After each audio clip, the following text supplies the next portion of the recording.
Arabic authors.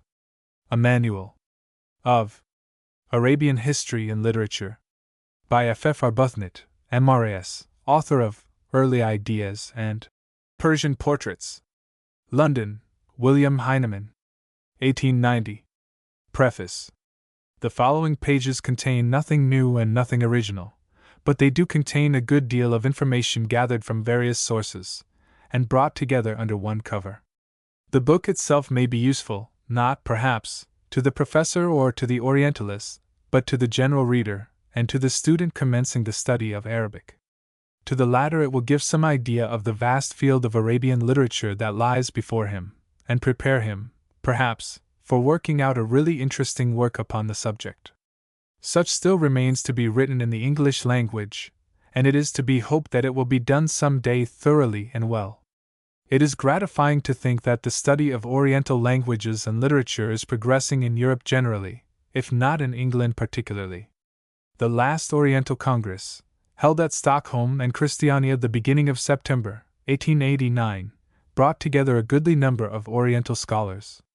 There were 28 nationalities represented altogether, and the many papers prepared and read, or taken as read preparatory to their being printed, showed that matters connected with Oriental studies in all their branches excite considerable interest. England, too, has been lately making some efforts which will be, it is sincerely hoped, crowned with success. The lectures on modern Oriental languages lately established by the Imperial Institute of the United Kingdom, the Colonies, and India, in union with University College and King's College, London, is full of promise of bringing forth good fruit hereafter. So much is to be learned from Oriental literature in various ways that it is to be hoped the day may yet come when the study of one or more Oriental languages will be taken up as a pastime to fill the leisure hours of a future generation thirsting after knowledge. In addition to the above, a movement is also being made to attempt to revive the old Oriental Translation Fund. It was originally started in AD 1828, and did good work for 50 years, publishing translations, see Appendix, from 15 different Oriental languages, and then collapsing from apathy, neglect, and want of funds. Unless well supported, both by donations and annual subscriptions, it is useless to attempt a fresh start. To succeed thoroughly, it must be regarded as a national institution, and sufficiently well off to be able to afford to bring out texts and indexes of. Transcriber's note: missing page in the source document. Saili and Nadim's Fihrist, a most valuable book of reference, ought to be done into English without further delay. Private individuals can hardly undertake the business, but a well-organized and permanent Oriental Translation Fund, assisted by the English and Indian governments, could and would render extraordinary services in the publication of texts, translations, and indexes of Oriental literature generally. For assistance in the preparation of this present volume, my thanks are due to the many authors whose works have been freely used and quoted, and also to Mr. E. Rehatsek, of Bombay, whose knowledge of the Arabic language and of Arabic literature is well known to all Oriental scholars. F. Arbuthnot. 18 Park Lane, W. Chapter 1. Historical. Arabia, its boundaries, divisions of districts, revenues, area, population, and history. Tribe of Quraysh. The Kaaba at Mecca. Muhammad. His immediate successors, Abu Bakr, Omar, Uthman, Ali. The Umayyads. Fate of Hassan and Hussein, sons of Ali, Sunnis and Shias. Overthrow of the Umayyads by the Abbasids. The Umayyads in Spain, their conquests and government. The Moors, and their final expulsion. To what extent Europe is indebted to the Spanish Arabs. Their literature and architecture. The Abbasid caliphs at Baghdad. Persia, Egypt, Syria, Palestine, and Arabia become detached from their government in the course of time. Fall of Baghdad itself in AD 1258. Dealings of the Turks with Arabia. The Wahhabi reform movement.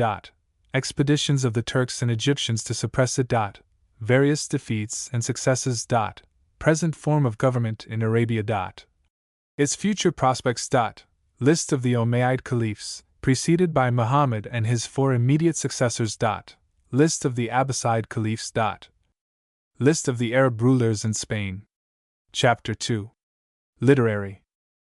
About the Arabic and Chinese languages. The permanent character of the former attributed to the Quran. Division of Arab literature into three periods. The time before Muhammad. The sage Luqman. The description of three Luqmans. Arab poetry before the Quran. The seven suspended poems, known as the Mu'allaqat, at Mecca. Notions of the Arabs about poetry. Their Qasidas. Description of the Qasidas of Amri al-Qais, Anthara, Labid, Tarafa, Amru, Harith, and Zohair. The poets Nabiga, Al-Qama, and Al-Asha. 2. The period from the time of Muhammad to the fall of the Abbasids. Muhammad considered as a poet. The poets who were hostile to him. His panegyrist Ka'b bin Zohair. Account of him and his poem of the mantle, and the results. Al-Baziri's poem of the mantle. Names of poets favorable and hostile to Muhammad. The seven jurisconsults. The four imams. The six fathers of tradition. The early traditionists. The companions. The alchemists. The astronomers. The grammarians. The geographers and travelers. The historians. The tabulators and biographers. The writers about natural history. The philologists. The philosophers. The physicians. The poets. The collectors and editors of poems. The essayist al-Hariri. Many translators. Special notice of Ibn al-Makaffa. Support given to learning and literature by certain of the Umayyad, Abbasid, and Spanish Arab caliphs. Description of Baghdad. Reign of Harun al-Rashid. The Barmkides. The Caliph Razi Billah. Hakim II. At Cordova. His education. His accession to the throne. His collection of books. His library, and its catalogue. Places of learning in the East at this time. 3. Third period, from the fall of Baghdad to the present time.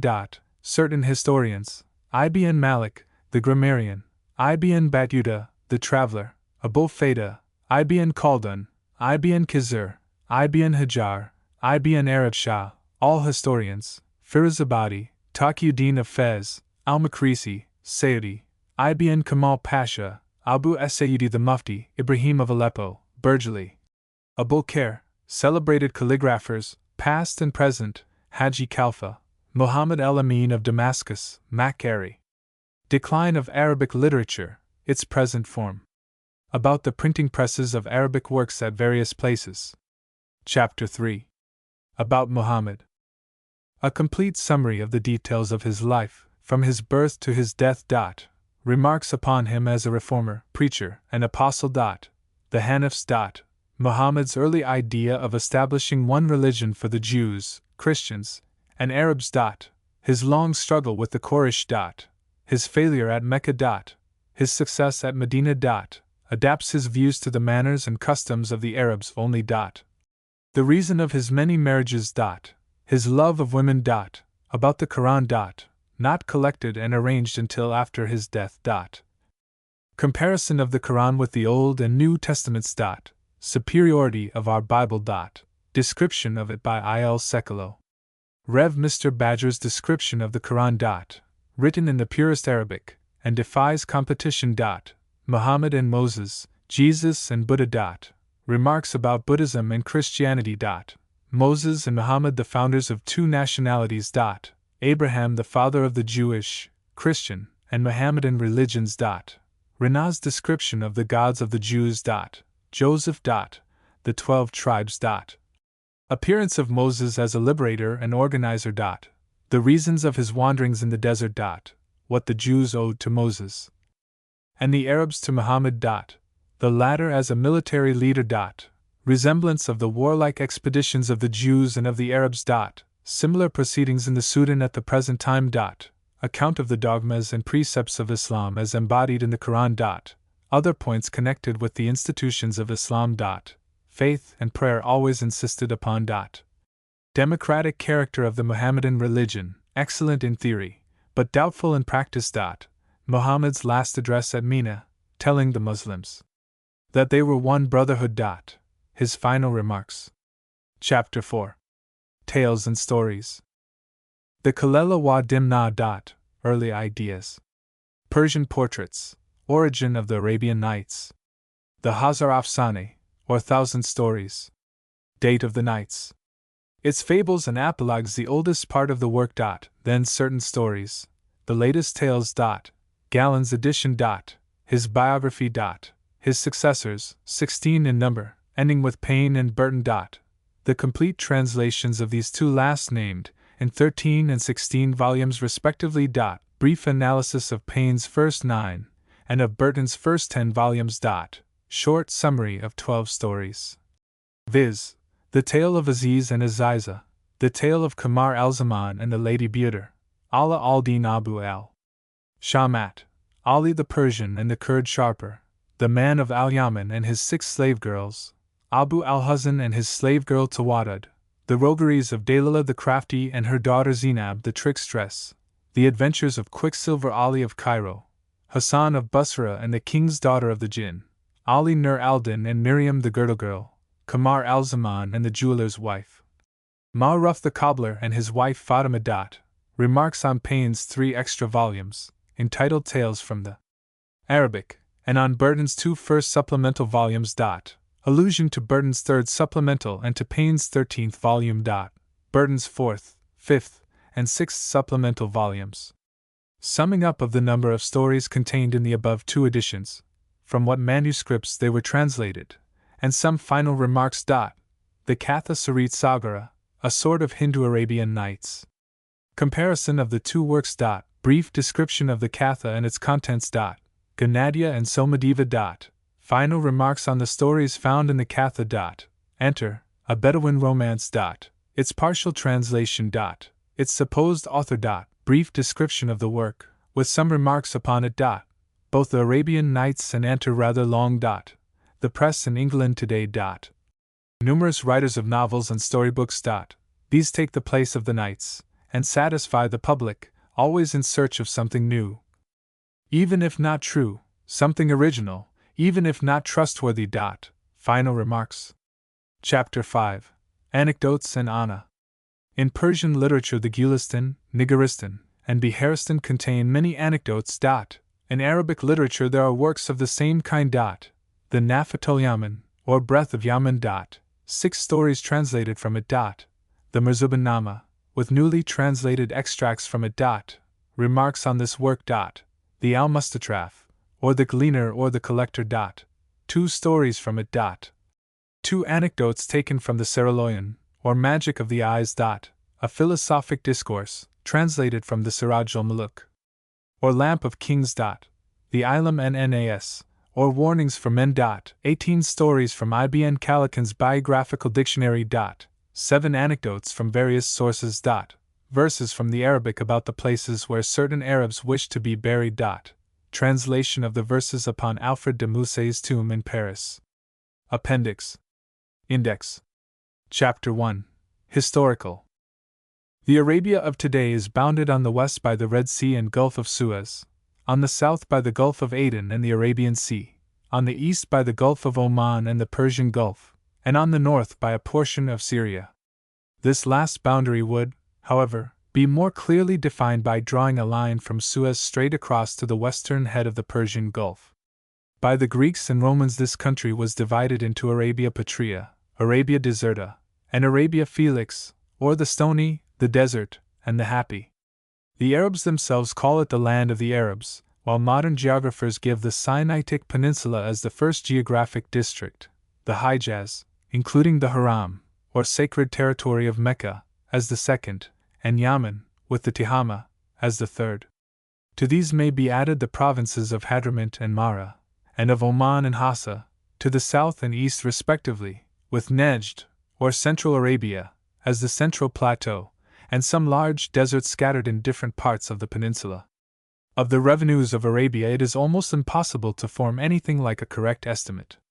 The area of the country covers about 1,200,000 square miles, and the population is said to be from 5 to 6 millions, of whom 1/5 consist of al-Badu, or dwellers in the open land, otherwise known as Bedouins, and 4/5 of settled Arabs, called al-Hadr, or dwellers in fixed localities. The history of Arabia may be divided into 3 periods. First, the prehistoric period, full of tales of heroes, and giants, and wonderful cities. Second, The period which preceded the era of Muhammad. Third, that which followed it. The first period is mythical to a certain extent. At all events, nothing can be stated positively about it. The second period is distinguished as one of local monarchies and federal governments in a rough and rude form, while the third commences with theocratic centralization, dissolving finally into general anarchy. Of the many tribes in Arabia, the most celebrated is the family of the Quraysh, still regarded as the noblest of the Arabs, partly because, at the beginning of the 5th century AD, their chiefs had rendered themselves the masters and acknowledged guardians of the sacred Kaaba at Mecca, and partly because of their connection with the Prophet. The Kaaba, La Maison Carrée, or Square Temple, a shrine of unknown antiquity, was situated within the precincts of the town of Mecca, and to it, long before Muhammad's time, the Arabs had brought yearly offerings, and made devout pilgrimages. The tribe of Quraysh, having once obtained the keys of the consecrated building, had held them against all comers till Muhammad's conquest of Mecca in AD 630, when he handed over the key to Uthman bin Talha, the former custodian, to be kept by him and his posterity as an hereditary and perpetual office, and he further confirmed his uncle Abbas in the office of giving drink to the pilgrims. Before entering into a somewhat lengthy description of Arabian literature, it is necessary to give a short and rapid sketch of Arabian history, beginning from the time of Muhammad, as his Quran was the foundation of the literary edifice. All Arab authors have looked upon that work as the height of eloquent diction, and have regarded it as the model standard to be followed in all their productions. Leaving, then, the two first periods of Arabian history, viz., the prehistoric and the pre-Muhammadan, without any particular notice, the third period will be sketched as briefly as possible, and will be found excessively interesting, containing as it does the rise, grandeur, and decline of the Arabs as a nation. Muhammad, on his death in June, AD 632, left the entire Arab peninsula, with 2 or 3 exceptions, under one scepter and one creed. He was succeeded by Abu Bakr, the father of Aisha, the favorite wife of the Prophet, known as the Companion of the Cave, with the title of Khalifa, or successor. His reign only lasted 2 years, but during that period the various insurrections that broke out in Arabia in consequence of the death of the Prophet were promptly put down, after severe fighting, in various parts of the peninsula, and the whole country was subjugated. Foreign expeditions beyond the borders were also planned and started. Abu Bakr, dying in August AD 634, was succeeded by Umar, or Omar, the conqueror of Syria, Persia, and Egypt by means of his generals Khalid bin Walid, the best, perhaps, that Islam produced, Abu Ubaidah, Mathana, Sa'd bin Malik, Ammar bin al-Asi, and others. Omar himself was an early convert of AD 615, and a sudden conversion like our Paul, but one made his converts by fanaticism and the sword, the other by preaching and the pen. After a glorious and victorious reign of 10 years, Omar was assassinated by a Persian slave in November, AD 644, and was followed as Caliph by Othman, son of Affan, of the noble family of Abd Shems, who also assumed the title Amir al-Mu'minin, or Commander of the Faithful, which had been first adopted by his predecessor Omar. Othman ruled for 12 years, when he was murdered in AD 656, some say at the instigation of Ali, nephew of Muhammad, and husband of his only daughter Fatima. Anyhow, Ali succeeded Othman as Caliph, but was defeated by Muawiyah, governor of Syria, and assassinated in AD 660. Muawiyah bin Abu Sufyan then established the Banu Umayyad dynasty, called by Europeans the Umayyads, or Umayyads, from the name of Umayyah, the father of the race. This dynasty reigned for nearly 90 years, and numbered 14 successive princes, with their capital at Damascus. During the reign of Yazid I, the second prince, AD 679 to 683, Hussein, the younger son of Ali the Caliph, came to an untimely end. His elder brother, Hassan, a man of quiet disposition, had been previously murdered by one of his wives, at the instigation, it is said, of Yazid before he came to the throne. This happened in AD 669. Later on, Hussein, with his followers, rose in rebellion, and was killed on the plain of Kerbala, AD 680. The descendants, however, of this faction continued the disturbances which eventually brought about the great Mohammedan schism, and the splitting up of the religion into two sects, known to this day as the Sunnis and Shias. The adherents of the legitimate caliphate, and of the orthodox doctrine, assumed the name of Sunnites, or traditionists. These acknowledged the first four caliphs, the rightly minded, or rightly directed, as they are called, to have been legitimate successors of Muhammad, while the sectaries of Ali are known as the Shiites, or separatists. These last regard Ali as the first rightful Imam, for they prefer this title, found in Surah 2, verse 118 of the Quran, to that of Caliph. The Turks and Arabs are Sunnis, the Persians, and most of the Mohammedans of India, Shias. This division into two sects, who hate each other cordially, has done more to weaken the power of the Mohammedan religion as a power than anything else. The Shias to this day execrate the memory of Yazid as the murderer of their hero Hussein, whom they have ever regarded as a martyr, and given full vent to their feelings on the subject in their Passion Play, translated by Sir Lewis Pelly, and described by Mr. Benjamin in his Persia and the Persians. Other insurrections against the reigning Umayyad caliphs were also put down, portions of Asia, Africa and Spain conquered, and even France invaded, so that at the close of the Banu Umayyad dynasty, about AD 750, their empire consisted of many and large territories in Europe, Africa and Asia. Their color was white, as opposed to the black of the Abbasids, and the green of the Fatimites, as descendants of Muhammad. But the Banu Umayyad dynasty succumbed, AD 749, under the blows of Ibrahim, great-grandson of Abbas, the uncle of the Prophet, and of his younger brother, Abul Abbas, better known in history as Safa, or the Bloodshedder. A decisive battle was fought on the banks of the river Zab, near Arbila, and Marwan II. AD 744 to 750, the last of the Umayyad caliphs, was defeated, and fled first to Damascus, and then to Egypt, where he was eventually killed by his pursuers, AD 750. The history of the reign of the Abbasids now begins, and under them the power and glory of Islam reached their highest point. But it is first necessary to allude to the conquest of Spain by the Umayyads, a branch of which family still retained for a long time in the west the power which they had totally lost in the east. The most important achievement of the reign of Walid I, AD 705 to 715, the sixth prince of the Umayyad dynasty, was the conquest of Spain by his generals Tariq and Musa. The Arabs, known in Europe under the name of Saracens, first established themselves in Cordova about AD 711, and the two generals above named continued their victorious progress throughout the country in 712 and 713, until nearly 9/10 of the peninsula was held by the Mohammedans. Some years later France even was invaded by the Arabs, and the banners of the Muslims were erected on the coasts of the Gulf of Lions, on the walls of Narbonne, of Nîmes, of Carcassonne, and of Béziers. The Arabs afterwards advanced as far as the plains of Tours, where their victorious progress was checked by Charles Martel, who gained a great victory over them near that town in October, AD 732, and completely defeated them, so that they were obliged to retire again to Spain. Their successive viceroys and emirs ruled as the representatives of the caliphs at Damascus until the fall of the Umayyad dynasty in the east, AD 750. But even after that Spain remained for many years under Arab domination.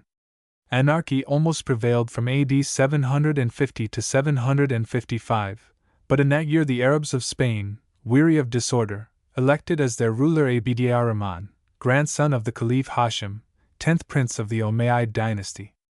At the time of his election, Abd ar-Rahman was a wanderer in the desert, pursued by his enemies, when a deputation from Andalusia sought him out and offered him the Caliphate of Spain. It was gladly accepted. He landed there in September, AD 755, was universally welcomed, and founded at Cordova the Western Umayyad Caliphate, which lasted up to AD 1031, under 16 rulers, with certain interruptions during the reign of the last 7 of them. On the extinction of the Caliphate, Spain was broken up into various petty kingdoms under kings and kinglets belonging to different Arab tribes and families. This continued from AD 1032 to 1092, when the Almoravides established themselves from AD 1092 to 1147, and were followed by the Almohades, who reigned up to AD 1232. After this, Cordova, Seville, and other places were taken by Ferdinand III of Leon and Castile, between AD 1236 and 1248. On the fall of Cordova, the Mohammedan power declined with great rapidity, and though the celebrated kingdom of Granada was established by the Moors in AD 1232, it was their last refuge from the rising power of the Christians. Some 21 princes reigned there till AD 1492, when Granada itself was taken, and this last Mohammedan dynasty was driven out of Spain by Ferdinand of Aragon and Isabella of Castile. Thus ended the empire of the Arabs and the Moors in Spain, which had lasted nearly 800 years. The Spanish Arabs were extremely fond of learning. Indeed, it is due to them to a very great extent that literature and science were kept afloat in Europe during the ages that followed the invasion of the barbarians, as the Huns, Vandals, Goths, and Visigoths were generally called. That interval known as the Dark Ages was kept alight by the Arabs alone. Abd-ar-Rahman II established a library at Cordova during his reign, AD 822 to 852. Hakim II, the successor of Abd-ar-Rahman III, loved the sciences, founded the University of Cordova, and collected a library of great magnitude, AD 961 to 976. The revival of learning in Europe is chiefly attributed to the writings of Arabian doctors and philosophers, and to the schools which they founded in several parts of Spain and Italy. These seats of learning were frequented even in the 12th century of our era by students from various parts of Europe, who disseminated the knowledge thus acquired when they returned to their own countries. At that time many Arabic works were translated into Latin, which thus facilitated the progress of science. In the 3 last chapters of the second book of the history of the Mohammedan dynasties in Spain, translated by Pascual de Gallegos, the state of science and literature is detailed in the words of Mac Carey, the original Arab author of that work, and in it many once celebrated authors are mentioned, of whom not only their productions, but even their very names, have since perished. The distinguished writers whose works have come down to us will be more particularly alluded to in the next chapter.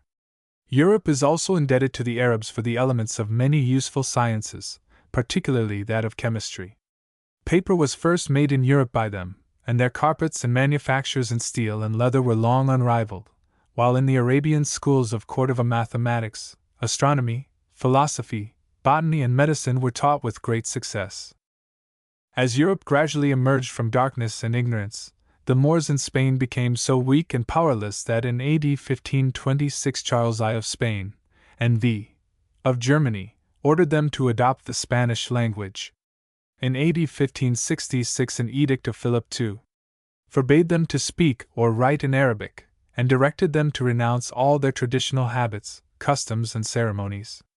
Philip III completed the work which his father had left unfinished. In AD 1609 all the Moriscos were ordered to depart from the peninsula within 3 days, with a penalty of death if they failed to obey the order, and from that time their existence as a nation finally ceased in Europe, and Spain thus lost 1 million of industrious inhabitants skilled in the useful arts. After their expulsion, Arabic literature more or less disappeared. Much of it was destroyed, and a Spanish cardinal, it is said, once boasted that he had destroyed with his own hands 100,000 Arabic manuscripts. It is highly probable that the remnants of Andalusian libraries were brought to light by Qasir I, born in 1710, died in 1791, during the past, and by Gallegos during the present century, and it is doubtful if much more will ever now be discovered. There are 2 buildings still extant in Spain which have survived the Arabs, viz., their mosque at Cordova, now the cathedral, and their palace of the Alhambra at Granada, both well worth a visit, and well described in Murray's and O'Shea's Guides to Spain. During the reign of Abd-ar-Rahman III, AD 912 to 961, the city, palace, and gardens of Medinat Ziyara, 3 or 4 miles from Cordova, were constructed in honor of his favorite wife or mistress, Azizara, and cost an immense sum of money. At present no vestiges of them exist, and it is supposed that not only these, but many other Arab mosques and buildings, were intentionally destroyed by their conquerors, as the hatred between the Christian and the Muslim in those days was of the bitterest description. And now to return to the Abbasids, established in the east on the downfall of the Umayyad dynasty there in AD 750, and thus continue the main line of Arab history.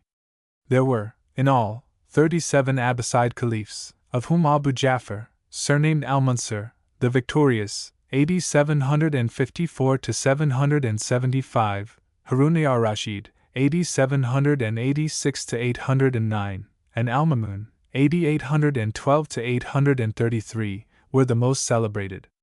Of these, the first, who was the second caliph, founded Baghdad, the capital of the Abbasids, about AD 762. The second, who was the fifth caliph, has been rendered immortal by the frequent allusions to him, and to members of the Barmaki family, in the Arabian Nights, while the third, who was the seventh caliph, was a great patron of literature and science. As years rolled on, the dynasty and its princes became weaker and weaker, and finally came to an end under the 37th and last caliph al-Mustasim Billah, with the capture of Baghdad in AD 1258 by Halakha Khan, the sovereign of the Mughals, and the grandson of Genghis Khan. Long before this, however, the empire which the first of the Abbasids had conquered was already broken up. About AD 879, in Persia, Amr bin Lays founded the Sufri or Brazid dynasty, still subject to the commander of the faithful. But even this allegiance only lasted till AD 901, when the Samani and Dailami dynasties were established in the north and south of Persia respectively, and quite independent of the caliphs of Baghdad. In AD 909, the Fatimites, so designated from one Ubayd Allah, a real or pretended descendant of Ali and Fatima, the daughter of Muhammad, established themselves in the north of Africa, and consolidated their power there.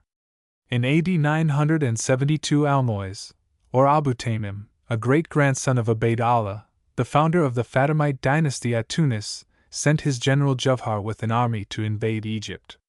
The country was conquered, the city of Cairo built, the seat of government was transferred there, and the title of caliph assumed by the Fatimites.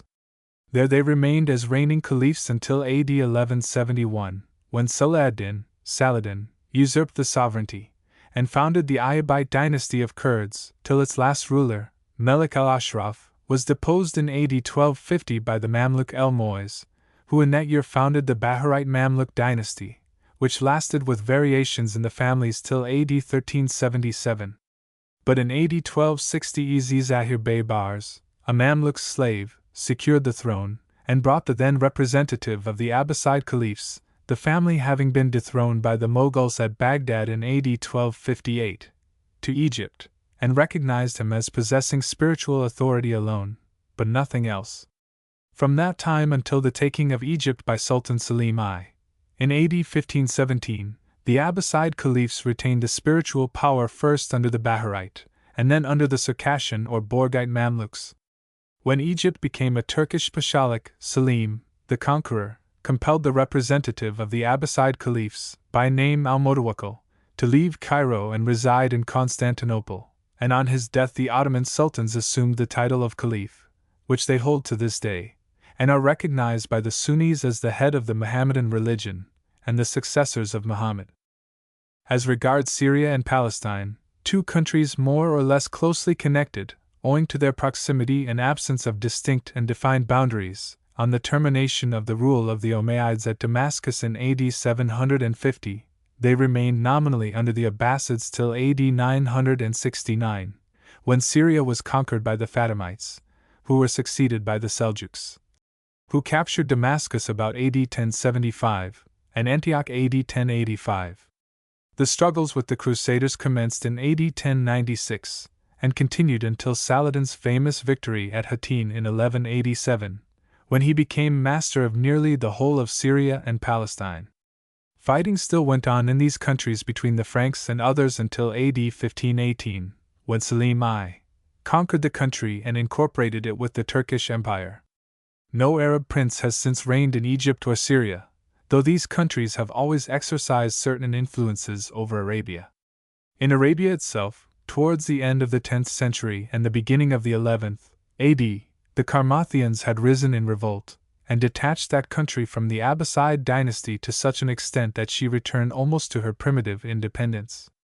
Indeed, it may be said that, In the whole of Arabia, the Hijaz, with the Haram, or sacred territory of Mecca, under the Sharif, or nobles, the lineal descendants of the tribe of Quraysh, alone retained some kind of constituted authority, and paid allegiance sometimes to the government of Baghdad, and sometimes to that of Egypt. As already stated above, in AD 1517 the Turkish Sultan Selim I conquered Egypt, and obtained from the last real, or supposed surviving, Abbasid kinsman of the Prophet a formal investiture of the Mohammedan Caliphate. This was more religious than political in its bearing, but still many of the tribes in Arabia offered their allegiance to the Ottoman government. From that time the Turks began their dealings with Arabia, which remained in a sort of independence under their own tribal sheikhs, more or less according to the circumstances of different districts, until the rise of the Wahhabi movement, about the middle of the 18th century of our era. The Wahhabi reform movement requires special mention. It began in Arabia about AD 1740. The reformer and originator of the movement was Muhammad bin Abdul Wahhab, born at the town of Aina, in the center of the Nejd district, AD 1691. He died in AD 1787, aged 96. After some years spent in travel and in study, he began his preaching about AD 1731. Driven from Aina, his native place, as Muhammad was driven from Mecca, Abdul Wahhab established himself at Adiriyah, where Muhammad bin Saud, the sheikh of a sub-tribe of the Anis, gave him shelter, and eventually married his daughter. By preaching and fighting, his followers increased in number, and his reforms spread throughout the Nejd district, and many converts were made by him and his successors.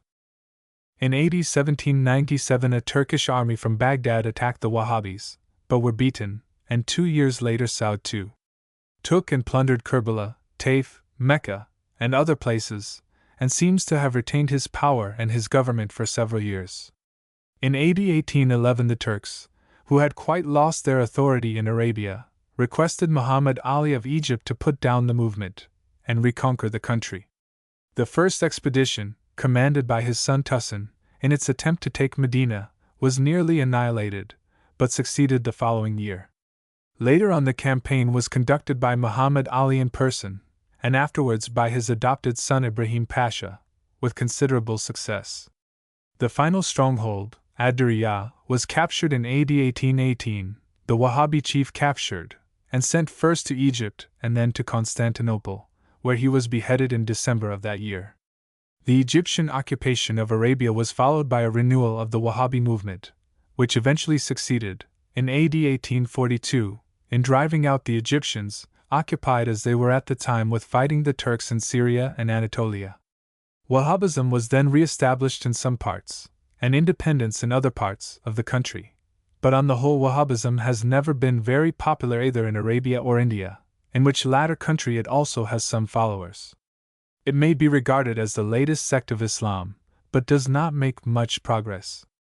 Arabia may now be said to be under 3 different kinds of government, i.e., partly under the Wahhabis, partly under the Turks, and partly under independent rulers, while Aden has been held by the English ever since its first capture in AD 1839.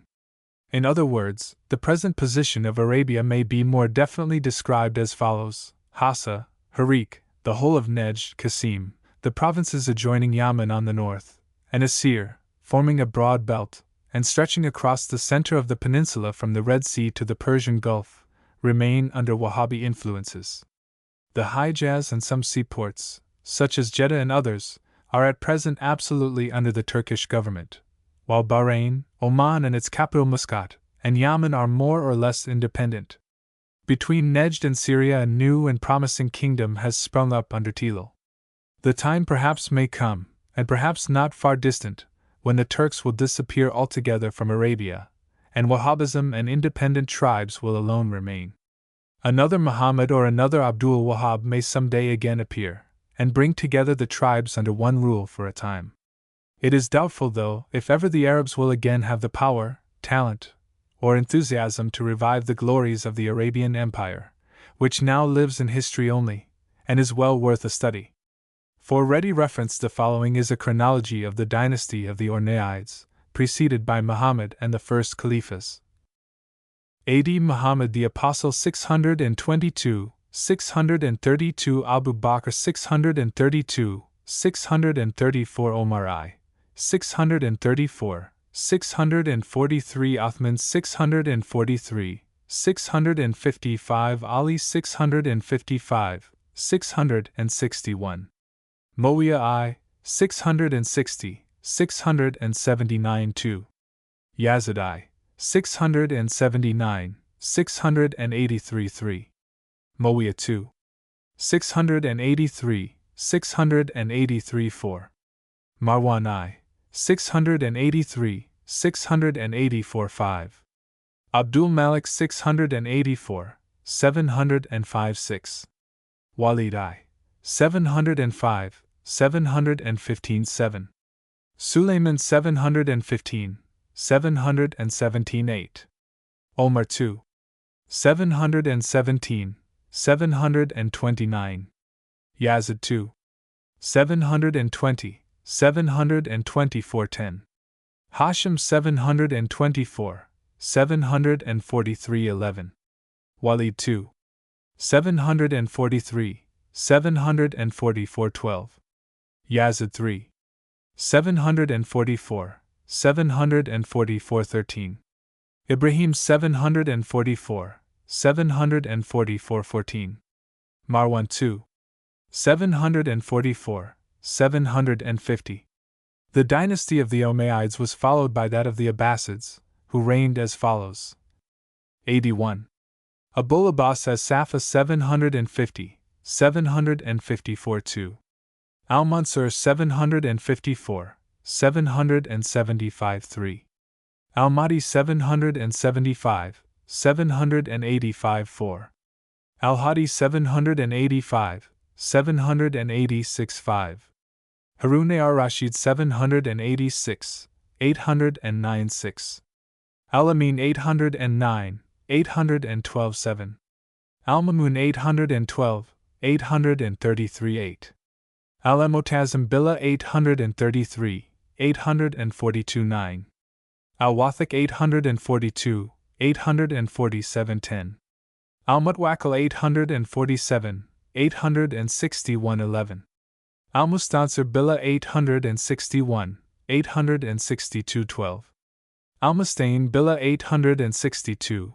866 13 Al-Motiz Billah 866, 869 14 Al-Mutadi Billah 869, 870 15 Al-Mutamid 870, 892 16 Al-Mutazid Billah 892, 902 17 Al-Muqtafid Billah 902, 908 18 Al-Muqtadir Billah 908, 932 19 Al-Kahir Billah 932, 934 20 Al-Radi Billah 934, 940 21 Al-Mataki Billah 940, 944 22 Al-Mustakfi Billah 944, 945 23 Al-Musha Billah 945,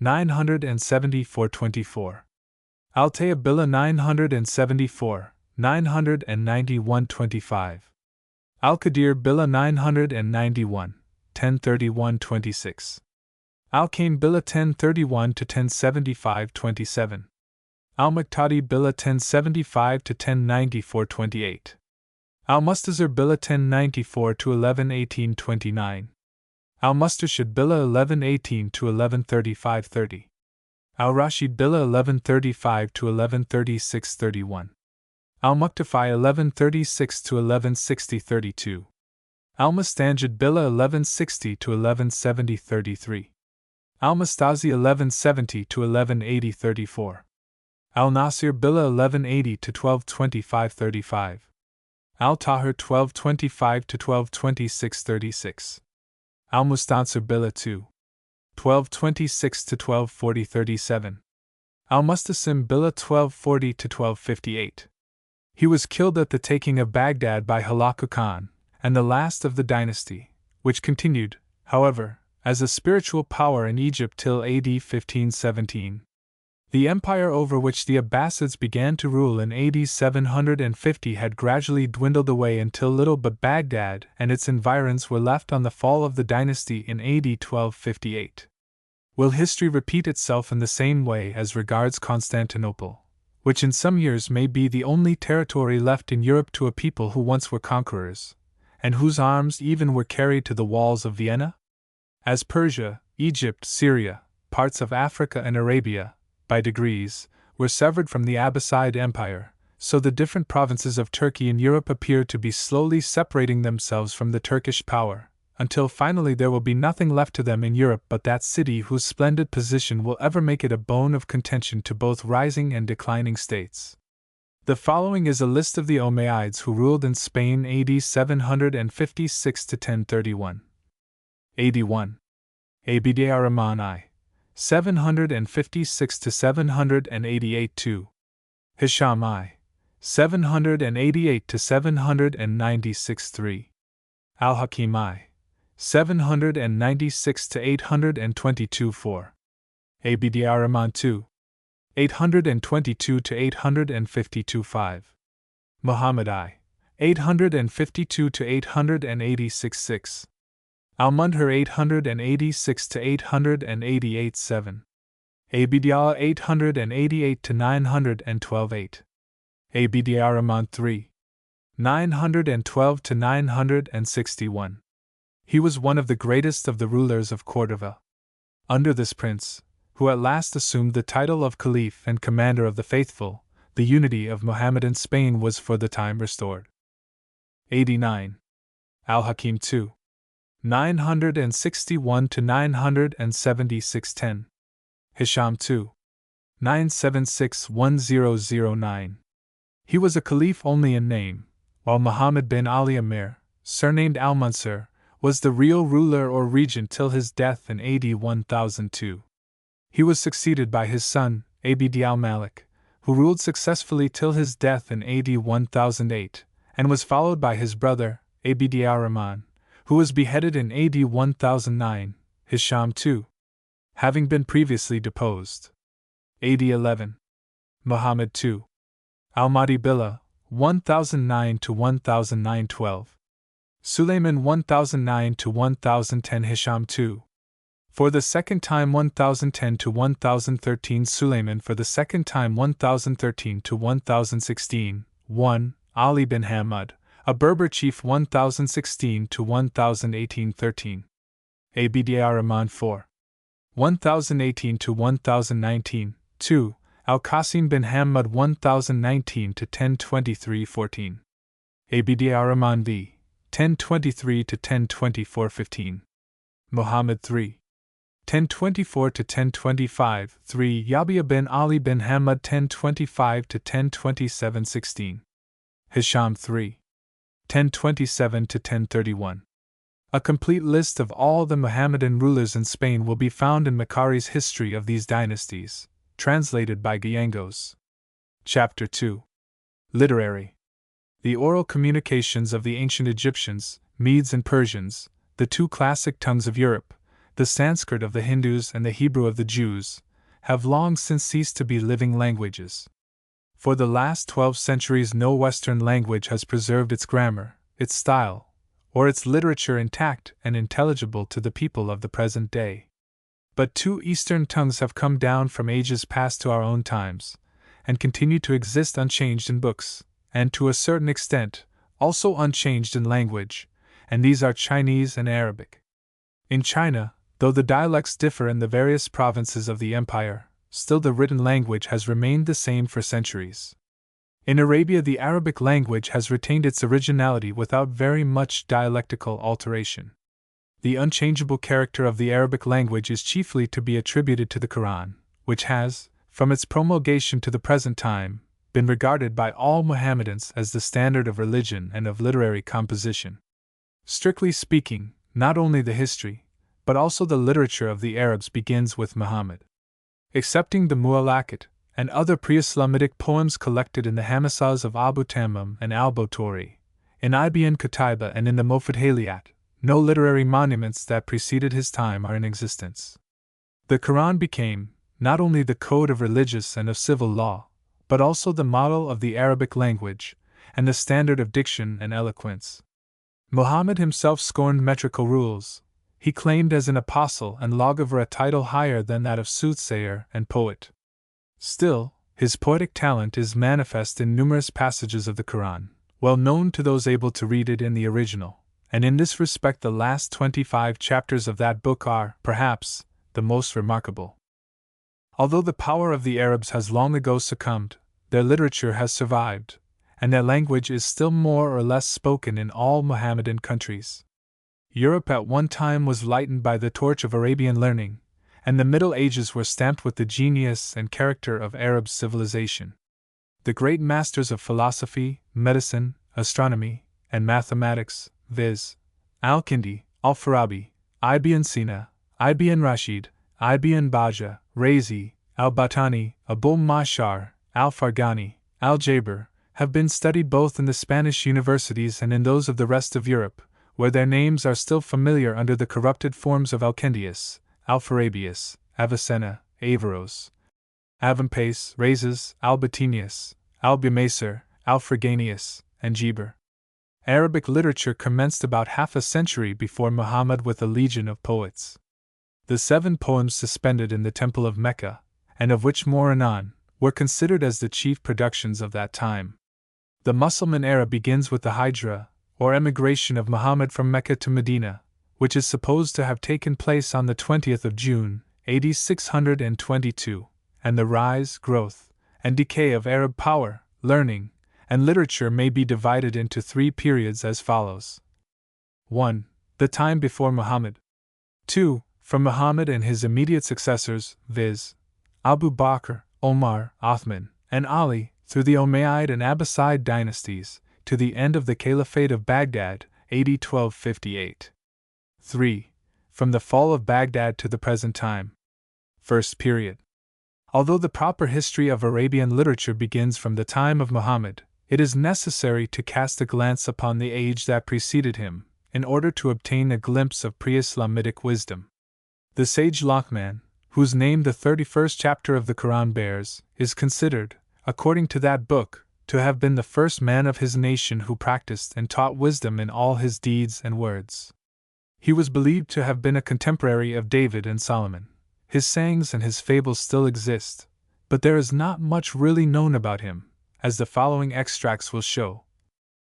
Luqman, a philosopher mentioned in the Quran, is said to have been born about the time of David. One tradition represents him as a descendant of the Arab tribe of Ad, who, on account of his piety and wisdom, was saved when the rest of his family perished by divine wrath.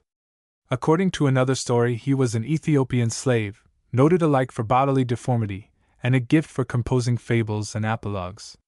This account of Luqman, resembling so closely the traditional history of Aesop, has led to an opinion that they were the same individual, but this is now generally supposed not to be the case. The various reports agree in ascribing to Luqman extraordinary longevity. His extant fables bear evident marks of modern alteration, both in their diction and their incidents. They were first published with a Latin translation of the Arabic by Arpenius, Leiden, 1615. Galen produced a French translation of the fables of Luqman and Bidpay at Paris in 1724, and there are other editions by de Sacy, 1816, Caussin de Perceval, 1818, Freytag, 1823, and Rodiger, 1830. Burton, in a footnote to page 118 of Volume X of his Arabian Nights, however, says that there are 3 distinct Luqmans. The first, or eldest Luqman, entitled Al-Hakim, the sage, and the hero of the Quranic chapter which bears his name, was son of Beura, of the children of Azar, sister's son to Job, or son of Job's maternal aunt. He witnessed David's miracles of mail-making, and when the tribe of Ad was destroyed he became king of the country. The second Luqman, also called the sage, was a slave and Abyssinian Negro, sold by the Israelites during the reign of David or Solomon, and who left a volume of proverbs and exempla, not fables or apologues, some of which still dwell in the public memory. The youngest Luqman, of the vultures, was a prince of the tribe of Ad, who lived 3,500 years, the age of 7 vultures. This accounts for the different ideas as regards the tradition of one Lockman in the preceding paragraph. Before the era of the prophet, poetry had attained some degree of excellence. At the annual festival of Okhotsk the poets met and made public recitations, and competed for prizes. Of prose literature there was none, and the irregular, half-rhythmical, half-rhyming sentences of the Quran were the first attempts in the direction of prose. Passing over the host of pre-Islamitic poets, the disputed time and order in which they appeared, as well as the ranks they respectively occupied, it will only be necessary here to describe the Arabic idyll or elegy, qasida, and to notice the authors of the 7 famous mu'allaqat, or suspended, or strung together poems of the Temple of Mecca, already alluded to above. As these poems were written in letters of gold, they were also called muzahibat, or gilded. According to Arab notions, the subjects of a poet are 4 or 5. He praises, loves, is angry, mourns, or describes either female beauty, animals, or objects of nature. Poems comprising one of these subjects only are short, but those treating of several are longer, and contain eulogies of chiefs, rulers, distinguished men and women, etc. The poet touches on the valor, liberality, and eloquence of the hero, on the beauty and virtues of the woman, and describes the nearest surroundings, which are of the greatest interest, such as the horse, the camel, the antelope, the ostrich, the wild cow, the cloud, the lightning, wine, the vestiges of the tent of the beloved, and the hospitable campfire. The qasidas of the mu'allaqat are a series of smaller poems, composed on various occasions, and then strung together in one piece. Among them the 2 qasidas of Amr al-Qais, and of Anthura, are the most brilliant and romantic, on account of the sentiments of love they breathe towards the 3 beauties, Onisa, Fatima, and Abla. The qasida of Labid is famous for his description of both the camel and the horse, that of Tarafa for the delineation of the camel, that of Amr for the picture of a battle, while Harith chanted the praises of arms, and of the king of Hira, and Zohair produced a poem full of wise maxims. The whole 7 contain a great deal about the personal feelings, the personal courage, the heroic deeds, and the wonderful adventures of the authors themselves, to which may be added descriptions of various animals, of hunting scenes, and of battle, the conventional lament for the absence or departure of a mistress, the delight of meeting her, and other bright sketches of Arab life in camp and on the march, with its joys, its sorrows, and its constant changes. Sir William Jones first brought these poems to the notice of the West, and published a translation of them in AD 1782. They exhibit, he says, an exact picture of the virtues and the vices, the wisdom and the folly, of the early Arabs. The poems show what may constantly be expected from men of open hearts and boiling passions, with no law to control, and little religion to restrain them. The above translations, with notes and remarks, have been reprinted by Mr. W. A. Clouston, in his Arabian Poetry for English Readers, at Glasgow in 1881, and is a work well worthy of a perusal by any persons who may be interested in the subject. The names of the 3 ancient Arab poets considered to have been possessed of equal talent with the authors of the mu'allaqat are Nabiga, Al-Qama, and Al-Asha, and some specimens of their composition, as also of those of other pre-Islamite poets, are to be found in the 15th volume, number 39, pages 65 to 108, of the Bombay branch of the Royal Asiatic Society. Translated by Mr. E. Rehatsek in 1881. Second period. From Muhammad and his immediate successors, Abu Bakr, Omar, Othman and Ali, through the Umayyad and Abbasid dynasties, to the end of the Caliphate of Baghdad, AD 1258. The legislator of Islam, whose era began on the July 16, AD 622, though his actual departure from Mecca has been calculated to have taken place on the June 20, AD 622, is here to be considered not from an historical, but from a poetical point of view. Although Muhammad despised the meters in which the bards of his nation chanted their qasidas, and himself gave utterance in the name of heaven to the inspirations of his genius only in richly modulated and rhymed prose, nevertheless, according to the Oriental idea, he was regarded as a poet. Those who declare that he was not a poet overlook the circumstance that he was vehemently assailed by contemporary poets, who attempted to degrade his heaven-inspired surahs into mere poetical fables.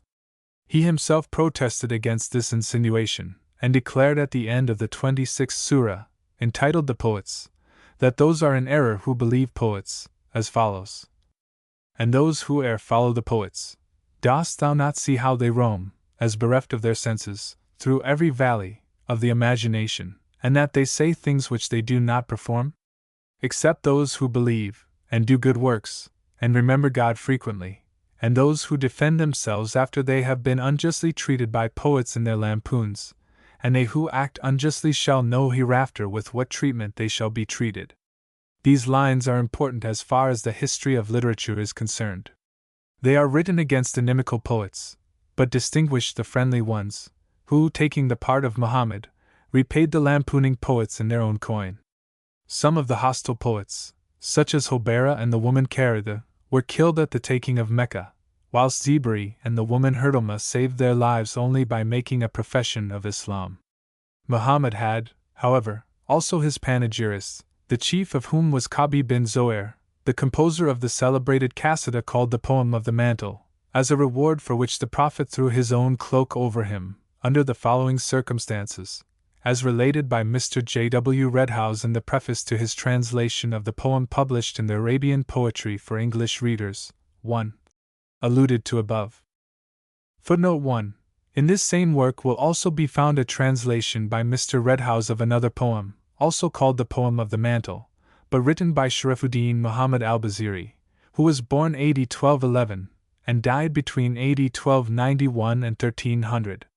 Kabi was a son of Zohair, already mentioned as the author of one of the pre-Islamite poems known as the Mu'allaqat.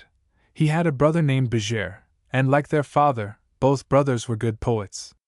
Bajir was first converted, and embraced the faith of Islam. Kabi was angry at this, and composed a lampoon on his brother, on the Prophet, and on their new religion.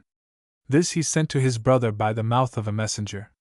Bajir repeated it to Muhammad, who commented on it as favorable to the new faith and to himself, but at the same time passed a sentence of death on the satirist.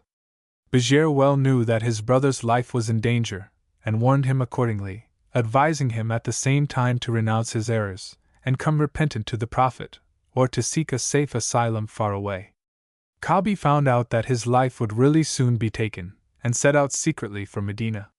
There he found an old friend, claimed his protection, and went with him next morning to the simple meeting house where Muhammad and his chief followers performed their daily devotions. When the service was ended, Kabi approached Muhammad, and the two sat down together.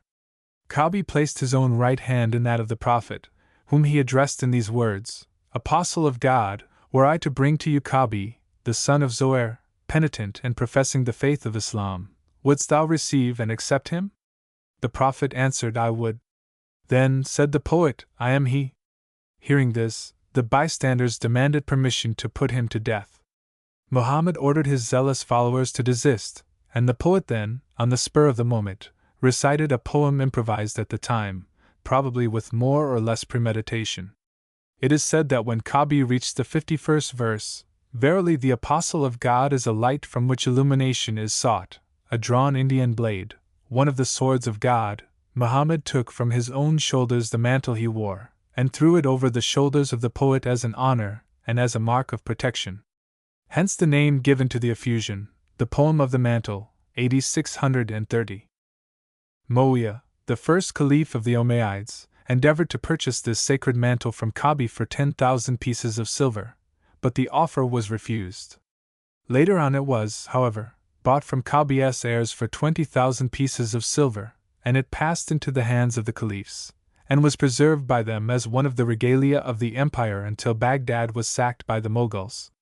The mantle, or what is supposed to be the selfsame mantle, is now in the treasury, too, of the Sultan Caliph of the Ottomans at Constantinople, in an apartment named the Room of the Sacred Mantle, in which this robe is religiously preserved, together with a few other relics of the great Prophet.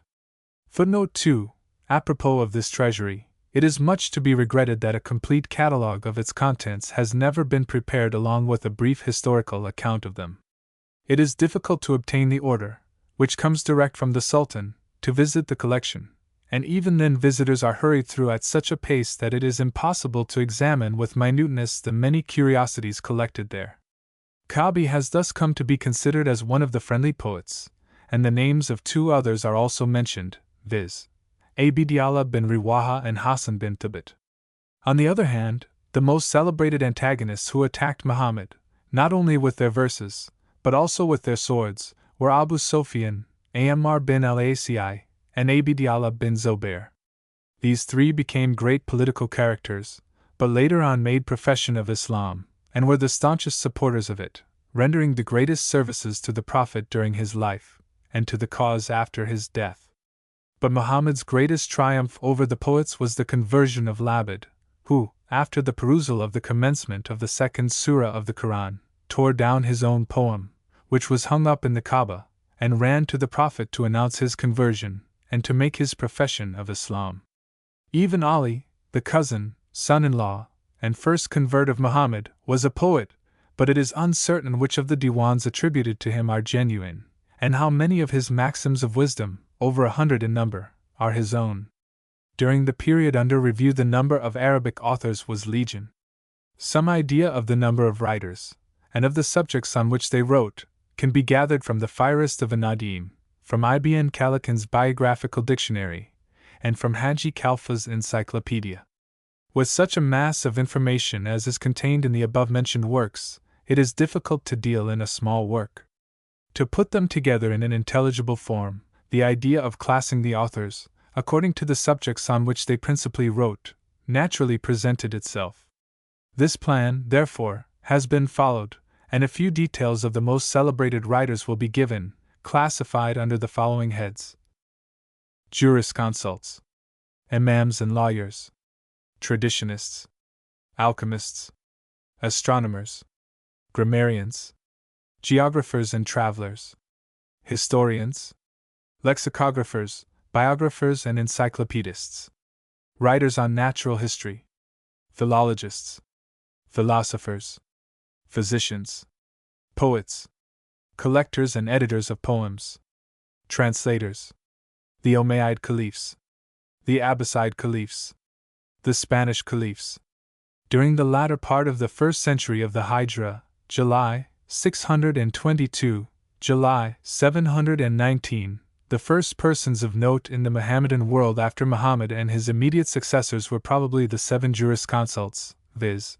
Ubayd Allah, Urwa, Qasim, Said, Sulayman, Abu Bakr and Kharija, who all lived at Medina about the same time, and it was from them, according to Ibn Khaldun, that the science of law and legal decisions spread over the world.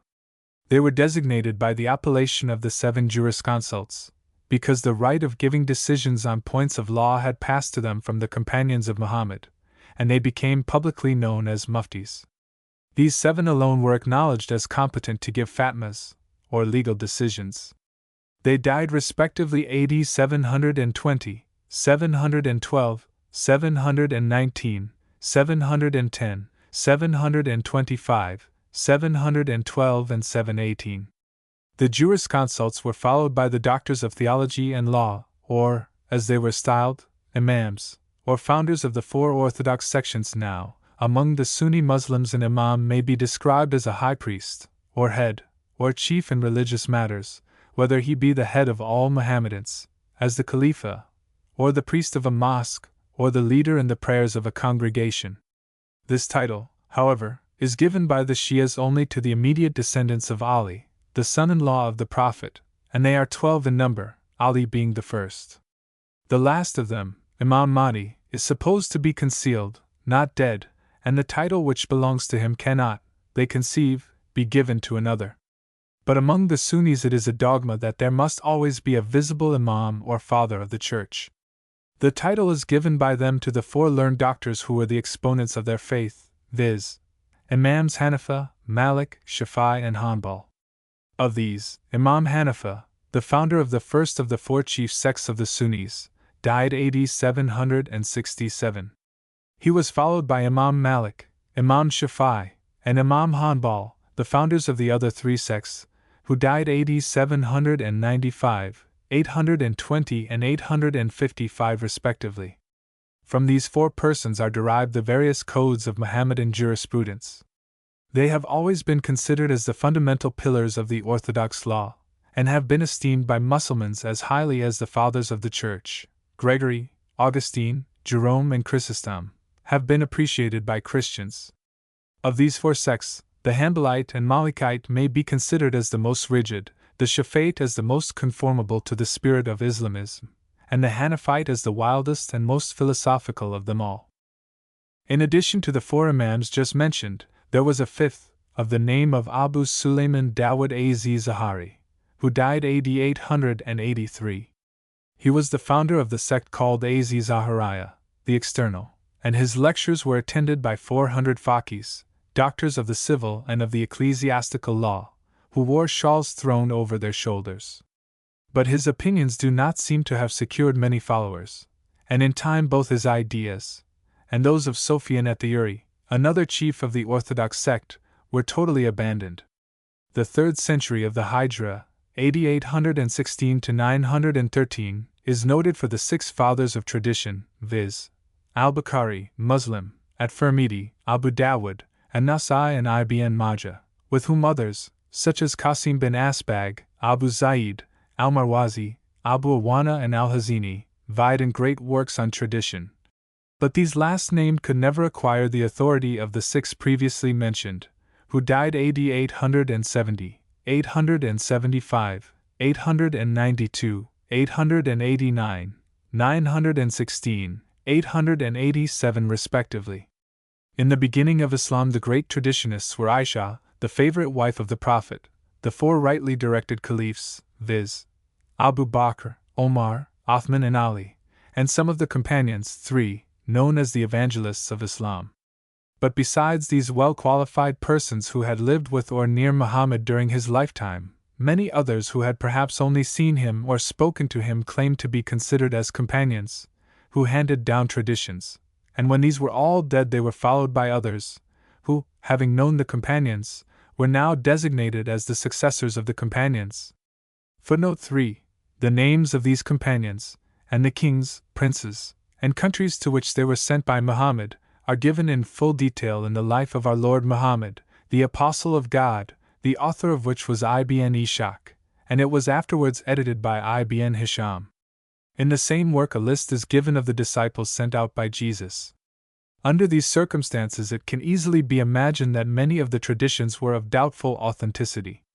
Al-Bukhari, whose collection of traditions of the Mohammedan religion holds the first place, both as regards authority and correctness, selected 7,275 of the most authentic out of 10,000, all of which he regarded as being true, having rejected 200,000 as false. His book is held in the highest estimation, and considered both in spiritual and temporal matters as next in authority to the Quran. He was born AD 810, and died AD 870. The Shias do not accept the collection of traditions as made by the Sunnis, but have a collection of their own, upon which their system of law, both civil and religious, is founded. During the 1st and 2nd centuries of the Hijra, AD 622 to 816, of all the physical sciences alchemy was studied most.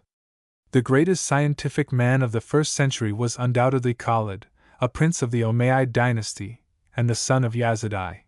His zeal for knowledge and science induced him to get Greek and Syriac works translated by Stephanus into Arabic, especially those which treated on chemistry, or rather alchemy. Khalid, having been once reproached for wasting all his time in researches in the art of alchemy, replied, "I have occupied myself with these investigations to show my contemporaries and brothers that I have found in them a recompense and a reward for the caliphate which I lost. I stand in need of no man to recognize me at court, and I need not recognize anyone who dances attendance at the portals of dominion either from fear, ambition, or covetousness." He wrote a poem on alchemy, which bears the title of Paradise of Wisdom, and of him Ibn Khaldun says, "He was the most learned man of the tribe of Quraysh in all the different branches of knowledge." He wrote a discourse on chemistry and on medicine, in which sciences he possessed great skill and solid information. He died AD 704. Later on Jabir bin Hayam, with his pupils, became a model for later alchemists, and he has been called the father of Arabian chemistry. He compiled a work of 2,000 pages, in which he inserted the problems of his master, Jafar as-Sadiq, considered to be the father of all the occult sciences in Islam. Jabir was such a prolific writer that many of his 500 works are said to bear his name only on account of his celebrity, but to have been written in reality by a variety of authors. His works on alchemy were published in Latin by Golius, under the title of Lapis Philosophorum, and an English translation of them by Robert Russell appeared at Leiden in AD 1668. Jabir died AD 766, and is not to be confounded with Al-Jabir, the astronomer, who lived at Seville about AD 1190, and constructed there an astronomical observatory. Astronomy appears to have been always a favorite science with the Arabs from the earliest times.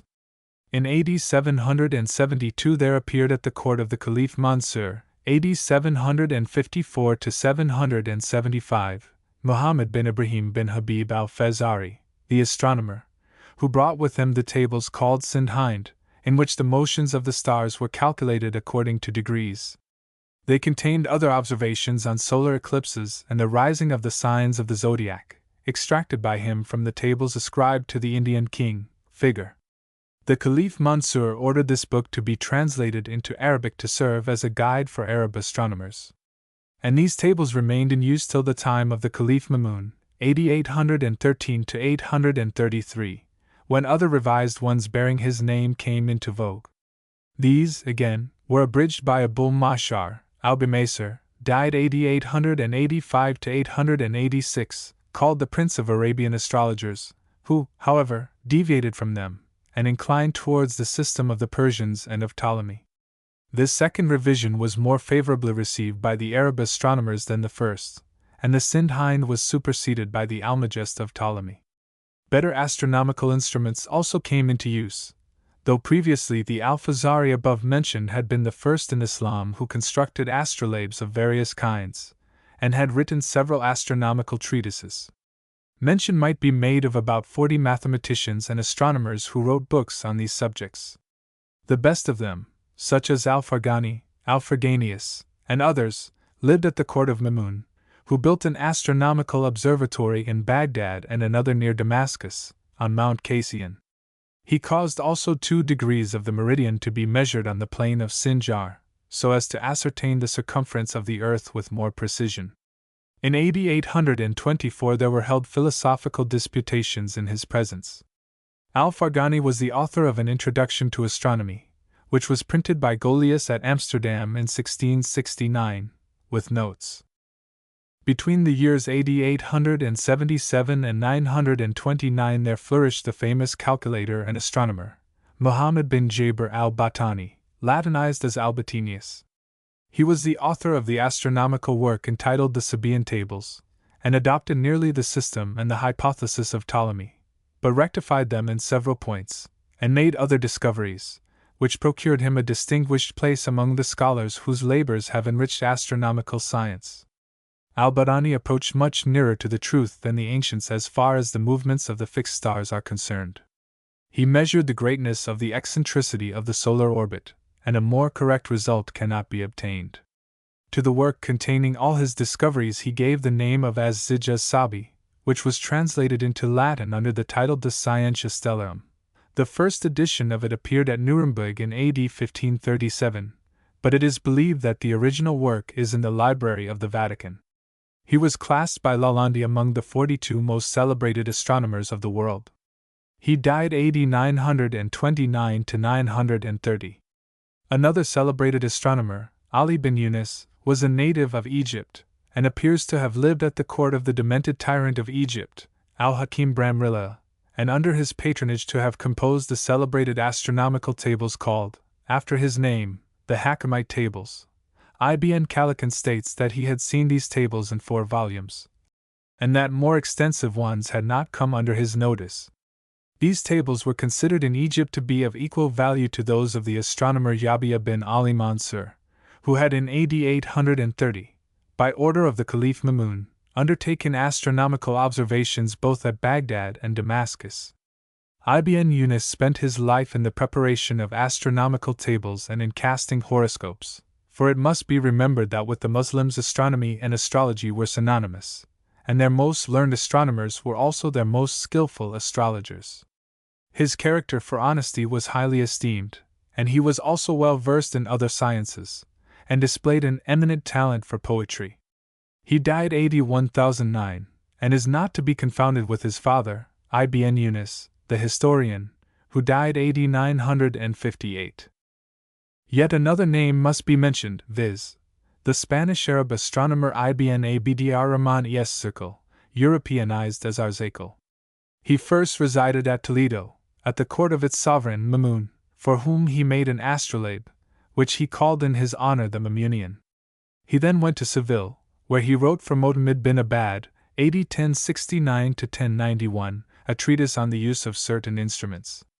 During his residence at Toledo he constructed 2 clepsydras, the waters of which decreased and increased according to the waning and growing of the moon, and these 2 basins were destroyed only in AD 1133 by Alphonse VI, when he took Toledo. Arzakel left a work on eclipses, and on the revolution of years, as well as the tables of the sky, to which the name of Tolden tables have been given. His writings, but especially the last, which must have been consulted by the editors of the Alphonsine tables, were never translated, and exist only in manuscript in libraries where but few scholars can consult them.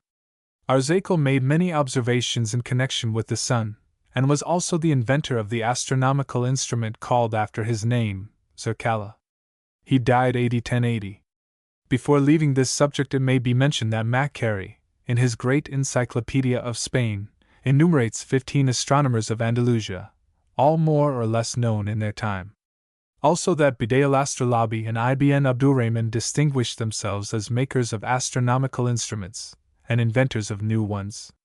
While Arzakel was the greatest representative of Arab astronomy in the West, Umar Khayyam, the astronomer, mathematician, freethinker, and poet, was its greatest representative in the East, in Persia, where he died AD 1123. A great deal in Arabic literature has been written about grammar, and until its principles were finally laid down and established, it was always a source of continual controversy between different professors and different schools. Abul Aswad ad-Dawali has been called the father of Arabic grammar. It is said that the Caliph Ali laid down for him this principle: the parts of speech are 3, the noun, the verb, and the particle, and told him to form a complete treatise upon it.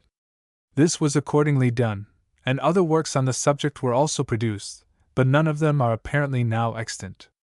Muhammad bin Ishaq has stated that he saw one of them, entitled Discourse on the Governing and the Governed Parts of Speech, and the author of the Fihrist also alludes to this work. Abul Aswad died at Basra in AD 688, aged 85, but some years later his 2 successors in this branch of literature, viz., Al-Khalil and Sibawayh, far surpassed him in every way. Al-Khalil bin Ahmad, born AD 718, was one of the great masters in the science of grammar, and the discoverer of the rules of prosody, which art owes to him its creation. He laid the foundation of the language by his book Al-Ain, so called from the letter with which it begins, and by the aid he afforded thereby to Sibawayh, whose master he was, in the composition of his celebrated grammatical work known by the name of the book. In the work called Al-Ain, Khalil first arranged the stock of Arabic words, dealing with the organ of speech and the production of sounds, and then dividing the words into classes, the roots of which consisted of 1, 2, 3, 4, or 5 letters. It is still a matter of dispute whether the book Al-Ain was wholly composed by Khalil himself, or completed in course of time by his pupils. A copy of this celebrated lexicon and work on philology is in the Escurial Library. Khalil also wrote a treatise on prosody, and other works on grammar, and a book on musical intonation. He died AD 786, at Basra. Poverty, he said, consists not in the want of money, but of soul, and riches are in the mind, not in the purse. Sibawayh, the pupil of Khalil, has been called the father of Arabic lexicography, and the lawgiver of Arabic grammar. Ibn Khaldun says that he was a learned grammarian, and surpassed in this science every person of former and later times. As for his kitab, or book, composed by him on that subject, it has never had its equal. The great philologist and grammarian, Algiers, said of the Book of Sibawayh, that none like it had ever been written on grammar, and that all writers on this subject who had succeeded him had borrowed from it. When Al-Kisai was tutor to the Prince Al-Amin, son of Harun al-Rashid, Sibawayh came to Baghdad, and the two great grammarians, Sibawayh, the chief of the school of Basra, and Al-Kisai, chief of the school of Kufa, had a long dispute about a certain expression of Arabic speech, and an Arab of the desert was called in to arbitrate between them. The man first decided in favor of Sibawayh, but when the question was put in another form, the Bedouin asserted that Kisai was right. As Sibawayh considered that he had been unjustly treated in the matter, he left Baghdad for good. The year of his death has been given differently by various authors, the earliest date being AD 787, and the latest AD 809. The most celebrated grammarians of the 3rd century of the Hijra, AD 816 to 913, were Al-Mubarrad, who died AD 898, and the Lab, who died AD 903. They were also great antagonists to each other. Al-Mubarrad, the author of 30 works, was the chief of the school of Basra, and the Lab of that of Kufa, both founded during the preceding century by Sibawayh and Kisai. The Lab was the first collector of books in Islam, and those left by him were very valuable. Mention must also be made of Al-Farra, the grammarian, and distinguished by his knowledge of grammar, philology, and various branches of literature. He died AD 822, at the age of 63, and preceded both Mubarrad and the Lab, the latter of whom used to say, were it not for Al-Farra, pure Arabic would no longer exist. It was he who disengaged it from the ordinary language and fixed it by writing. At the request of the Caliph Al-Mamun, he drew up in 2 years a most elaborate work, which contained the principles of grammar, and all the pure Arabic expressions which he had heard.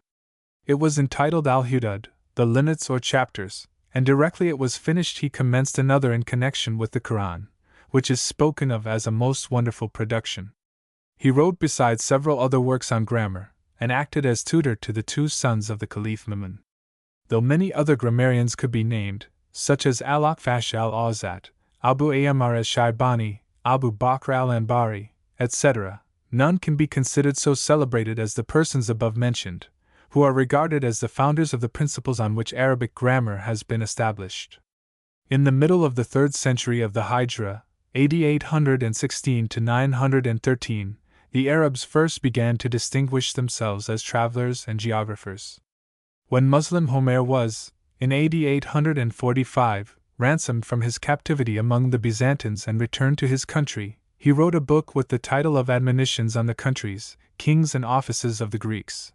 40 years afterwards, Jafar bin Ahmed al-Marvizi produced the first geographical work under the title of Highways and Countries, which was followed by those of Ibn Fazlin, Ibn Cordoba, Jehani, Al-Astakri, Ibn Hawkal, Al-Barini, Al-Bekri, and Idrisi. The great historian Masudi was also a writer of travels and an ambassador.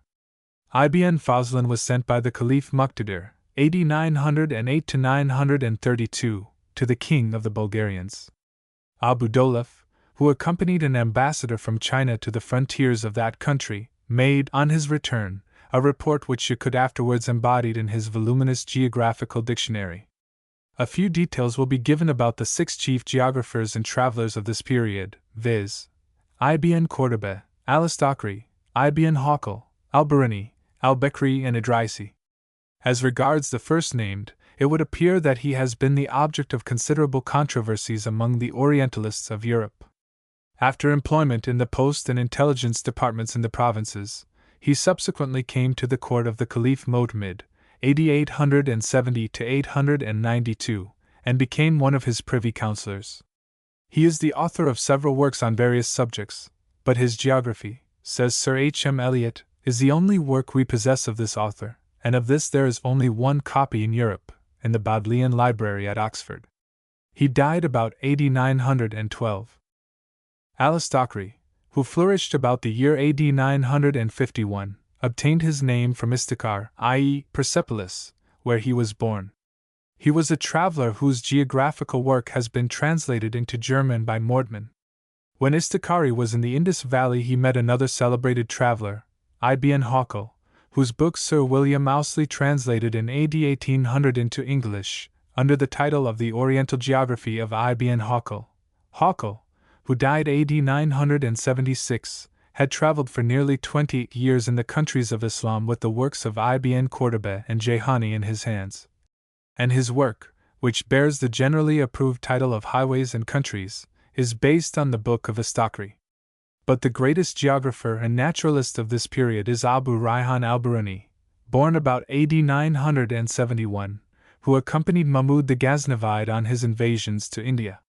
He was to Mahmud of Ghazni what Aristotle was to Alexander, with the difference, however, that he actually accompanied the conqueror on his Indian campaigns. He traveled into different countries and to and from India for the space of 40 years, and during that time was much occupied with astronomy and astronomical observations, as well as geography. His works are said to have exceeded a camel load, but the most valuable of all of them is his description of India. It gives an account of the religion of India, its philosophy, literature, geography, chronology, astronomy, customs, law and astrology about AD 1030, and has been edited by Edward Sachot, professor in the Royal University of Berlin. An English edition, containing a preface, the translation of the Arabic text, notes and indices, has also been published. Al-Biruni died at Gurna AD 1038. He used to correspond with Avicenna, who was his contemporary, and who gives in his works the answers to the questions addressed to him by this famous geographer, astronomer, geometrician, historian, scholar, and logician.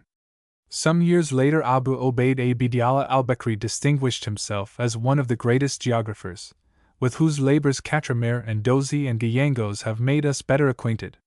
He was, by birth, from Andalusia, whence also many others traveled to the east either for instruction or for trade or as pilgrims, and of whom about a couple of dozen are mentioned by Mac Carey.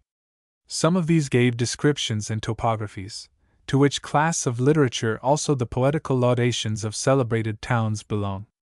Not only Baghdad, Damascus, Cairo, Fez, Morocco, and Kairouan were praised or satirized, but also Cordova, Seville, Granada, Malaga, Toledo, Valencia, and Zora were described in Arabic poems. Al-Bakri died in AD 1094 to 1095, and was followed by Idrisi, the author of a work on Arabian geography of some celebrity, and which has been translated into Latin. He died AD 1164. Of historians in Arab literature there are many, but only the most celebrated will be noted. Muhammad bin Ishaq, who died about AD 767, produced the best and most trustworthy biography of the Prophet Muhammad. His work was published under the patronage of the Abbasid princes, and was, in fact, composed for the Caliph al-Mansur, AD 754 to 775. It was used as the chief source of information by Ibn Hisham, the next historian of note, in his Life of the Prophet, which work has been edited by Dr. Wussenfeld, and translated into German by Dr. Weil, and into English by Mr. E. Rehatzek, whose manuscript, however, has not yet been printed. Ibn Hisham, who died in AD 828, was the father of Arabic genealogy, and Abu al-Siyadi, who died in AD 857, is next to him. But the real father of Arabian history was al-Waqidi, a good and trustworthy historian, 32 of whose works are known, all relating to the conquests of the Arabs, and other such subjects. He died AD 822. With him generally has been associated his secretary, Muhammad bin Saad, a man of unimpeachable integrity, and of the highest talents, merit, and eminence. He has left us some most interesting works, full of valuable information relating to those times. He died at Baghdad AD 844. Al-Madani, who died AD 839, was the author of 250 historical works, of which, however, nothing has yet been discovered, except their titles as given in the Fihriст. Passing over many other historians, two more only will be mentioned, viz. Abu Ja'far at-Tabari and al-Masudi. Tabari, whose annals are now being edited by a company of European Orientalists, was born AD 838, at Amul, in the province of Tabaristan. He traveled a great deal, and composed many works on history, poetry, grammar, and lexicography. His work on jurisprudence extends to several volumes, and his historical works stamp him as one of the most reliable of Arab historians, while his numerous other works also bear witness to the variety and accuracy of his acquirements. He died at Baghdad AD 923, and has been called by Gibbon the Livy of the Arabians. Al-Masudi, a contemporary of the great historian Tabari, died 34 years after him, in AD 957. His great work, Meadows of Gold and Mines of Gems, with the Arabic text above and a French translation below, has been published in 9 volumes, 1861 to 1877, by Barbier de Maynard, in connection with Pavet de Cordel, at the expense of the French government. Dr. A. Sprenger, who translated 1 volume of the work into English for the Oriental Translation Fund, London, 1841, calls the author of it the Herodotus of Arabian history, because he had, like his Greek prototype, undertaken extensive travels, and had like him made the description of countries and nations his chief occupation. The titles of 10 of his works are known to us, but the principal one is that named above, in the composition of which he used 85 historical, geographical, and philological works, as he himself informs us in the first chapter of his history. The work itself contains 132 chapters. Ibn al-Athir al-Jazari, born AD 1160 and died AD 1233, was also an historian of note, and a personal friend of Ibn Khaldun, who writes of him as follows: his knowledge of the traditions, and his acquaintance with that science in its various branches, placed him in the first rank, and his learning as an historian of the ancients and moderns was not less extensive. He was perfectly familiar with the genealogy of the Arabs, their adventures, combats, and history, whilst his great work, the Camel or Complete, embracing the history of the world from the earliest period to the year 628 of the Hijra, AD 1230 to 1231, merits its reputation as one of the best productions of the kind. Another of Ibn al-Athir's works is the history of the most eminent among the companions of Muhammad, in the shape of a biographical dictionary. As the development of Arab letters proceeded, in the course of time various authors began to tabulate the different branches of knowledge and science, and these, with the biographies of many of the writers, and the lists of their works, formed a distinct branch in the literature of that day. The most noteworthy of them all was Abul Faraj Muhammad bin Ishaq, who is generally known by the name of Ibn Ali Yaqub al-Warq the copyist, surnamed Nadim al-Baghdadi, the social companion from Baghdad, and the author of the Fihrist. It may be truly said that this writer, along with Ibn Khaldun, laid the foundations of the records of the edifice of encyclopedical and biographical works, which was afterwards completed by Haji Khalfa and Abul Khair. Without the work of Ibn Khaldun it would be as impossible to give a history of Arab scholars, as without the work of Nadim to give an account of Arab literature. The Kitab al-Fihrist was written by Nadim in AD 987, and is divided into 10 sections, dealing with every branch of letters and learning. It gives the names of many authors and their works long since extant, and shows the enormous amount of writings produced by the Arabs during the periods under review, up to AD 987, the date of the author's work. A short account of this ancient and curious book has been given in the Journal Asiatique for December, 1839, and from the work itself von Hammer-Purgstall has been able to gather that the 1001 Nights, Arabian Nights, had a Persian origin. In the 8th section of the Fihrist the author says that the first who composed tales and apologues were the kings of the early Persian dynasties, and that these tales were augmented and amplified by the Sasanians, AD 228 to 641. The Arabs then translated them into their own language, and composed other stories like them. Ibn Khaldun, the most worthy of biographers, must also be mentioned here, though he died in AD 1282, 24 years after the fall of Baghdad, having been born in AD 1211. This very eminent scholar and follower of Shafi'i doctrines was born at Arbila, but resided at Damascus, where he had filled the place of chief Qadi till the year AD 1281, when he was dismissed, and from that time to the day of his death he never went out of doors. He was a man with the greatest reputation for learning, versed in various sciences, and highly accomplished. He was a scholar, a poet, a compiler, a biographer, and an historian. By his talents and writings he merited the honorable title of the most learned man and the ablest historian. His celebrated biographical work, called the Wafia Talayan, or Deaths of Eminent Men, is the acme of perfection. This work was translated from the Arabic by Baron McGuckin de Slane, a member of the Council of the Asiatic Society of Paris, and printed by the Oriental Translation Fund of Great Britain and Ireland in AD 1842, 1843, 1868, and 1871. For all those who wish to gain a knowledge of the legal literature of the Mohammedans, it is a most valuable work, as the Baron has added to the text numerous learned notes, replete with curious and interesting information relating to the Mohammedan law and lawyers. Ibn Khaldun died, aged 73 lunar years, in the Najibia College at Damascus, and was buried in the cemetery of Az-Salahiyya, a well-known village situated on the declivity of Mount Cassian, a short distance to the north of Damascus, and from which a splendid view of the town and its surrounding gardens is obtained. When lately there I made inquiries about the tomb of this great Arab literator, but without success. His tomb has quite disappeared, and his name seemed to be forgotten, but his work still lives, an everlasting monument of his industry and his intelligence. It will be remembered that the early Arab poets described men, women, animals, and their surroundings in their effusive qasidas before prose writing was established. Later on, grammarians and philologists began to write books on the different objects of nature and on the physiology of man, also treatises on the horse, the camel, bees, mountains, seas, rivers, and all natural phenomena. There were thus laid down, though not a scientific, at least a philological basis, for the future development of the natural sciences and geography. Such monographs were only in later times collected in encyclopedic works, in which they were inserted in such a manner as to constitute various chapters only, and no longer separate treatises.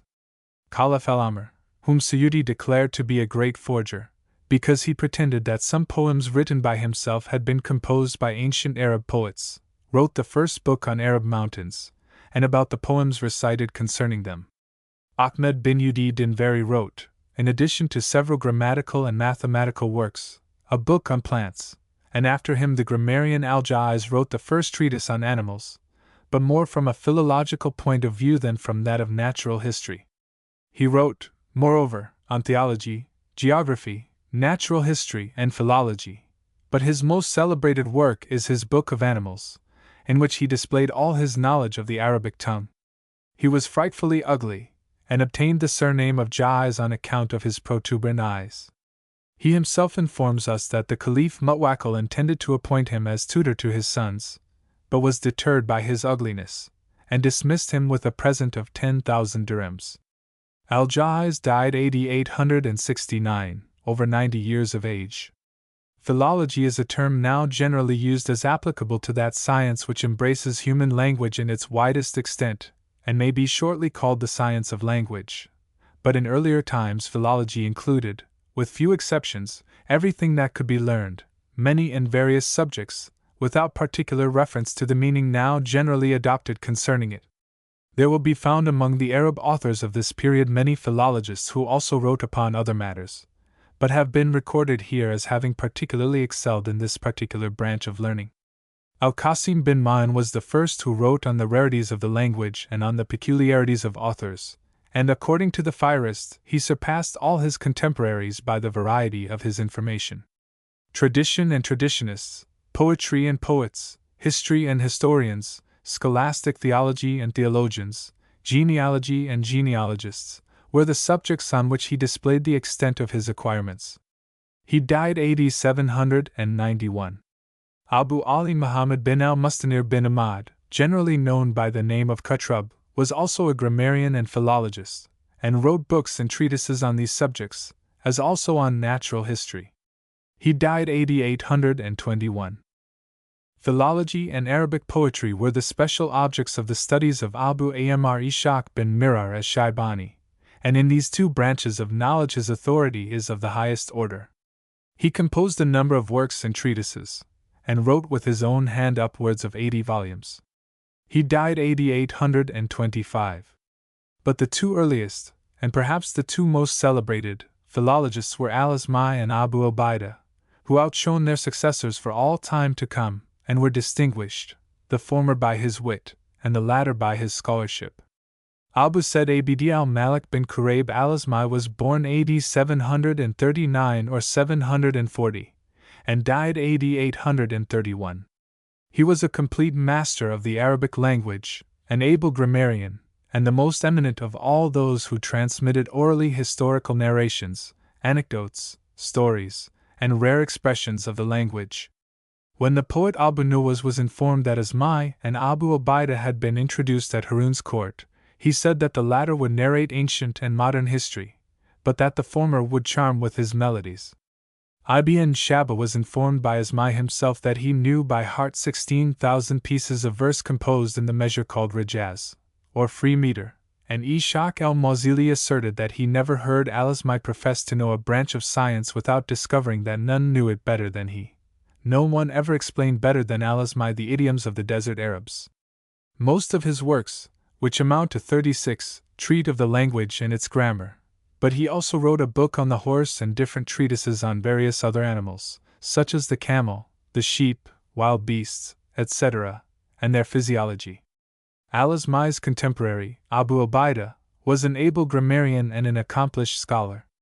He was born AD 728, and died at Basra AD 824, leaving nearly 200 treatises, of which the names of many have been given by Ibn Khaldun, and most of them are of a purely philological character.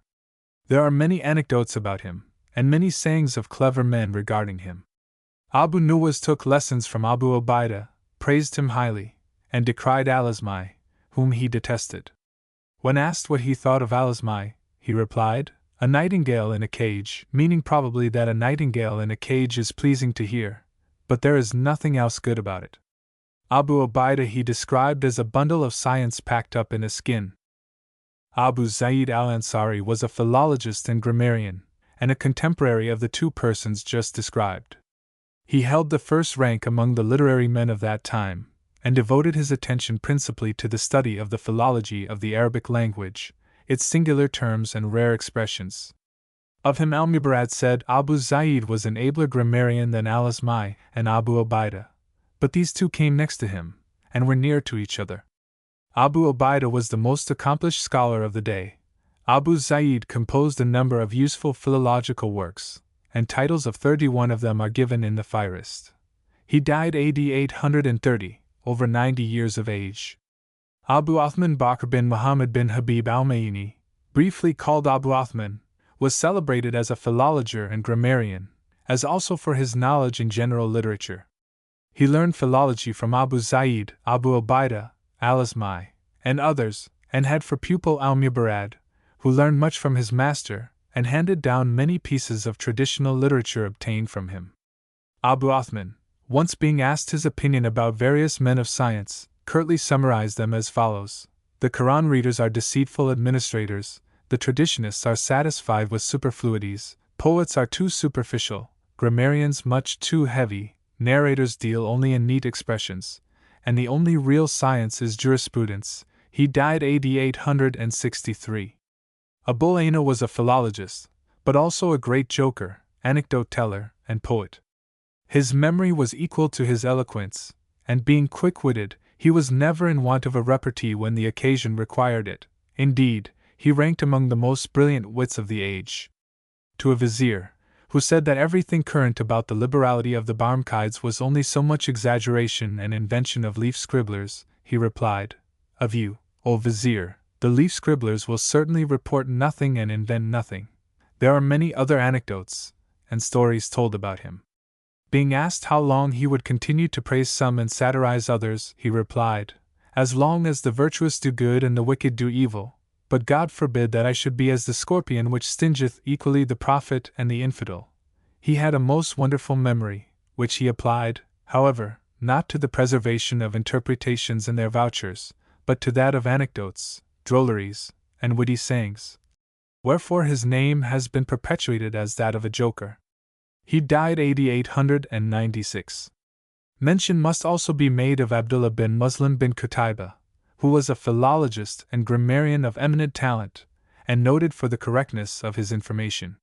He was the author of many works, such as the Book of Facts, the Writer's Guide, Notices on the Poets, and a treatise on horses, and others, all of which were more or less celebrated in their time. He was born AD 828, and died, some say, in AD 884, others in AD 908. Ibn Duraid, whose many other names are given by Ibn Khaldun, is described by that author as the most accomplished scholar, the ablest philologer, and the first poet of the age. Masudi and other men of learning also speak of him in the highest terms. He composed several works on natural history, and produced also a complete dictionary of this kind, after the model of the books Al-Ayn and Al-Jam, the two letters of the alphabet with which Khalil, the grammarian, and Abu Amr as-Shaybani respectively began their works. Ibn Duraid died at Baghdad AD 933. The celebrated Mutazilite divine Abu Hazlam Abd as-Salam al-Jabaid died the same day, and this caused the people to say that today philology and dogmatic theology have ceased to exist. In the East, by philosophy not only logic and metaphysics are meant, but also all ethical, political, mathematical, and medical sciences. Indeed, it may be said that nearly all learned men were in those days called philosophers, a term which included mathematicians, astronomers, physicians, encyclopedists, and others. From the mass of Arab authors all laying claim to the title of philosopher, it is perhaps an invidious task to select a few only, and even those selected by one person might be rejected by another. But public opinion will probably agree in naming three persons as having claim to the highest rank in Arab learning. They are Al-Kindi, Al-Farabi, and Ali ibn Sina, commonly called Avicenna. Ali bin Ridwan, Al-Ghazali, Ibn Bajjah, Avempace, and Ibn Rashid, Averroes, have also their claims to be considered, while the Lab bin Qura, Costa bin Luca, Al-Tavidi, and Al-Majridi were also all eminent men. A few details will be given about the first seven of the names just mentioned. Yaqub bin Ishaq al-Kindi, the philosopher of the Arabs, known in Europe by the corrupted name of Al-Kindius, possessed an encyclopedic mind, and being himself a living encyclopedia, he composed one of all the sciences. He divided philosophy into three branches: the mathematical, the physical, and the ethical.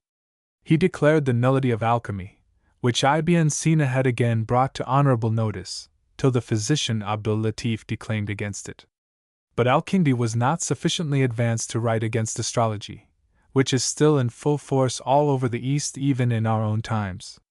Only one of his works has as yet been published in Europe, and that treats on the composition of medicines, though we possess the titles of not less than 234 works composed by him on a variety of subjects. He died AD 861.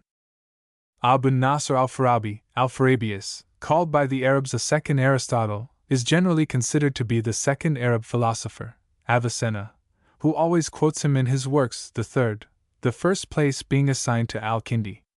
Al-Farabi studied Arabic, he was a Turk by birth, and philosophy in Baghdad, where he attended the lectures of Abu Bishr Mata bin Yunus, who possessed, and also imparted to his pupils, the gift of expressing the deepest meanings in the easiest words. From Baghdad he went to Haran, where Yohanna bin Kailan, the Christian philosopher, was teaching logic, and after his return he made all the works of Aristotle his special study. It is related that the following note was found inscribed in Al-Farabi's handwriting on a copy of Aristotle's treatise on the soul: "I have read over this book 200 times. He also said that he had read over Aristotle's Physics 40 times, and felt that he ought to read it over again." Abul Qasim said, of Cordova, says in his Classes of Philosophers that Al-Farabi led all the professors of Islam to the right understanding of logic by unveiling and explaining its secrets, as well as by considering all those points which Al-Kindi had neglected, and by teaching the application of analogy to all occurring cases. In his enumeration and limitation of the sciences, Al-Farabi embraced the whole system of knowledge as it then existed. He went to Egypt, and afterwards to Damascus, where he died in AD 950. During his residence at Damascus he was mostly to be found near the borders of some rivulet, or in a shady garden. There he composed his works and received the visits of his pupils. He was extremely abstemious, and entirely indifferent to wealth and poverty. The list of his works on philosophical and scientific subjects amount to 61. Mr. Monk's Mélanges de philosophie juive et arabe, Paris, 1859, contains good articles on Al-Farabi and Al-Kindi. Ibn Sina, Avicenna, was a great philosopher and physician. At the age of 10 years he had completed the study of the Quran in Bokhara, where afterwards a certain Natili became his tutor, with whom he first studied the Isagogy of Porphyry, and afterwards Euclid, and lastly the Almagest of Ptolemy. Natili then departed, and an ardent desire to study medicine having taken possession of Ibn Sina, he commenced to read medical books, which not being so difficult to understand as mathematics and metaphysics, he made such rapid progress in them that he soon became an excellent physician, and cured his patients by treating them with well-approved remedies. He began also to study jurisprudence before he was 13. At the age of 18 he entered the service of a prince of the Beni Saman dynasty, Nuh bin Mansur, at Bokhara, a paralytic, who entertained many physicians at his court, and Ibn Sina joined their number. There he composed his collection, in which he treated of all the sciences except mathematics, and there also he wrote his book of the acquirer and the acquired. He then left Bokhara, and lived in various towns of Khurasan, but never went further west, spending his whole life in the countries beyond the Oxus, in Khwarizm and in Persia, although he wrote in Arabic. It would be superfluous to follow all his changes of fortune, but it may be mentioned that when he was the first physician and vizier of Mesjid-e-Dawla, a sultan of the Ba'id dynasty, he was twice deposed and put in irons. He also appears to have acted treacherously towards Al-ud-Dawla, a prince of Ispahan, who was his benefactor. He was 4 years in prison, but at last succeeded in deceiving his guardians, and escaped. His dangerous travels, and the depression of mind inseparable from reverses of fortune, however, never interrupted his scientific pursuits. His taste for study and his activity were such that, as he himself informs us, not a single day passed in which he had not written 50 leaflets. The list of manuscripts left by him, and scattered in various libraries of Europe, is considerable, and though many of his works have been lost, some are still in existence. The fatigues of his long journeys, and the excesses of all kinds in which he indulged, abridged the life of this celebrated scholar, who died in AD 1037, at the age of 56, at Hamadan, where the following epitaph adorns his tomb: "The great philosopher, the great physician, Ibn Sina, is dead. His books on philosophy have not taught him the art of living well, nor his books on medicine the art of living long." A brief notice must be given of the celebrated physician and philosopher, Ali bin Ridwan, who died AD 1067. He was such a prodigy of precocious learning that he began to lecture on medicine and philosophy at Cairo from his 14th year. He afterwards also taught astronomy. At the age of 32 he had attained a great reputation as a physician, and was a rich man at 60. He left more than 100 books which he had composed, and he himself says, "I made abridgments of the chief philosophical works of the ancients, and left in this manner 5 books on philology, 10 on law, the medical works of Hippocrates and Galen, the book of plants of Dioscorides, the books of Rufus, Paulus, Hawi, and Razi, 4 books on agriculture and drugs, 4 books for instruction in the Almagest of Ptolemy, and an introduction to the study of it, and to the square of Ptolemy, as also to the works of Plato, Alexander, Themistocles, and Al-Farabi.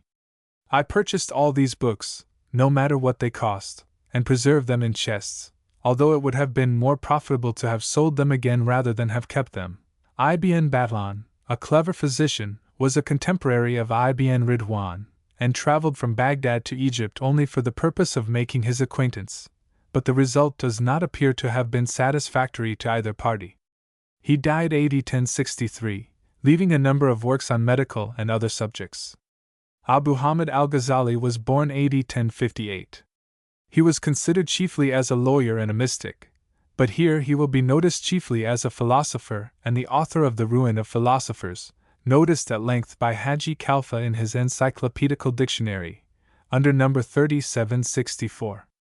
But Ghazali's most celebrated work is The Resuscitation of Religious Sciences, which is so permeated by the genius of Islam that, according to the general opinion of scholars, the Mohammedan religion, if it were to perish, might again be restored from this work alone. Orthodox fanatics, nevertheless, attacked his works as being schismatic, and they were even burnt in the Maghrib.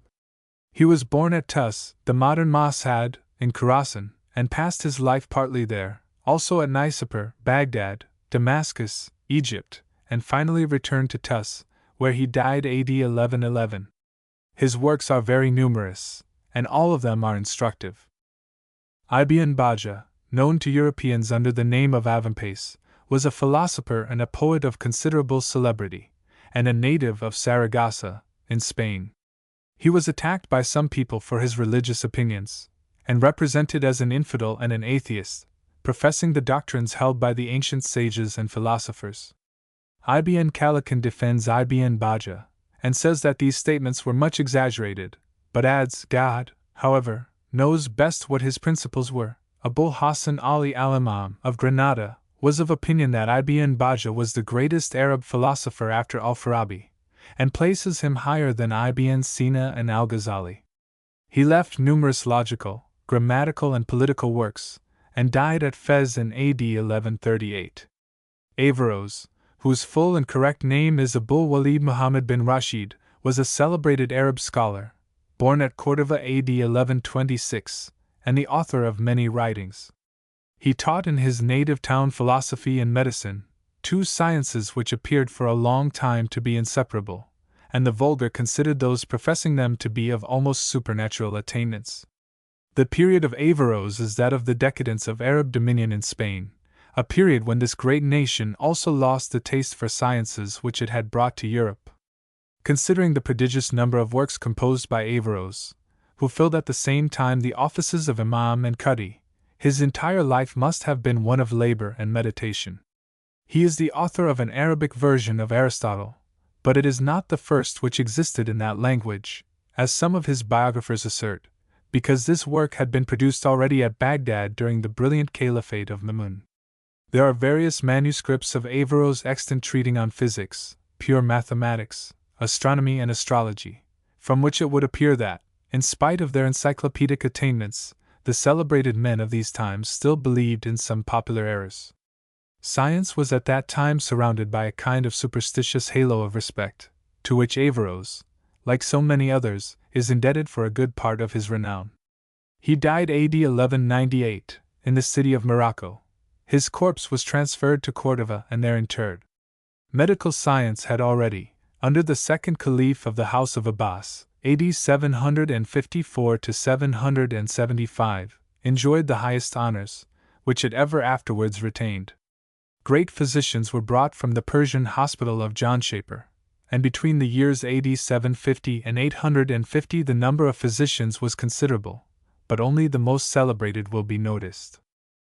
Georgios bin Bakhtishan, of John Shaper, lived at the commencement of the Abbasid dynasty, and was the author of the Book of Pandects. When Al-Mansur was building the city of Baghdad he suffered from pains in his stomach and from impotency, and Georgios, the director of the medical college at John Shaper, was recommended to him as the most skilled physician of the time. Accordingly, the caliph directed Georgios and two of his pupils, Ibrahim and Sergius, to come to Baghdad, appointing Jibrail, the son of Georgios, as director of the hospital in the place of his father. Georgios cured Al-Mansur, and received from him 3,000 ducats for his reward, along with a beautiful slave girl. The latter was, however, returned to the caliph with thanks, and the remark that, being a Christian, he could not keep more than one wife. From that moment the physician attained free access to the harem, and enjoyed high favor with the caliph, who greatly pressed him in AD 770 to make a profession of Islam. But this he refused to do, and died shortly afterwards, in AD 771. Before his death Georgios asked to be allowed to return to John Shaper, to be buried there with his ancestors. Al-Mansur said, "Fear God, and I guarantee you paradise." Georgios replied, "I am satisfied to be with my ancestors, be it in paradise or be it in hell." The caliph laughed, allowed him to return home, and presented him with 10,000 pieces of gold for his traveling expenses. Gabriel, Jibrail, the son of the above-named Georges, was also a celebrated physician. He enjoyed great favor with Harun ar-Rashid, who used to declare that he would not refuse him anything. When, however, this caliph fell ill at Tus, and asked Gabriel for his opinion, the latter replied that if Harun had followed his advice to be moderate in sexual pleasure, he would not have been attacked by the disease. For this reply he was thrown into prison, and his life was saved only by the chamberlain Rabi'i, who was very fond of him. Amin, the son and successor of Rashid, followed the advice of Gabriel more than his father did, and would not eat or drink anything without his doctor's sanction. In AD 817 Gabriel cured Sel bin Hassan, who recommended him to Mamun, but Michael, the son-in-law of Gabriel, was his body physician. In AD 825 Mamun fell sick, and, as all the medicines of Michael were of no use, Isa, the brother of Mamun, advised him to get himself treated by Gabriel, who had known him from boyhood. But Abu Ishaq, the other brother of Mamun, called in Yahya bin Maysway, and when he could do nothing, then Mamun sent for Gabriel, who restored him to health in 3 days, and was handsomely rewarded in consequence. When Mamun marched, in AD 828, against the Byzantines, Gabriel fell sick and died, whereon the Caliph took Gabriel's son with him on the campaign, he being also an intelligent and skilled physician. The works of Gabriel are: 1. A treatise on food and drink, dedicated to Mamun. 2. An introduction to logic. 3. Extracts from medical Pandects. 4. A book on fumigatories. Isa bin Musa, who flourished about AD 833, was also one of the most distinguished physicians of the period. He left the following works: 1. Book on the forces of alimentary substances. 2. A treatise for a person who has no access to a physician. 3. Questions concerning derivations and races. 4. Book of Dreams, indicating why medicines should not be given to pregnant women. 5. Book of the remedies mentioned by Hippocrates in his treatise on bleeding and cupping. 6. Dissertation on the use of baths. Without giving any details about Maysway, Yahya bin Maysway, Honian bin Ishaq, and Costa bin Luca, all of whom were distinguished for medical knowledge, some fuller mention must be made of Abu Bakr ar-Razi, who has been described as the ablest physician of that age and the most distinguished, a perfect master of the art of medicine, skilled in its practice, and thoroughly grounded in its principles and rules.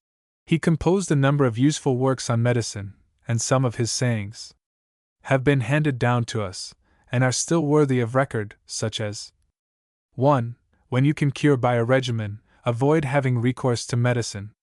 2. When you can effect a cure with a simple medicine, avoid employing a compound one. 3.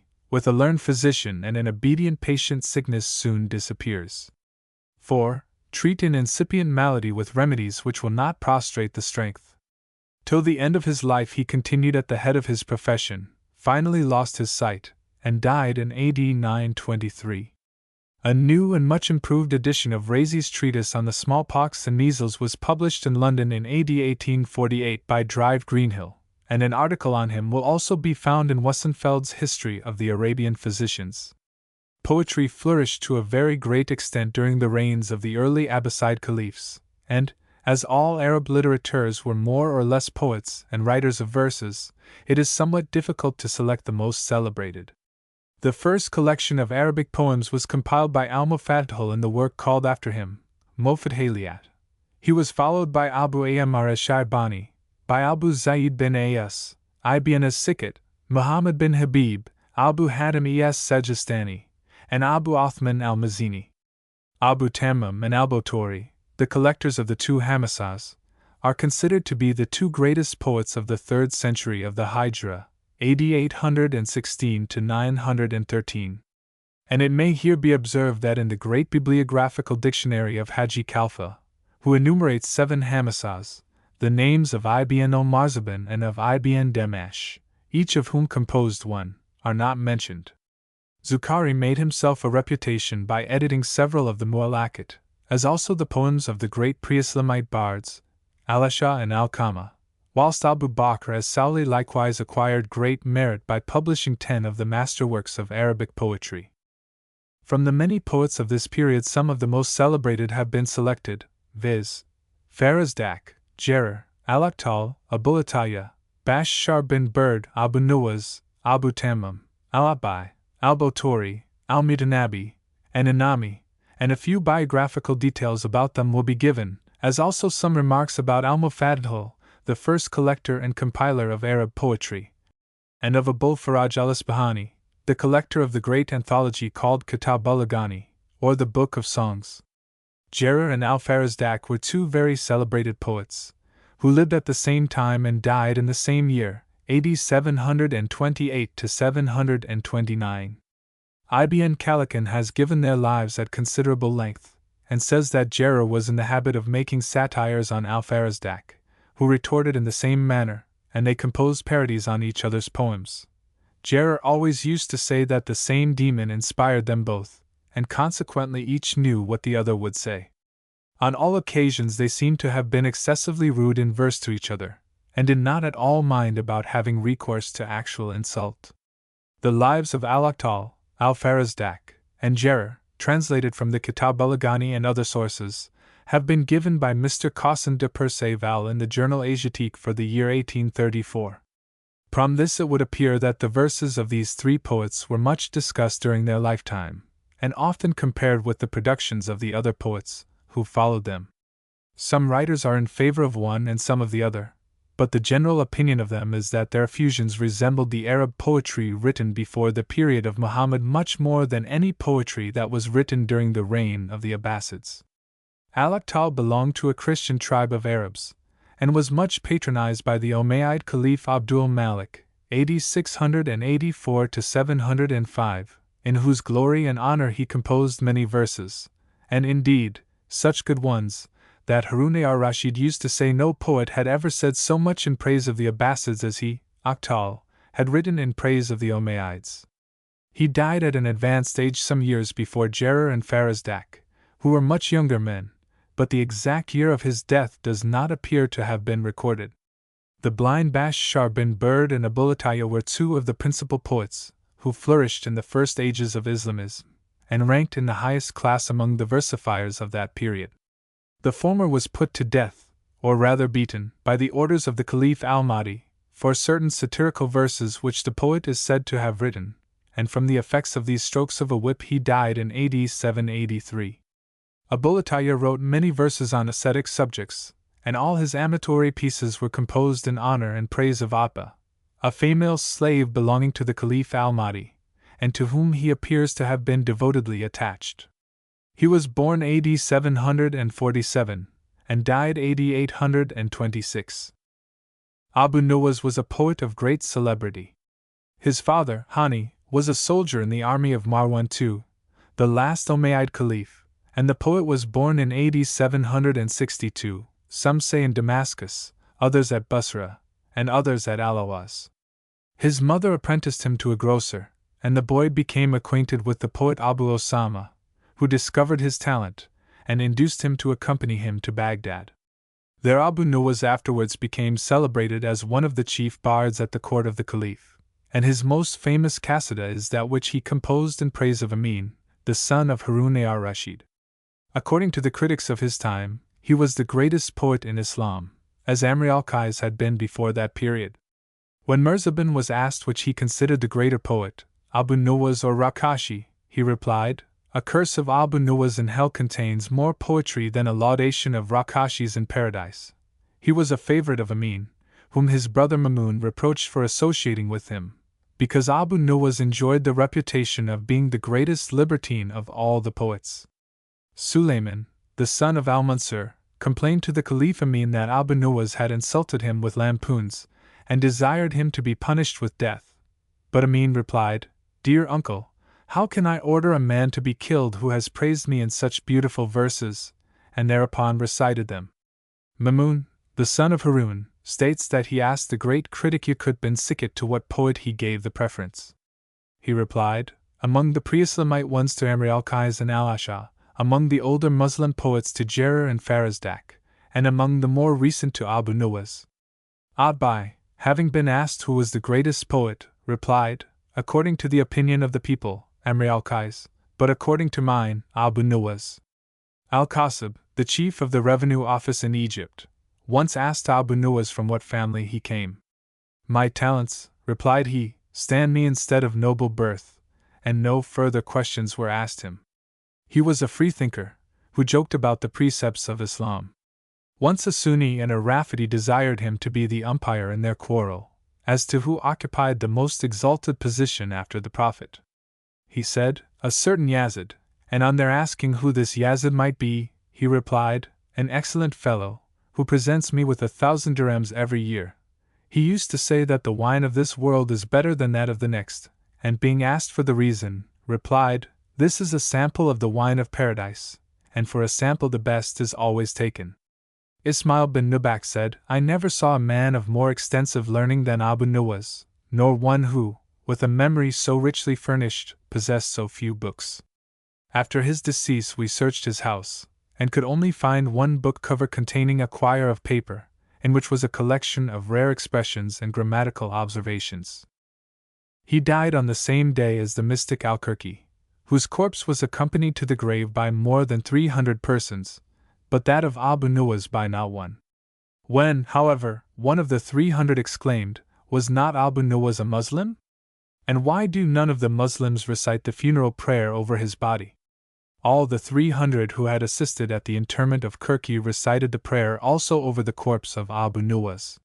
He is considered to have been an equally good narrator, scholar, and poet, and being asked by Sulayman bin Sel what species of poetry he thought to be the best, replied, there are no poems on wine equal to my own, and to my amatory compositions all others must yield.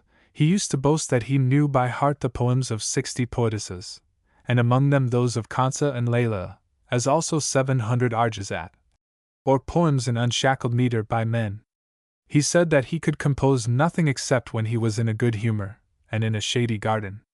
He often began a qasida, put it away for several days, and then took it up again to rescind much of it. According to Abu Ammar, the three greatest poets in the description of wine are Asha, Akhtal, and Abu Nuwas.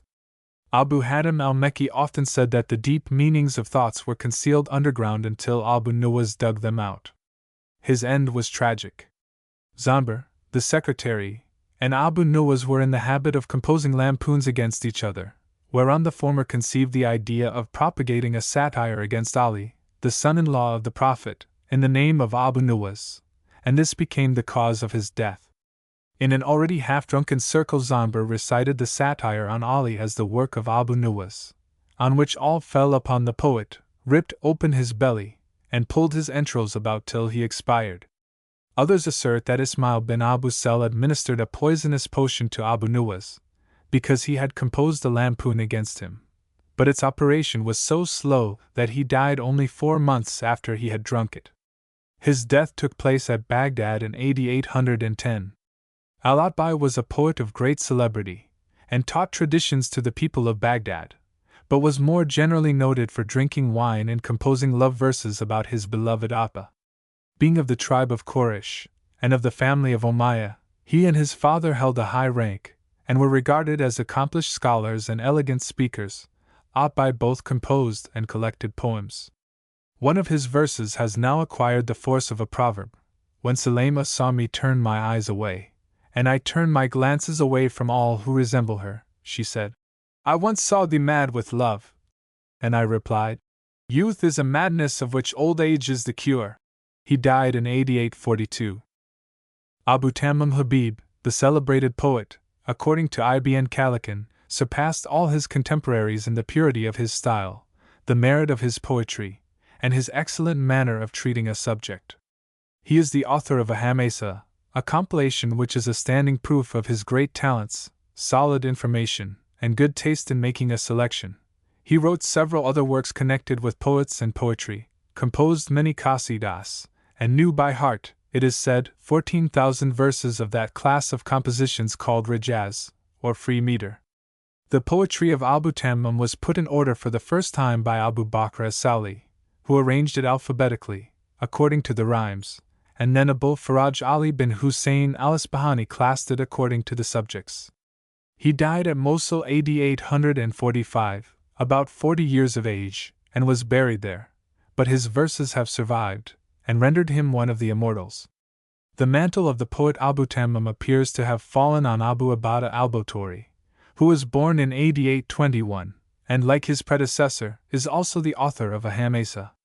He appears to have received his first encouragement to persevere as a poet from Abu Tammam, and later on he says, "I recited to Abu Tammam a poem which I had composed in honor of one of the Humayd family, and by which I gained a large sum of money. When I finished he exclaimed, 'Very good! You shall be the prince of poets when I am no more.' These words gave me more pleasure than all the wealth which I had collected." On being asked whether he or Abu Tammam was the better poet, al-Bottori replied, "His best pieces surpass the best of mine, and my worst are better than the worst of his." Abul Ala al-Mari, a great philologist and poet, born in AD 973, died AD 1057, was asked which was the best poet of the three, Abu Tammam, al-Bottori, or al-Mutanabi. He replied that two of them were moralists, and that Bottori was the poet. He died AD 897. His poems were not arranged in order till Abu Bakr as-Sawli collected them and classed them alphabetically by their rhymes, while Abul Faraj Ali bin Hussein al-Isfahani collected them also, and arranged them according to their subjects. A copy of his Diwan is in the Bibliothèque Nationale in Paris. Al-Mutanabi, or the Pretended Prophet, a role to which he aspired, but in which he did not succeed, comes next to the two great poets, Abu Tammam and al-Bottori, though some critics consider him to be superior to them. He is, however, generally acknowledged to be a great lyric poet, while many of his best qasidas refer to the exploits of Saif ad-Dawla, a prince of the Banu Hamdan dynasty in Syria. After leaving him he went to Egypt, then to Persia, Baghdad, and finally Kufa, his native place, near which he was killed in a fight in AD 965. It is stated that in this contest Mutanabi, seeing himself vanquished, was taking to flight, when his slaves said to him, "Let it never be said that you fled from a fight, you who are the author of this verse. The horse, and the knight, and the desert know me well, the sword also, and the lance, and paper and the pen." Upon this he turned back and fought till he was slain, along with his son and his slave. His Diwan, or collection of poems, is well known, and much read in our times, even in India. It has been translated into German. An-Nami was one of the ablest and most talented poets of his time, but inferior to Mutanabi, with whom he had some encounters and contests in reciting extemporary verses when they were at the court of Saif ad-Dawla together. He died AD 1008 at Aleppo, aged 90. Abul Abbas al-Mufaddal, the collector of the celebrated selection of Arabic poems called the Mufaddaliyat, which served as a model for the Hamasas, was the first editor of the 7 suspended poems, the Mu'allaqat, and also one of the earliest of the Arab philologists. He was a native of Kufa, and adhered to the faction of Ibrahim bin Abdullah, who rebelled in AD 761 against al-Mansur, the second Abbasid caliph. Al-Mansur, however, pardoned al-Mufaddal, and attached him to the household of his son, al-Mahdi, by whose orders Mufaddal made a collection of the most celebrated longer poems of the Arabs, 128 in number, under the title of the Mufaddaliyat. This, the oldest anthology of Arabian poets, was first commented upon by his disciple, al-Arabi, then 200 years later by the two great philologists and anthologists, al-Anbari and an-Nahas, by Merzuk, and lastly by Tabrizi, who is sufficiently known in Europe as the editor and commentator of the Hamasa, published by Freytag with a Latin translation.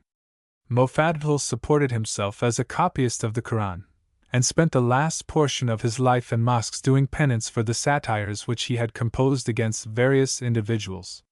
His other works were a book of proverbs, a treatise on prosody, another on the ideas usually expressed in poetry, and a vocabulary. He was held to be of the first authority as a philologist, a genealogist, and a relator of the poems and battle lays of the desert Arabs. He died AD 784.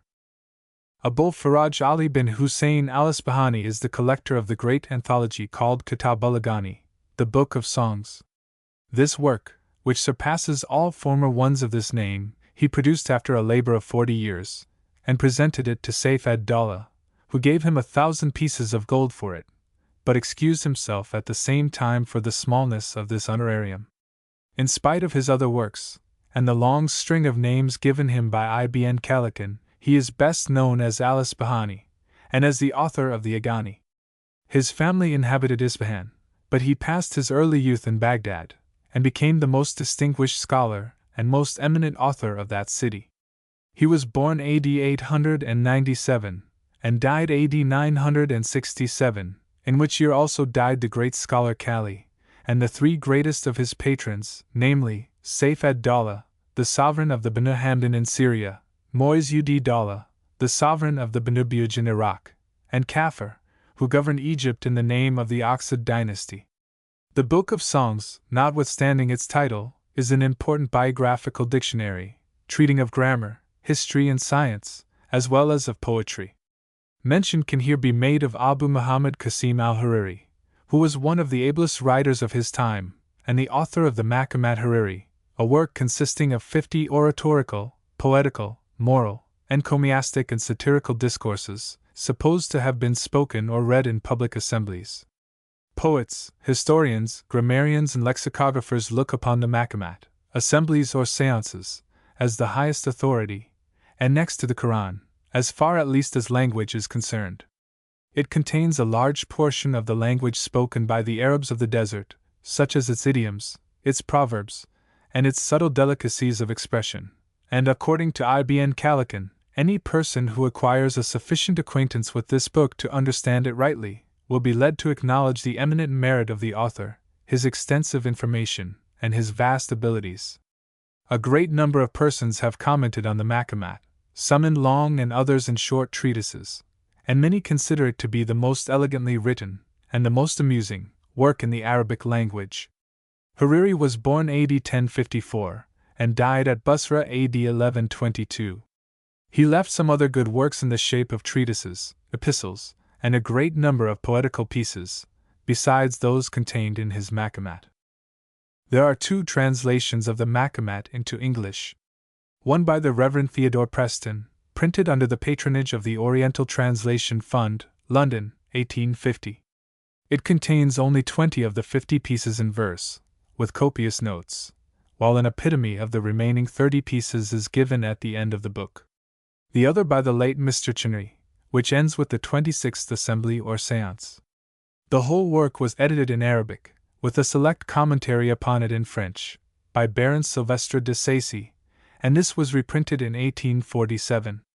Ruckert also made a very free translation of it in German verse, which reached a third edition in 1844, but this differs widely from the contents of the original, though it is said to be more pleasing and attractive to a general reader. After the Muslim legal sciences had been established upon the fourfold foundations of the Quran, tradition, general consent of communities, and the analogies derived therefrom, then philosophy and mathematics began to flourish by translations made either directly from the Greek or through Syriac and Persian. In former times, during the reign of Nashirwan, a Persian monarch of great renown, AD 530 to 578, there was some intercourse between Persian and Byzantine philosophers. Several books on logic and medicine had been translated from Greek into Persian, and from these Abdullah ibn al-Makaffa made translations into Arabic. The literary career of Ibn al-Makaffa, who presumed to vie with the eloquence of the Quran, and was considered to be a free thinker, and eventually slain, falls into the reign of Al-Mansur, AD 754 to 775, the second caliph. But Ibn al-Makaffa rendered such services to Arabian literature that a short sketch of his life will presently be given. During the reign of Mansur, AD 754 to 775, Greek works were translated, not yet from the original, but from the Persian. During the caliphate of his son, Mahdi, AD 775 to 785, Abdallah bin Hillel translated the celebrated animal fables of Bidpay from Persian into Arabic, under the title of Kalila wa Dimna, and they were afterwards versified by Silil bin Nubakt. In Persian they are known under several titles, such as Kalila wa Dimna, the Anwar-i Suilai, and the Ayar Danish, and in Turkish as the Humayun Nama. 8 years before the seventh caliph, Mamun, AD 812 to 833, ascended the throne. Many Greek and Syrian manuscripts had been collected in Baghdad. These were all preserved there in the library, which was called the House of Wisdom, until Mamun began to utilize them by means of translations.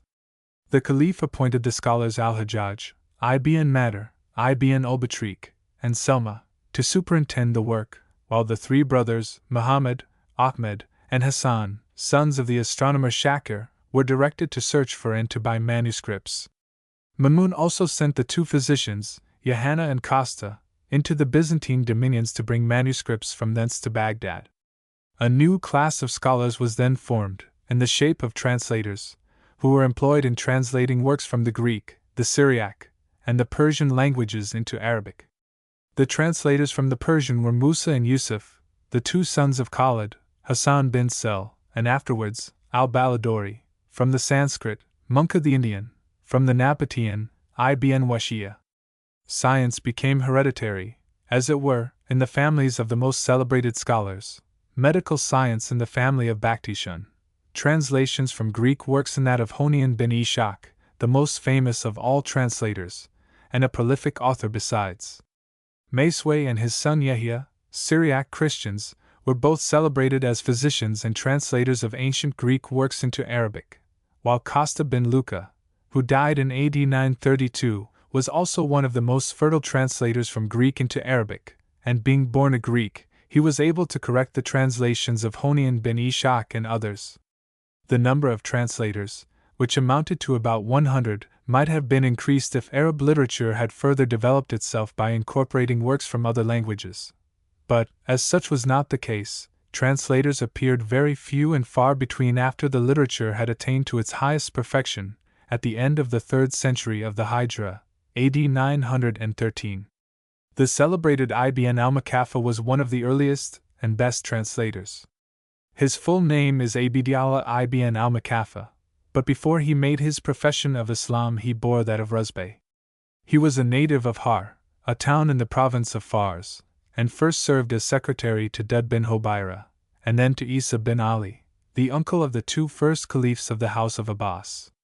He was an excellent poet, letter writer, and orator, equally skilled in his mother tongue, the Persian, as in the Arabic language, from the former of which he left the splendid translations of 1. The Kodanama, a legend; 2. The Amernama, or Prince Book; 3. Kalila wa Dimna; 4. Murdak; 5. Biography of Nashirwan; 6. The Great Book of Manners; 7. The Small Book of Manners or Good Habits; 8. The Book of Epistles. So far the Firist. What follows is from Ibn Khalikan. Ibn al-Makaffa was the secretary and most confidential servant of Isa bin Ali, with whom he dined the day before he made his public profession of Islam. Having sat down, he began to eat and to mutter according to the custom of the Magians. "How," said Isa, "you mutter like the Magians, though resolved to embrace Islamism?" To which Ibn al-Makaffa replied that he did not wish to pass a single night without being of some religion. In spite of his conversion, he was always suspected of free-thinking, like Mudi bin Ayas and Yahya bin Zad, and one day, when Al-Jaiz, the philologist, made the remark that they were persons the sincerity of whose religious sentiments was doubted, one of the learned, on hearing this, said, "How is it that Al-Jaiz forgets to count himself?" When Khalil the prosodist was one day asked his opinion about Ibn al-Makaffa, he said, "His learning is greater than his wit," and the latter, being asked the same question concerning Khalil, replied, "His wit is greater than his learning." Being a favorite with the Caliph, he took great liberties with Sophian, the governor of Basra, and insulted the memory of his mother. One day Sulayman and Isa, the uncles of the Caliph Mansur, desired to obtain a letter of amnesty from him for their brother Abdallah, and they instructed Ibn al-Makaffa to compose one in the strongest terms, which he did, and added to it the following clause: "Should the prince of the believers ever act treacherously towards his uncle Abdallah, then may he be divorced from his wives, may his slaves be free, and may his subjects be salved from obedience." The Caliph's dignity was shocked, and he ordered the writer of this letter of amnesty to be forthwith executed, and the governor of Basra, whom Ibn al-Makaffa had many times insulted, very gladly undertook the duty. Al-Madani narrates that when Ibn al-Makaffa was brought before Sophian, the latter asked him whether he remembered the insults he had heaped upon his mother, and added, "May my mother really deserve those insults if I do not get you executed in a manner hitherto unheard of." He also recalled Ibn al-Makaffa's joke about Sophian's big nose, because he had one day asked the governor, "How are you and your nose?" On another occasion, when the governor remarked that he never had reason to repent, keeping silence, Ibn al-Makaffa replied, "Dumbness becomes you, then why should you repent of it?" Accordingly, Sophian ordered the members of Ibn al-Makaffa's body to be chopped off, one after the other, and thrown into a burning oven, into which, last of all, the trunk of his body was also thrown. There are other accounts of his death, viz., that he was strangled in a bath, or shut up in a privy. One opinion, however, generally prevails, that the execution was not a public one. The date of it is uncertain. AD 756, 759, and 760 are all given, but the victim was only 36 years of age at the time. A few remarks may be made about the support given to learning and men of letters by the Umayyad and Abbasid caliphs, as also by those of the Spanish or Western Caliphate. The Umayyad caliphs, with their capital at Damascus, were generally patrons of science, poetry, architecture, song, and music. But all these branches of knowledge were at that time merely rudimental, and, of the 14 sovereigns of the dynasty, only 5 really deserve the name of protectors of learning, and of these Abdul Malik, AD 684 to 705, and his son Walid I, AD 705 to 715, were the most distinguished. During the period of their caliphate there were not only male, but also some female poets. All their poems are mostly short, and confined to amatory, laudatory, or vituperative compositions, called forth by the momentary circumstances in which the authors happen to be placed.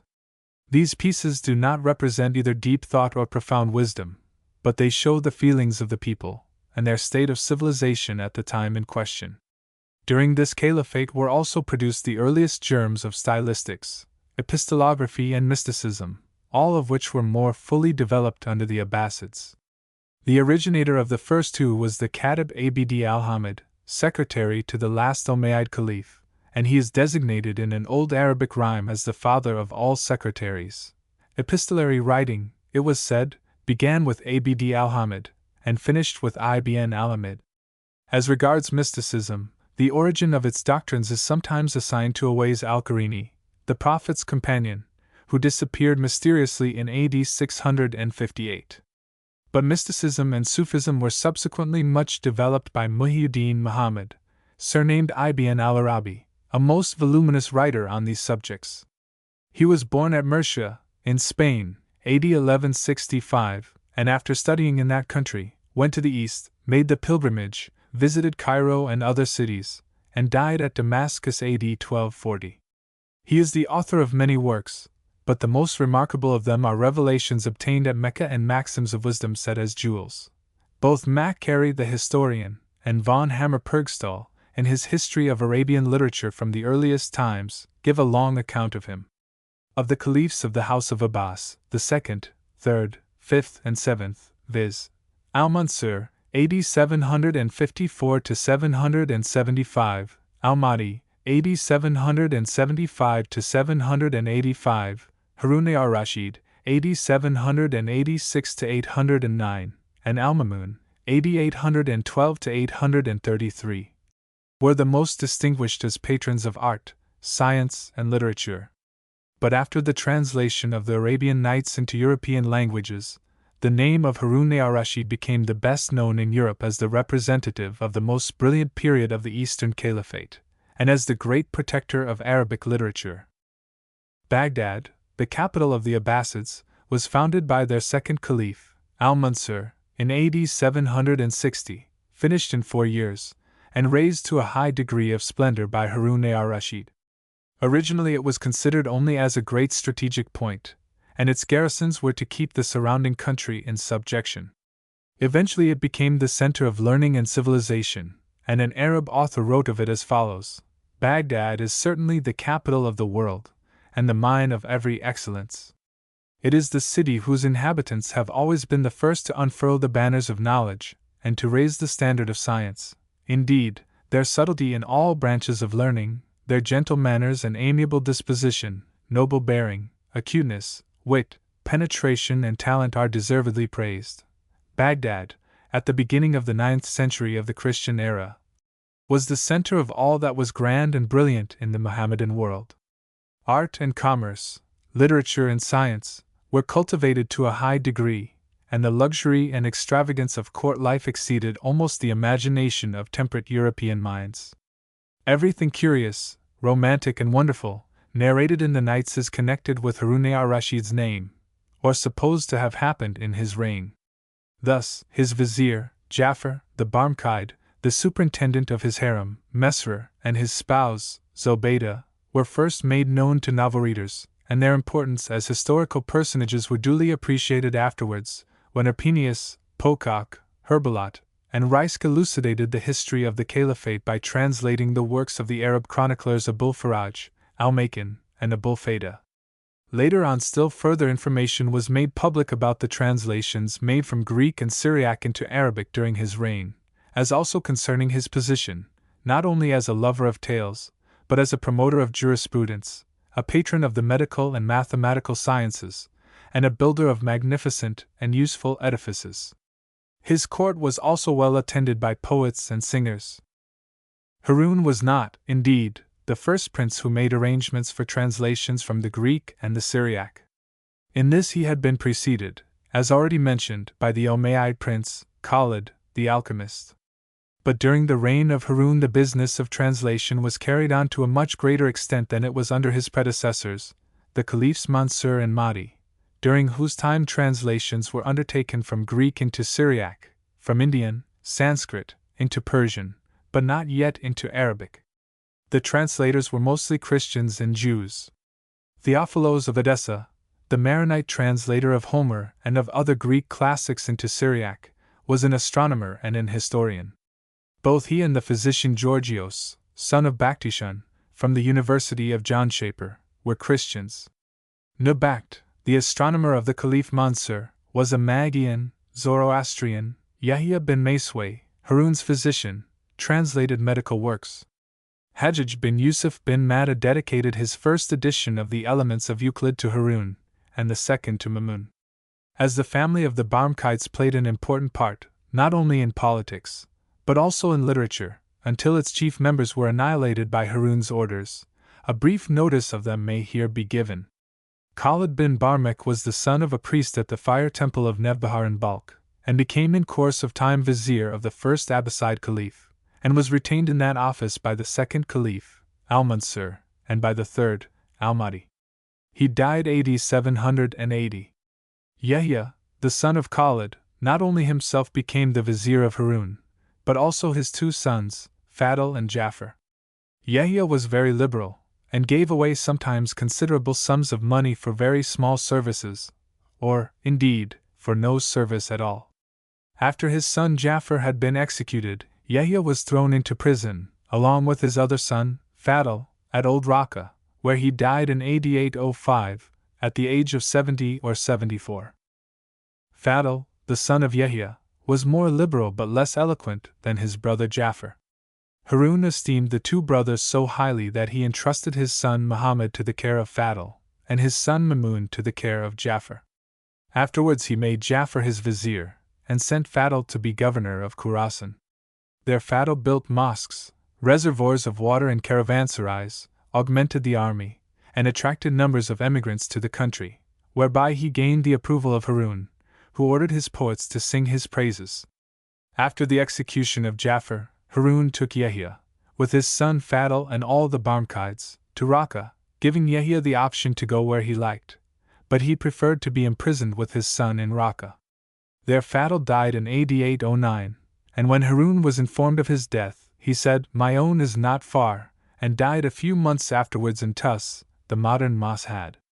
The death of Fadl, as a generous patron, was bewailed by several poets, such as Abul Hajna, Atbai, Abu Nuwas, and others. Fadl was also notable for his filial piety, and when the use of cold water injured the health of his father whilst they were in prison, he used to warm the water by placing a pot of it on his own stomach. Jafar, the brother of Fadl and a son of Yahya, who was slain AD 802, is to be mentioned here, not for his tragic fate, which is well known, but rather for his literary attainments, especially his oratory and his style, in both of which he excelled. From his long biography, written by Ibn Khaldun, there will be given here only some extracts relating to science and literature. He was a great master of speech, and expressed his thoughts with much elegance. In one night he endorsed more than 1,000 petitions addressed to the Caliph with his decisions, all of which were in perfect concordance with the law. His instructor in jurisprudence had been Abu Yusuf the Hanafite, whom his father Yahya had appointed to teach him. The favor enjoyed by Jafar with Harun al-Rashid was so great that this Caliph caused one robe to be made with 2 separate collars, which they both wore at the same time. Ibn Khaldun narrates the traditions relating to the fall of Jafar and his family. The one refers to his amours with Abasa, the sister of Harun, and to the birth of a child. The other to the escape of a member of Ali's family entrusted to Jafar's guardianship by Harun. The true cause was probably the Caliph's envy of the power, wealth, and generosity of the Barmkides, along with the backbitings of their enemies. Jafar was slain at Al-Amr in the district of Al-Anbar. His head and the trunk of his body were set up opposite to each other on the 2 sides of the bridge of Baghdad, and his death was lamented by various poets. After Mamun, AD 812 to 833, the most intellectual caliph appears to have been Radi Billah, AD 934 to 940. His poems were collected in a diwan. He was the last caliph who presided not only over the government as a sovereign, but also over the pulpit as imam. Indeed, he may be said to be the terminal point of the power, brilliancy and independence of the House of Abbas, which henceforth gradually declined till its final extinction with the conquest of Baghdad by the Mughals in AD 1258. The great chess player, Abu Bakr as-Sali, bears witness, in Masudi's Meadows of Gold, to the great accomplishments of Radi Billah, and to his love of the sciences. Of games, chess and nerd, flourished during his reign, and although the perfection of song and of lute-playing had already passed away, singers and musicians are still mentioned. Of the amusements of the court, hunting appears to have flourished most, and the learned poet Khashijin, who wrote on the game of nerd, also left instructive poems on the chase. Radi Billah appears to have been fond of books of travel and of natural history, and of the society of men of letters and of science, and liked listening to recitals on the history, politics, and glory of the old Persian kings. Footnote 4 Nerd. This game is mentioned as early as the Shahnameh, the author of which, Firdausi, was of opinion that it is of genuine Persian, and not of Indian origin, like chess, but this assertion is not necessarily correct. Hyde has described the game in his Historia Nerdilitii, and it resembles somewhat the German puff and trick-track, and the English backgammon. It is played on a board divided into black and white compartments. With a black and a white house in the center, the moves are made according to the numbers that come up on the throw of 2 dice. Of the Spanish caliphs, mention only will be made of the 9th sovereign of the Banu Umayyad dynasty in Andalusia, viz., Hakim II, who died AD 976. Among the 5 Arab rulers of Spain, viz., 3 Abd-ar-Rahmans and 2 Hakims, who have acquired everlasting fame in history as special friends of science and patrons of learned men, Abd-ar-Rahman III and Hakim II, are the greatest and most prominent. They stand in the Arab literary history of the West as high as Harun and his son Mamun do in the history of the literature of the East. As Mamun was the greatest of the Banu Abbas caliphs of Baghdad who promoted science and art, so Hakim II was the greatest of the Banu Umayyads in Cordova. From his earliest youth he had received a most careful scientific education, and applied his energies to study, as he could not devote them to public affairs on account of the long duration of his father's reign, from AD 912 to 961.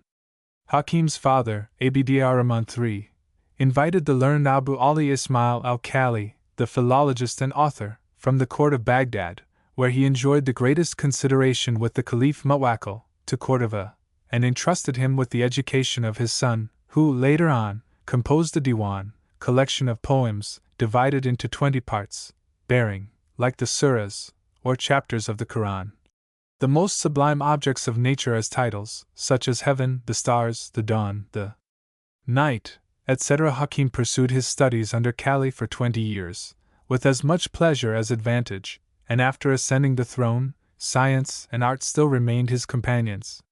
When his father died, and he assumed the government, he led the funeral procession, surrounded by his Andalusian, Slavonic, and Moghreban bodyguard, and interred the corpse with the greatest pomp in the mausoleum of Rozafa, and after that accepted the homage of his viziers, emirs, qaids, and qadis.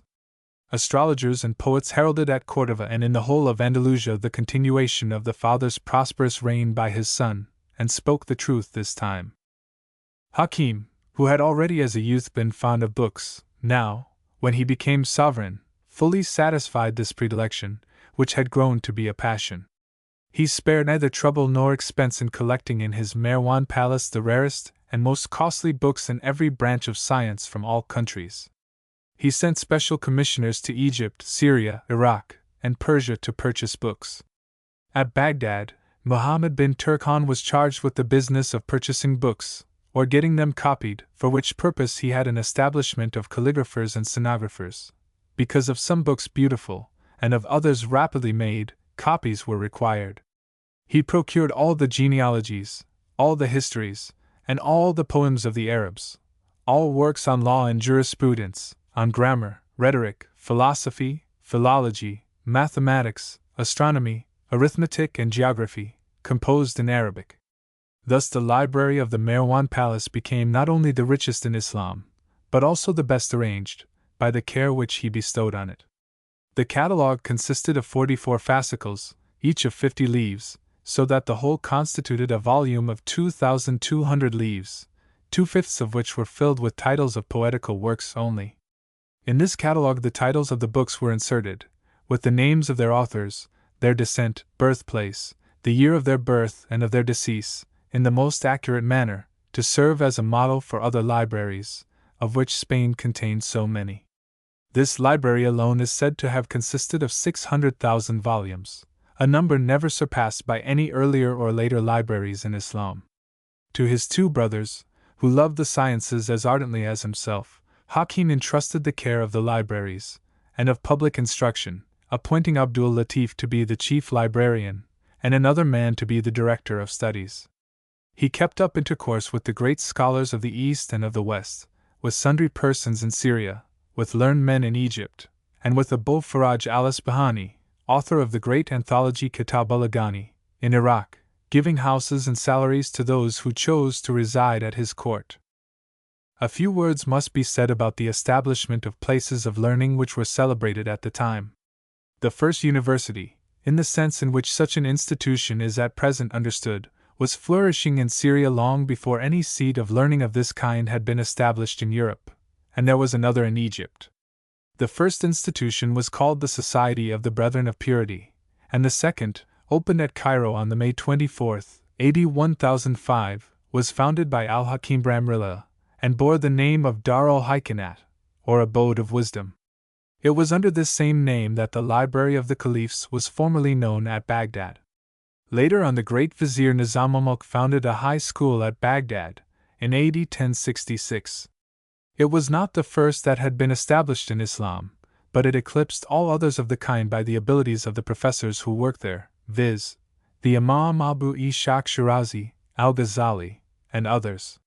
With the Society of the Brethren of Purity, mentioned above, there were two men closely connected, viz., al-Tawhidi, who died AD 985, and al-Majridi, who died AD 1004, the former in the east, the latter in the west, and both of them are deserving of the general name of philosopher.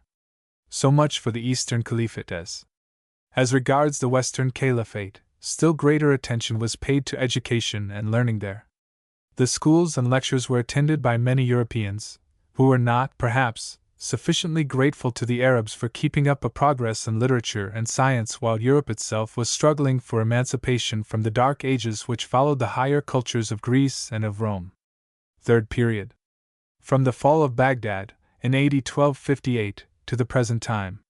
The conquest of Baghdad by the Mughals is a most remarkable period, not only in the literature, but also in the history of the Arabs. It marks the final extinction of the Abbasid dynasty, from whom the ancient power and glory had vanished to such a degree that the authority of the caliphs may almost literally be said to have been confined to the city only. Halakha Khan, the brother of the Grand Khan Kublai, and grandson of Genghis Khan, took and sacked Baghdad, keeping the caliph imprisoned for some time, but slaying him at last, with his sons and several thousand Abbasids. Al-Mustasim was the 37th and last caliph of the House of Abbas, which had reigned over 500 years, and was now extinguished. Halakha Khan attacked Baghdad by the advice of Khoja Nasiruddin Tusi, the great Persian astronomer and mathematician.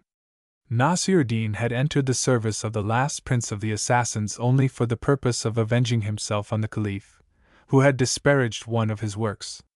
When, however, he became aware of Halakha's power, he not only betrayed his new master to him, but led the Mughal conqueror also to Baghdad.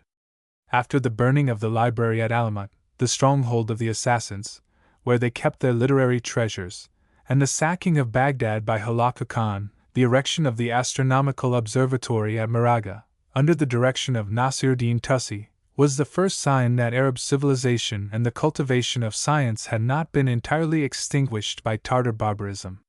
The learned viziers who stood by the side of the conqueror, such as the two brothers Juvayni, were Persians, and therefore hardly belonged to the history of Arab literature. But the fact that one of these two historians now wrote the heart-opener also implies that the invasion of the barbarians had not quite put an end to literary activity. More than 10 historians flourished at the beginning of this period whose names terminated with din, such as Bahauddin, Imaduddin, Kamaluddin, etc., and they were contemporaries of the Arab Plutarch ibn Khaldun, already mentioned and described in the preceding period. The Alfiya, or quintessence of Arab grammar, was written in verse by Jamaluddin Abu Abdullah Muhammad, known under the name of Ibn Malik. The author died in AD 1273 to 1274, but his work has lived, and it is looked upon as a good exponent of the system. The Arab text has been published, with a commentary upon it in French, by Sylvestre de Sacy, AD 1834. During the 8th century of the Hijra, AD 1301 to 1398, there lived 3 distinguished men, one famed as a geographer and traveler, and the other 2 as historians, viz. Ibn Battuta, Abul Fayda, and Ibn Khaldun. The first named left his native town, Tangiers, in AD 1324, and traveled all over the East, performing his pilgrimage to Mecca in AD 1332. The travels of Ibn Battuta were translated by the Rev. S. Lee, and published by the Oriental Translation Fund, as their first work, in AD 1829. This traveler has been noticed by Cosgarten in a Latin treatise, and his travels have been also translated into French, with the Arabic text above, by C. de Fremery and R.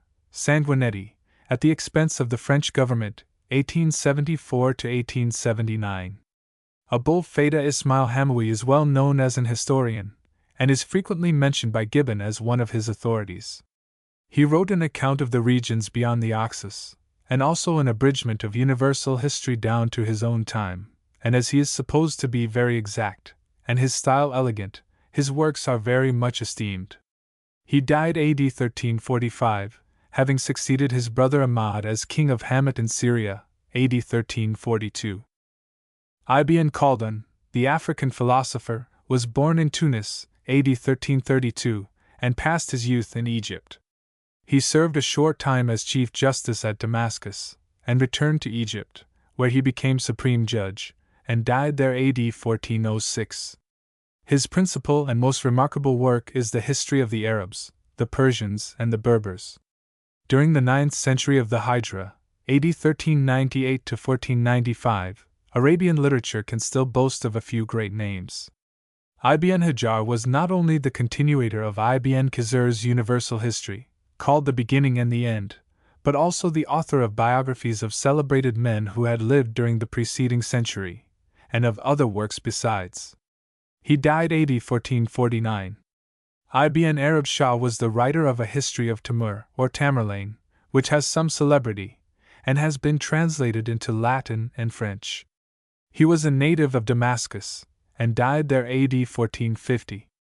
Badruddin Muhammad bin Yaqub, surnamed Firuzabadi, a learned Persian, was the author of the largest and most celebrated Arabic dictionary in existence at the time, called the Canis, or Ocean, a standard work to this day, and always greatly praised, and also used by European lexicographers.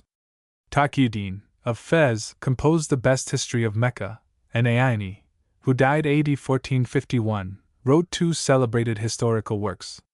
But the greatest historian of this time was al-Makrisi, whose proper name was Taqiyuddin Ahmad, and who was born at Makris, near Baalbek, in AD 1366. He early devoted himself to the study of history, geography, astrology, etc., at Cairo, and his Egyptian history and topography is still an important work, describing the state of the country and its rulers. He died at Cairo, AD 1442. Some of his works have been translated into French and Latin, and are still referred to. In honor of Sayyidi, that colossus of learning, who cultivated, according to the spirit of his times, so many sciences, and dealt with them practically, this might be called the polyhistorical and polygeographical period. Jalaluddin Sayyidi is said to be the author of some 400 works, and he died in AD 1505, some 12 years before the conquest of Egypt by Selim I, the Sultan of Turkey, when independent Arab literature under Arab sovereigns came to an end. It is true enough that not only in Egypt and Syria, but also in Turkey and Persia, Arabic books were written afterwards, but more under foreign protection, although in the two first named countries Arabic is the language of the people, while in the last two it occupies nearly the same position that Latin does in European universities and in the Roman Catholic Church. In the 10th century of the Hijra, AD 1495 to 1592, the generally prevalent belief that the world would, at the completion of it, come to an end, contributed much to the gradual decay of science and literature. The case is somewhat analogous to the superstition in Europe some 600 years previously, when the Christian era attained its millennium, which was considered to carry with it the same catastrophe. This prophecy, believed to be true, contributed in some measure to slacken authority as well as exertion, and the power of Islamitic countries really sank, but this might have been predicted without any prophetic foresight. In one part of Islam, the ruin of Mohammedan countries thus prophesied was accomplished 21 years before the end of the 1000th year, that is in the 979th year of the Hijra, AD 1571, by the total expulsion of the Moors from Spain. Granada itself had succumbed already, 79 years before, and the unwieldy palace of the kings of Spain, still unfinished, had risen by the side of the lofty arcades of the Alhambra, still a lovely specimen of Moorish artistic design and architecture. The 10th century of the Hijra, AD 1495 to 1592, which was the first of the decay of Arab literature, is to be considered as the period when the political importance of Turkey culminated in the reign of Sulayman the lawgiver. There were, however, 4 authors of celebrity who wrote both in Arabic and in Turkish. Ibn Kamal Pasha, the surname of Mufti Shamsuddin Ahmad bin Sulayman, who died AD 1534, wrote on history in Turkish, and on law in Arabic. The Mufti Abu Sayyidi acquired great renown by his numerous fatwas, legal decisions, approving of the political institutions of Sulayman. Ibrahim of Aleppo is the author of the Multika, confluence of 2 seas, which embodies the essence of Muslim law, according to the Hanafi ritual, and lastly, Burjli, otherwise known as Mullah Muhammad ibn Pir Aliel. Berkali was equally great as a dogmatist and as a grammarian. He wrote in Arabic the unique Pearl, or The Art of Reading the Quran, and died AD 1573. Special mention, too, must be made of Mullah Ahmad bin Mustafa, the celebrated Arabian, whom Haji Khalfa always calls by the more euphonious name of Abul-Khair, Father of Wisdom. This author is worthy of notice, on account of the Arabic works he wrote on biographical, historical, and especially encyclopedic subjects. His Key of Felicity will remain forever the best encyclopedia of Arabian sciences, representing as it does their division among the Arabs, with notices of the works of scholars in every branch of them in a most compact and comprehensive manner. He died AD 1560. The three most celebrated calligraphers of this century were Hamdallah, who died AD 1518, Mir Ali, who died AD 1544, and Muhammad Hussein Tabrizi, who died AD 1574. Their names are just as celebrated for thuluth and talaq writing as were formerly those of Ibn Bawwab, of Ibn Hilal, and of Yaqut for Naski. In Egypt and Syria the characters used were always more beautiful than those of Andalusia, which survived in the Maghrib, north of Africa. Here, perhaps, it may be stated that the art of Arabic writing came into existence, but a very short time before Muhammad. It was Abu Ali bin Muqla who first took the present system of written characters from the style of writing employed by the people of Kufa, and brought it out under its actual form. He had, therefore, the merit of priority, and it may be added that his handwriting was very elegant. But to Ibn al-Bawwab pertains the honor of rendering the character more regular and simple, and of clothing it in grace and beauty. In other words, Ibn Muqla was the first who changed the Kufic into the new Naski character, which Ibn Bawwab improved after him by imparting rotundity and clearness to the new letters, and which Ibn Yaqut al-Mawzili brought afterwards to the greatest perfection in AD 1200. Ibn Muqla, who was born in AD 885 and died AD 941, was vizier to the caliphs Al-Kahir Billah and Al-Radi Billah, but falling into disfavor through the intrigues of his enemies, he first had his hand cut off in AD 937, and eventually his tongue was torn out, and he was allowed to perish in the dungeon without any assistance being offered to him. Ibn al-Bawwab, the penman, is said to have possessed a skill in penmanship to which no other person ever attained in ancient or modern times. He died at Baghdad AD 1032, and the following verses were composed as his elegy.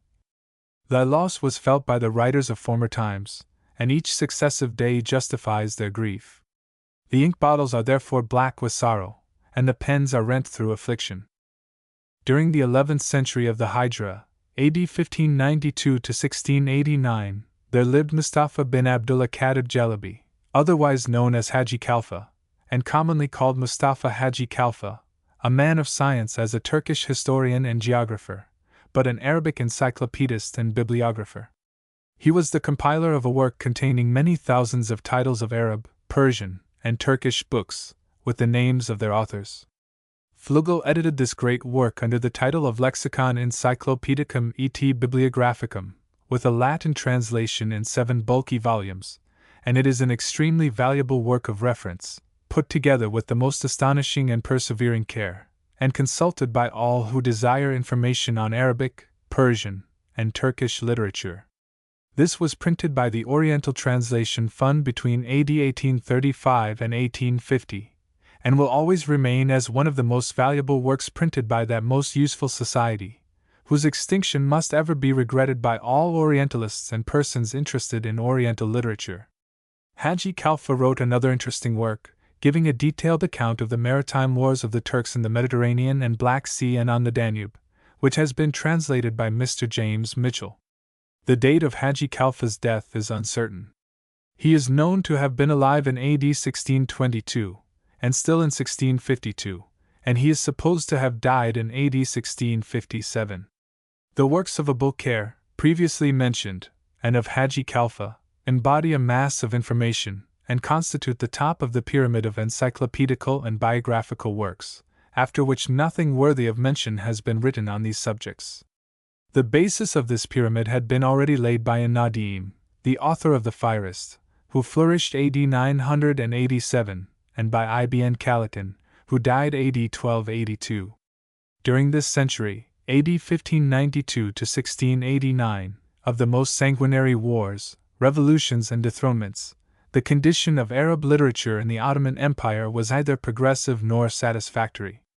Nevertheless, the study of the sciences, and especially the linguistic and juridical branches of them, were fostered not only in Constantinople, but also in Syria and Egypt, in consequence of the institution of the body of ulama, established by Muhammad II, the Conqueror, AD 1451 to 1481, and improved by Sulayman I, the Lawgiver, AD 1520 to 1566, which sheltered the cultivation of science from the storms of war within the inviolable precincts of religion.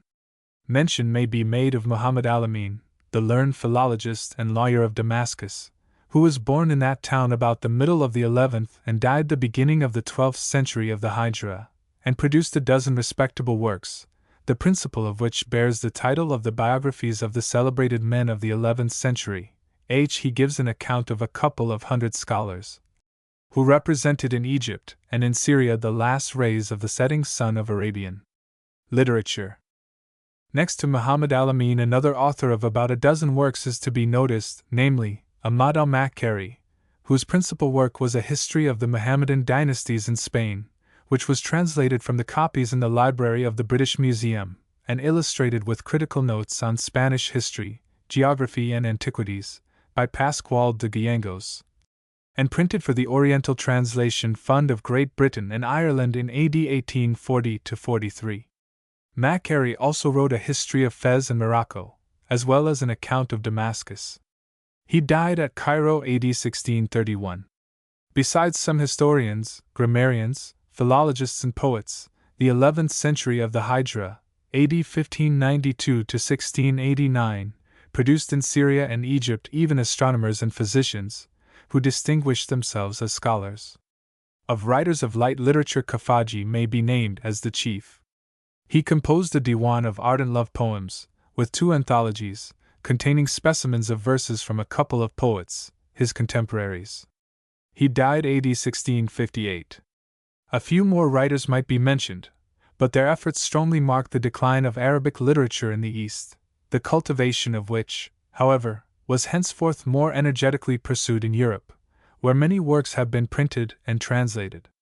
With the 12th century of the Hijra, AD 1689–1786, the history of original Arab literature may be said to have terminated, and its genius to have disappeared. A revival, however, of Arabian learning is taking place in Egypt, Syria, and North Africa, but in accordance with European models, and chiefly under European auspices. All original research has long been extinct, even among those populations whose vernacular is the Arabic language, and consequently it is the former, and not the present state of Arab literature, which is the most interesting to the people of today. The presses of Constantinople, Cairo, Algiers, Beirut, and some other places reproduce old Arabic works of value, but more translations from European languages than original compositions are printed and lithographed. From Bombay, where more than 50 presses are at work, large quantities of books are exported to countries beyond the British possessions. These books treat generally of religion, poetry, history, or medicine, but as they deal more with ancient than with modern knowledge, they do not tend to propagate progress. But though Arab literature has decayed, the faith of Islam is still active and energetic. It is estimated that 180 millions of human beings still follow the precepts of the Prophet, and daily turn their faces to Mecca, which for them has been, and still is, the cradle of their faith, the touchstone of their religion, and the idol of their hearts. Chapter 3.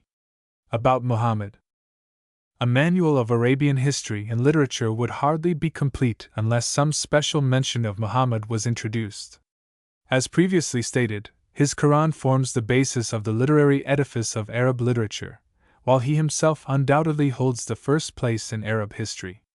As the author and founder of a new religion, which both during his lifetime and after his death was accepted with a marvelous rapidity, and is still being accepted in various parts of Africa, it must be admitted that he was an extraordinary person. At the beginning of what may be called his inspired life at Mecca, he stood forth as a reformer, preacher, and apostle. But though full of enthusiasm and belief in the great cause that he advocated, he was, without doubt, from the commencement to the end of his career, a practical man of business, which Buddha and Jesus certainly were not. The life of Muhammad has been written in many languages, and with such voluminous details, that it is hardly necessary to enter into these details very minutely here. Sir William Muir's works on the subject are graphic, descriptive, and full of interesting matter, while a lengthy article on the subject of Muhammad and Mohammedism, in the 3rd volume of the Dictionary of Christian Biography, from the pen of the late Rev. G.P. Badger, is one of extraordinary interest. A perusal of the above-named works, with Hughes's Dictionary of Islam as a reference book, will give the ordinary English reader as much information as is likely to be required in the ordinary course of things. But by way of preface to certain remarks upon Muhammad as a reformer, preacher, and apostle at Mecca, as pope and king at Medina, as author of the Quran, founder of a religion, legislator, military leader, and organizer of the Arabs into a nation, it is perhaps necessary to give a rapid summary of the principal events of a life which has had such an influence upon so many people, and which has filled so many pages. This summary will be as brief as possible. His birth, August 8570 at Mecca, his father having died some months previously. His christening by the name of Muhammad, i.e., the Praised One. His grandfather Abdul-Muttalib, who gave him the name, said it was given to him in the hope that his grandson would be praised by God in heaven, and by God's creatures on earth. His bringing up in the desert of the Banu Sa'd by a Bedouin nurse, one Halima, the wife of Harith, for 5 years. His mother Amina took him, aged 6, to Medina to present him to his maternal relations there. She died on the return journey, AD 576. Under the guardianship of his grandfather Abdul-Muttalib, who loved him dearly, for 2 years, from 6 to 8, when Abdul died, AD 578. Under the guardianship of his uncle Abu Thalib, the uterine brother of his father, Abd Allah. When about 12 years old, Muhammad accompanied his uncle, Abu Thalib, into Syria on a mercantile expedition. His first visit to that country, and his experiences there, AD 582. His presence, during the sacrilegious war, at a battle between certain tribes at or near Okitz, where he assisted his uncle, who took part in the fight. His attendance at sundry preachings and poetical and eloquent recitations at Okitz, where it is said he imbibed the first lessons of the art of poetry and the power of rhetoric, and also acquired certain religious sentiments. His life as a shepherd in the neighborhood of Mecca, and the ideas that such a lonely life, face to face with nature, would perhaps inspire. His acquisition of the title of Al-Amin, the Trustworthy. His second visit to Syria, when 25 years old, AD 595, on a mercantile expedition, as agent to the widow Khadija, and his acquisition of religious impressions there. His successful business, and his marriage on his return to Khadija, 15 years his senior in age, AD 595. 6 children born to Muhammad by Khadija, most of whom died young. The rebuilding of the Kaaba in AD 605, in which Muhammad accidentally takes a prominent part. His solitary contemplations and studies, from the age of 25 to 40, at Mecca, and in the cave on Mount Hira near Mecca. Here it is important to bear in mind the foregoing experiences in the life of Muhammad as we approach the period of his alleged revelations. There can be no doubt that by this time he had acquired, as well through his own observation and inquiry, as through intimate converse with Barakah, reputed the most learned Arab of the age, considerable acquaintance with the dogmas of Judaism and Christianity, that he had some knowledge of the Bible, the Talmud, and the Gospels, that he was thoroughly versed in Arab legendary lore, and that, being gifted with a ready flow of speech, an ardent imagination, together with a bold, enterprising spirit, he was well equipped for carrying out that grand social and religious revolution among his countrymen which he contemplated. His yearnings after religious truth and his first poetic productions. His mental depressions. His first inspirations from the angel Gabriel, AD 610. His account of his visions to his wife, who became the first convert to al-Islam, or the creed of Muhammad. His next converts were Ali, his adopted son and cousin, Zayd bin Haritha, also an adopted son, Waraka, and Abdul Kaaba bin Kuhafa, one of the most influential and learned men of Mecca, on conversion named Abd Allah, and afterwards called Abu Bakr, the father of the Virgin, the companion of the cave, the second of the two, the true, the sighing, etc., and who eventually became the first Khalifa, or successor. Other conversions followed, viz., Sa'd, Zobair, Talha, Uthman bin Affan, the third Khalifa, or successor, after Abu Bakr and Omar, Abdurrahman, and several more. The injunctions of Muhammad to his converts were then as follows: the duty of believing in one God, in a future reward reserved for the righteous in another life, and a future punishment for the wicked, of acknowledging himself as the apostle of God, and of obeying him as such, of practicing ablution, of offering up prayer according to certain specified rules. These, he said, did not constitute a new religion, but merely restored the ancient religion of Abraham to its pristine purity. His teachings, he maintained, were revelations conveyed to him by Gabriel, and he simply repeated what the angel communicated to him. His assumption of the title of Apostle of God, in whose name he now spoke, AD 610. His frequent revelations for 3 years, and the commencement of his public preaching to the Quraysh, who would not listen, but regarded him as a half-witted poet. His denouncement of idolatry, and the consequent persecutions of himself and his followers by the Quraysh. Conversions in the House of Arkham, afterwards styled the House of Islam. The first emigration to Abyssinia of some of his followers by his advice, and their speedy return, AD 615. The lapse of Muhammad and his idolatrous concession, but afterwards disowned and disavowed. The second emigration to Abyssinia, AD 615 to 616. The conversion of Hamza and Omar and 39 adherents of the latter, a great event, AD 615 to 616. The Quraysh tried to come to terms with Muhammad, but fail. The prohibition of all intercourse with Muhammad and his followers by order of the Quraysh, and a general persecution. The excommunication of Muhammad and of the descendants of Hisham and Muttalib, which lasted more than 3 years, AD 617 to 620. The death of Muhammad's first wife, Khadijah, in December, AD 619, and of his uncle, Arbuthnot, in January, 620. His critical position.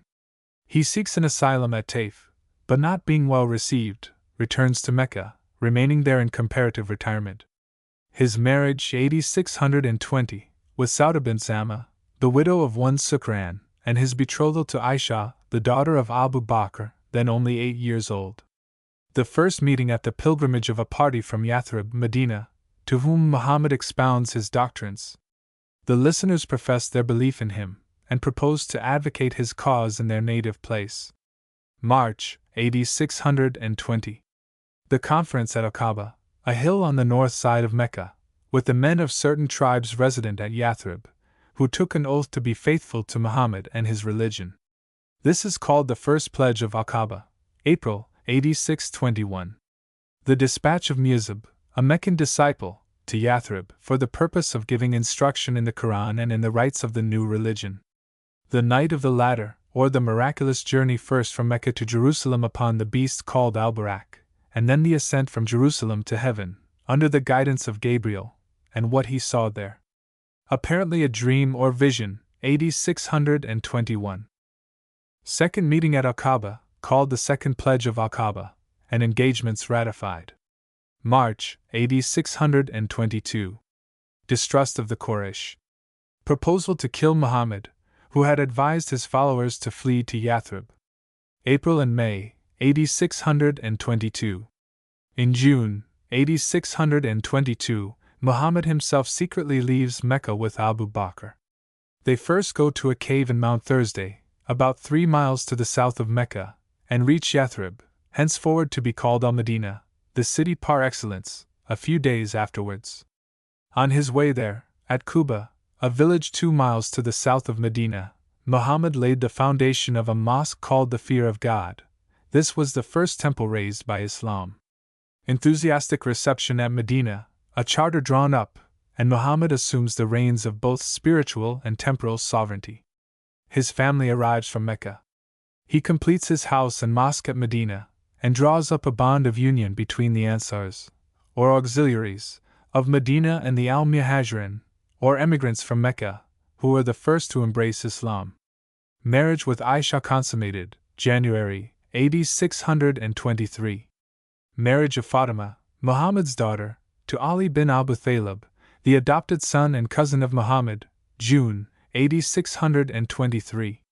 The call to prayer, the Qibla, or place to which the face was turned in prayer, changed from Jerusalem to Mecca, the fast of Ramadan, and the tithe, or poor rate, instituted. Friday appointed as the day for public service in the mosque. Commencement of hostilities with the people of Mecca, the first bloodshed, and the first booty taken by the Muslim. Battle of Badr or Badr, a victory. January, AD 624. A surah, or chapter, issued about the spoils, how to be divided, which now forms chapter 8 of the Quran. Commencement of disputes with the Jews, and the exile of the Banu Qaynuqa, a Jewish tribe settled at Medina, to Syria. Assassination of certain Jews. Marriage of Muhammad to Hafsa, the daughter of Omar, on the death of her husband Kunais, December, AD 624. His fourth wife. Defeat at Ohud, January, AD 625. Further military expeditions. The exile of the Banu Nadir, another Jewish tribe residing near Medina. Muhammad marries a fifth wife, Zainab bint Khuzaimah, the widow of Ubaidah, slain at Badr. January, AD 626.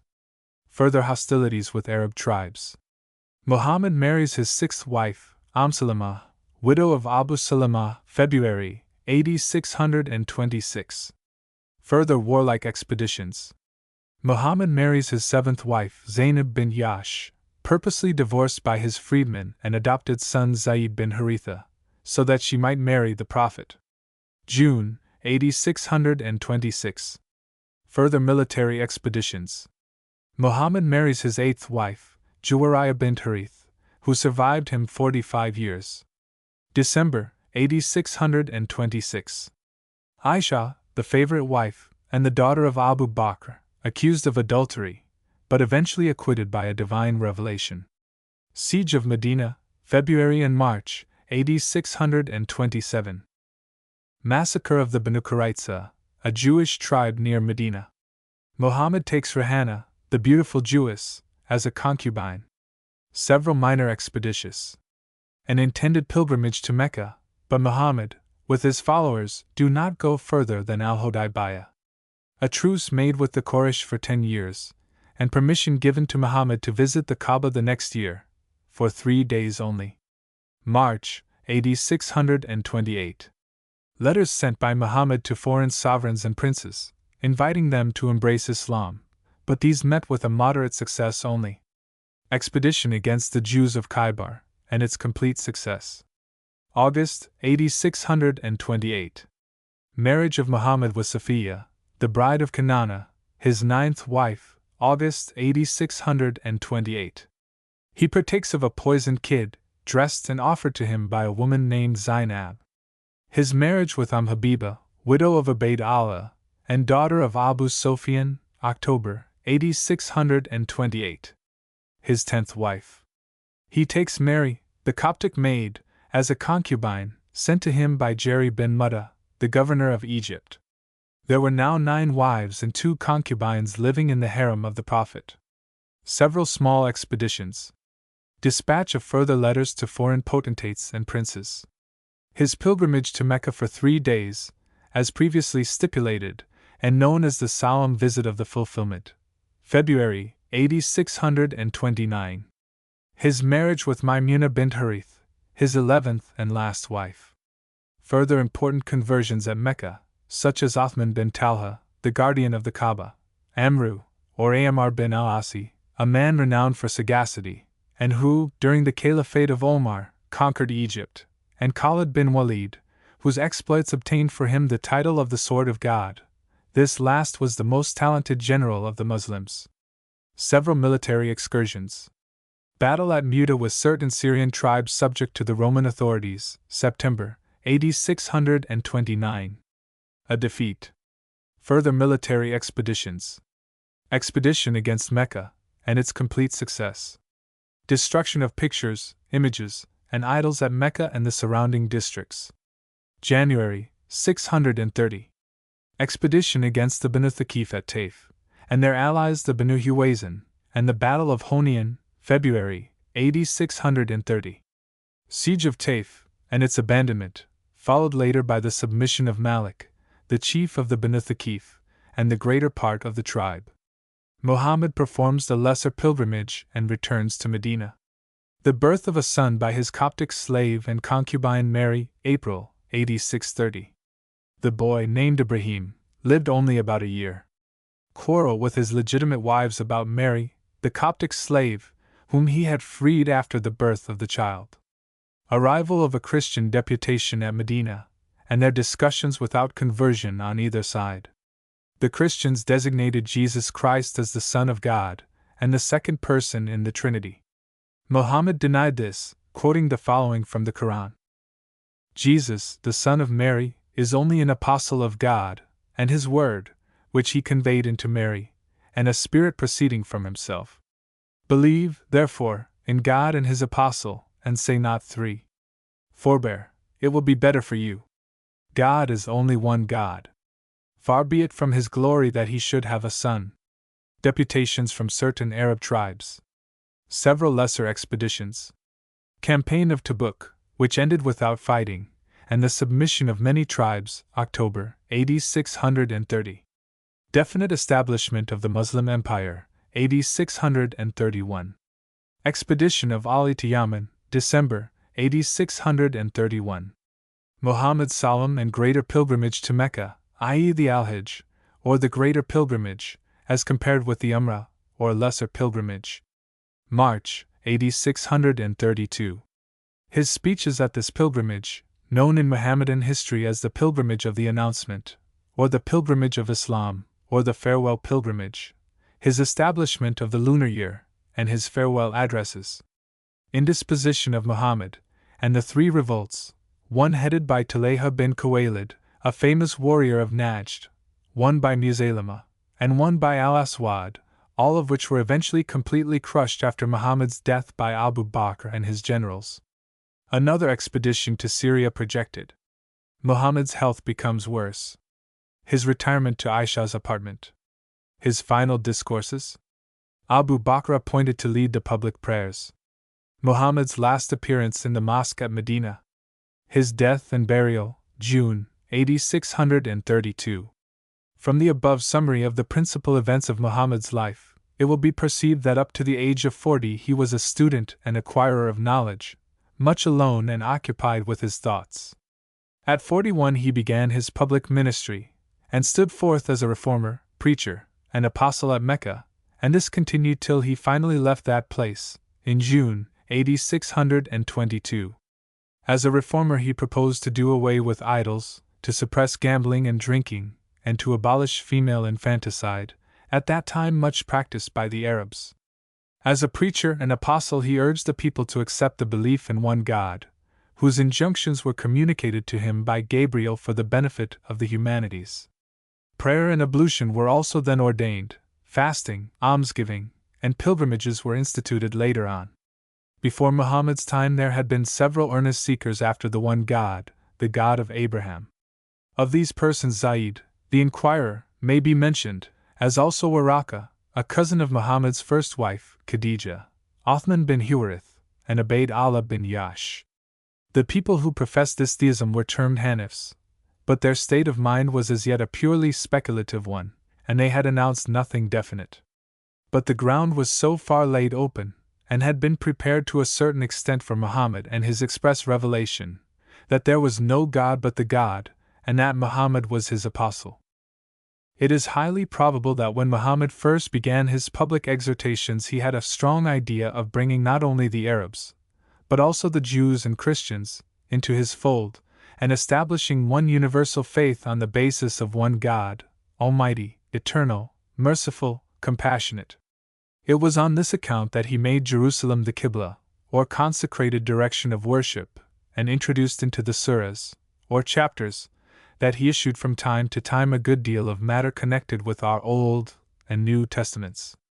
He particularly mentioned Abraham as the father of the faith, and acknowledging that there had already existed many thousand prophets, and 315 apostles, or messengers, he quoted 9 of these last as special messengers, viz., Noah, Abraham, Jacob, Joseph, Moses, Job, David, Jesus, the son of Mary, and himself. To 5 of these he gave special titles. He called Noah the preacher of God, Abraham the friend of God, Moses the converser with God, Jesus the Spirit of God, and himself the apostle, or messenger, of God. But of the 9 above mentioned 4 only, viz., Moses, David, Jesus, and Muhammad, held the highest rank as prophet apostles. It would, therefore, appear that Muhammad really hoped to establish one religion, acknowledging one God in a future life, and admitting that the earlier prophets had emanated from God as apostles or messengers. The world was too young and too ignorant in Muhammad's time to accept such an idea. It may, however, be accepted some day, when knowledge overcomes prejudice. Nations may have different habits, manners, and customs, but the God they all worship is one and the same. Muhammad's life, from the age of 40 to 50, was one long struggle with the Quraysh. Had it not been for the support given him by some of his influential relations at Mecca, he would either have been killed or compelled to leave the place before he did. It is true that during these 12 years he made some excellent converts and faithful followers. But still it must be regarded as an historical fact that Muhammad failed at Mecca, as Jesus had failed at Jerusalem. In the one case Jesus was sacrificed and passed away, leaving the story of his life, his words and his works in the heads of his disciples, who, with the suddenly converted Paul, certain Alexandrian Jews, the Emperor Constantine, some literary remains of Plato, along with the destruction of adverse manuscripts and documents, finally established the Christian religion. In the other case Muhammad, failing at Mecca, succeeded at Medina, and before his death had so far settled matters that the religion was fairly established, and was thus saved the severe and bitter struggles of the first centuries of the Christian churches. It has seldom been a matter of speculation as to what would have been the course of the world's history if Muhammad had been slain by the Quraysh before he left Mecca, or if Jesus had not been crucified by the Jews. It is probable that in the end both religions would have been eventually established in other ways, and by other means, depending a good deal on the followers of the two men. But as the subject is purely speculative, it can hardly be entertained in this purely historical chapter. Once at Medina, Muhammad became a personage. Supported by his Meccan followers, Al-Muhajirin, and the Madanese auxiliaries, Ansars, he assumed immediately a spiritual and temporal authority, and became a sort of Pope-King. He kept that position for the rest of his life, improving it by his military successes, his diplomatic arrangements, his spiritual instructions, and his social legislation. It was probably shortly before he went to Medina, or very soon after his arrival there, that he gave up all ideas of bringing over Jews, Christians, and Sabaeans to his views. He determined to adapt them to the manners and customs of the Arabs only. In this he showed his wisdom and his knowledge of business. He changed the Qibla from Jerusalem to Mecca. In the place of the Jewish trumpet, or the Christian bell, he introduced the call to prayer still heard from the tapering minarets of every mosque throughout the Mohammedan world. By the Christian world it has been sometimes considered that Muhammad was good and virtuous at Mecca, but vicious and wicked at Medina. Such calls to mind the reply of an Indian youth when asked in an examination to give an outline of the character of our good Queen Elizabeth. He briefly described her as a great and virtuous princess, but in her old age she became dissolute, and had a lover called Essex. But the position of Muhammad at Medina was entirely different to what it had been at Mecca. At the latter place he was unable to assert himself. Indeed, it was as much as he could do to keep himself and his followers going at all, constantly subject as they were to persecution from the Quraysh.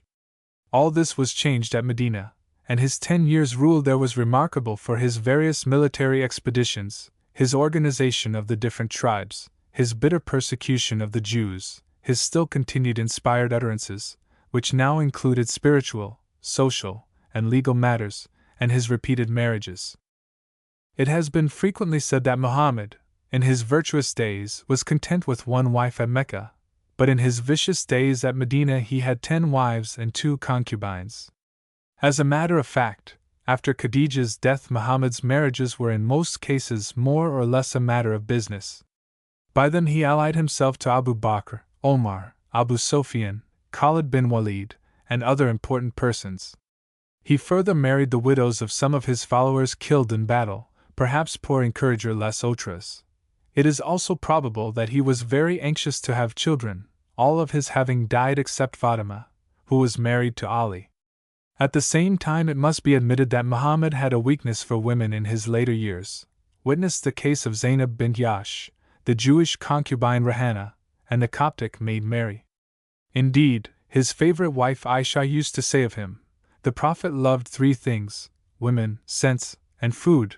He had his heart's desire of the two first, but not of the last." The reasons for this want of food, and many other traditions connected with the character of Muhammad, are to be found in the last chapter and the supplement at the end of Sir William Muir's most excellent and interesting work on the life of this extraordinary man, who, if author of the Quran only, would be entitled to rank among the immortals. According to Muslim Orthodox theology, the Quran is the inspired word of God, uncreated, and eternal in its original essence. He who says the word of God is created is an infidel, such is the decree of Mohammedan doctrine. Leaving everybody to form their own opinion on such a matter, it is only necessary here briefly to allude to the work, and to suppose that Muhammad was the inspired author of it. The Quran is divided into 114 surahs, or chapters, and 6,666 verses. The word itself signifies reading or recitation, and Muhammad always asserted that he only recited what had been repeated to him. But the Quran represents Muhammad from many points of view, in different capacities, and under different necessities. Aisha, his favorite wife, when asked in later years as a widow to relate something about the Prophet, replied, "Have you not the Quran, and have you not read it? For that will tell you everything about him." The Quran was not collected or arranged until after Muhammad's death. It is to be regretted that there is no reliable record of the exact order in which its various verses and chapters were given to the world by the Prophet, as that would have given us a great insight into the working of his mind from the time that he began his first recitals up to the time of his death. It is true that attempts have been made to formulate the order of delivery, but these can only be more or less conjecture. At the same time, though earlier and later verses appear mixed up in the different chapters, in some cases, of course, the period to which they belong can be pretty accurately fixed and determined. As an interesting work, it can hardly be compared with our Old and New Testaments, nor would it be fair to make such a comparison. It must be remembered that the Quran is the work of Muhammad alone, while the Biblis, or book, commonly called the Bible, is the work of many men. In its compilation many authors were rejected, and it represents as a whole the united talents of the ages. Indeed, the Bible may be considered as the most wonderful book in existence, and certainly the most interesting after visiting the countries it describes, and the localities it refers to.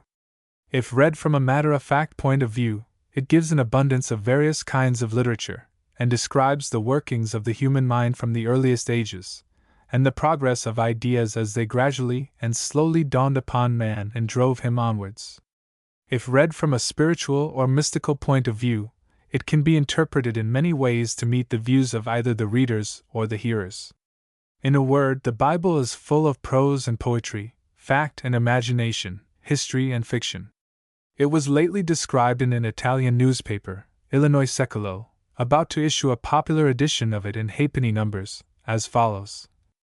There is one book which gathers up the poetry and the science of humanity, and that book is the Bible, and with this book no other work in any literature can be compared. It is a book that Newton read continually, that Cromwell carried at his saddle, and that Voltaire kept always on his study table. It is a book that believers and unbelievers should alike study, and that ought to be found in every house. As a scientific work, it has little value except that it represents the extent of scientific knowledge possessed by the authors at the time the different books were written. To return to the Quran, which may, then, be regarded as the Bible of the Muslims. According to Mr. Badger, it embodies the utterances of the Arabian prophet on all subjects, religious and moral, administrative and judicial, political and diplomatic, from the outset to the close of his career, together with a complete code of laws for regulating marriage, divorce, guardianship of orphans, bargains, wills, evidence, usury, and the intercourse of private and domestic life, as they were dictated by him to his secretaries, and by them committed to writing on palm leaves, the shoulder blades of sheep, and other tablets. These, it appears, were thrown pell-mell into chests, where they remained till the reign of Abu Bakr, the immediate successor of Muhammad, who, during the first year of his caliphate, entrusted Zayd bin Haritha, an Ansar, or auxiliary, and one of the amanuenses of the prophet, with the task of collecting them together, which he did, as well from the breasts of men, as from the aforenamed materials, meaning thereby that he availed himself of the memories of those who had committed parts of the prophet's utterances to memory. Tradition states that one of the contemporary Muslims had learned as many as 70 chapters by heart. Zayd's copy continued to be the standard text during the caliphate of Abu Bakr, who committed it to the keeping of Hafsa, one of Muhammad's widows. Certain disputes having arisen regarding this text, owing mainly to the variations of dialect and punctuation occurring therein, Omar, the successor of Abu Bakr, in the 10th year of his caliphate, determined to establish a text which should be the sole standard, and delegated to Zayd, with whom he associated several eminent Arab scholars of the Al-Quraysh, the task of its reduction. On its completion, copies were forwarded to the principal stations of the empire, and all previously existing copies were submitted to the flames. This is the text now in general use among Muslims, and there is every reason to believe it to be a faithful rescript of the original fragmentary collection, amended only in its dialectical variations, and made conformable to the purer Arabic of the Al-Quraysh, in which the contents of the Quran were announced by Muhammad. From a literary point of view, the Quran is regarded as a specimen of the purest Arabic, and written in half poetry and half prose. It has been said that in some cases grammarians have adapted their rules to agree with certain phrases and expressions used in it, and that though several attempts have been made to produce a work equal to it, as far as elegant writing is concerned, none have as yet succeeded. With the Quran, then, as a basis to work upon, Muhammad became the author and, it may be said, also founder of the Mohammedan faith, although as regards the foundation of any religion the followers of the author are generally the real founders of his faith. Of the three authors of great religions, viz., Moses, Buddha, and Jesus, who had gone before, Moses seems to have had much in common with Muhammad, and the two resembled each other in some ways. Buddha and Jesus were, on the other hand, entirely spiritualistic, their ideas on many subjects much the same, and their preachings and teachings run together very much on parallel lines. The connecting links, however, between Buddhism and Christianity, if any, have yet to be discovered and determined.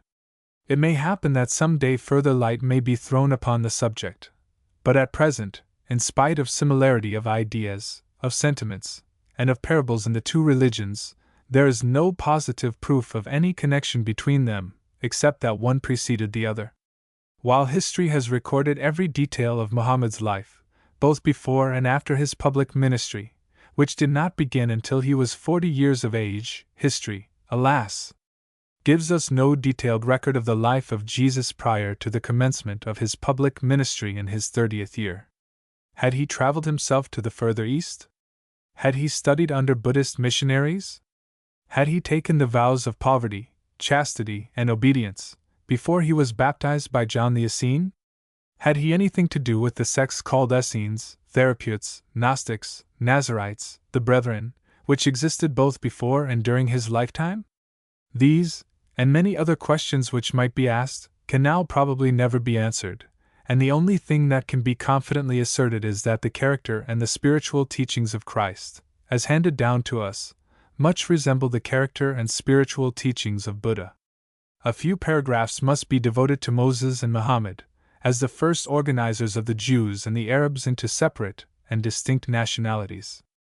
The two men had very different material to work upon, but they succeeded with the aid of Eloah, or Allah, supporting their own efforts.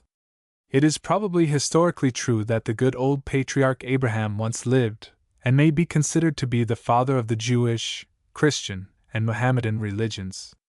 According to Arab tradition, Abraham, assisted by Ishmael, built the Kaaba at Mecca, so called because it was nearly a Kaaba, or square. Anyhow, Abraham has ever been regarded with the greatest veneration by the Muslims, and his tomb at Hebron at the present day is so jealously guarded by them that the Jews and the Christians are not permitted to enter its sacred precincts.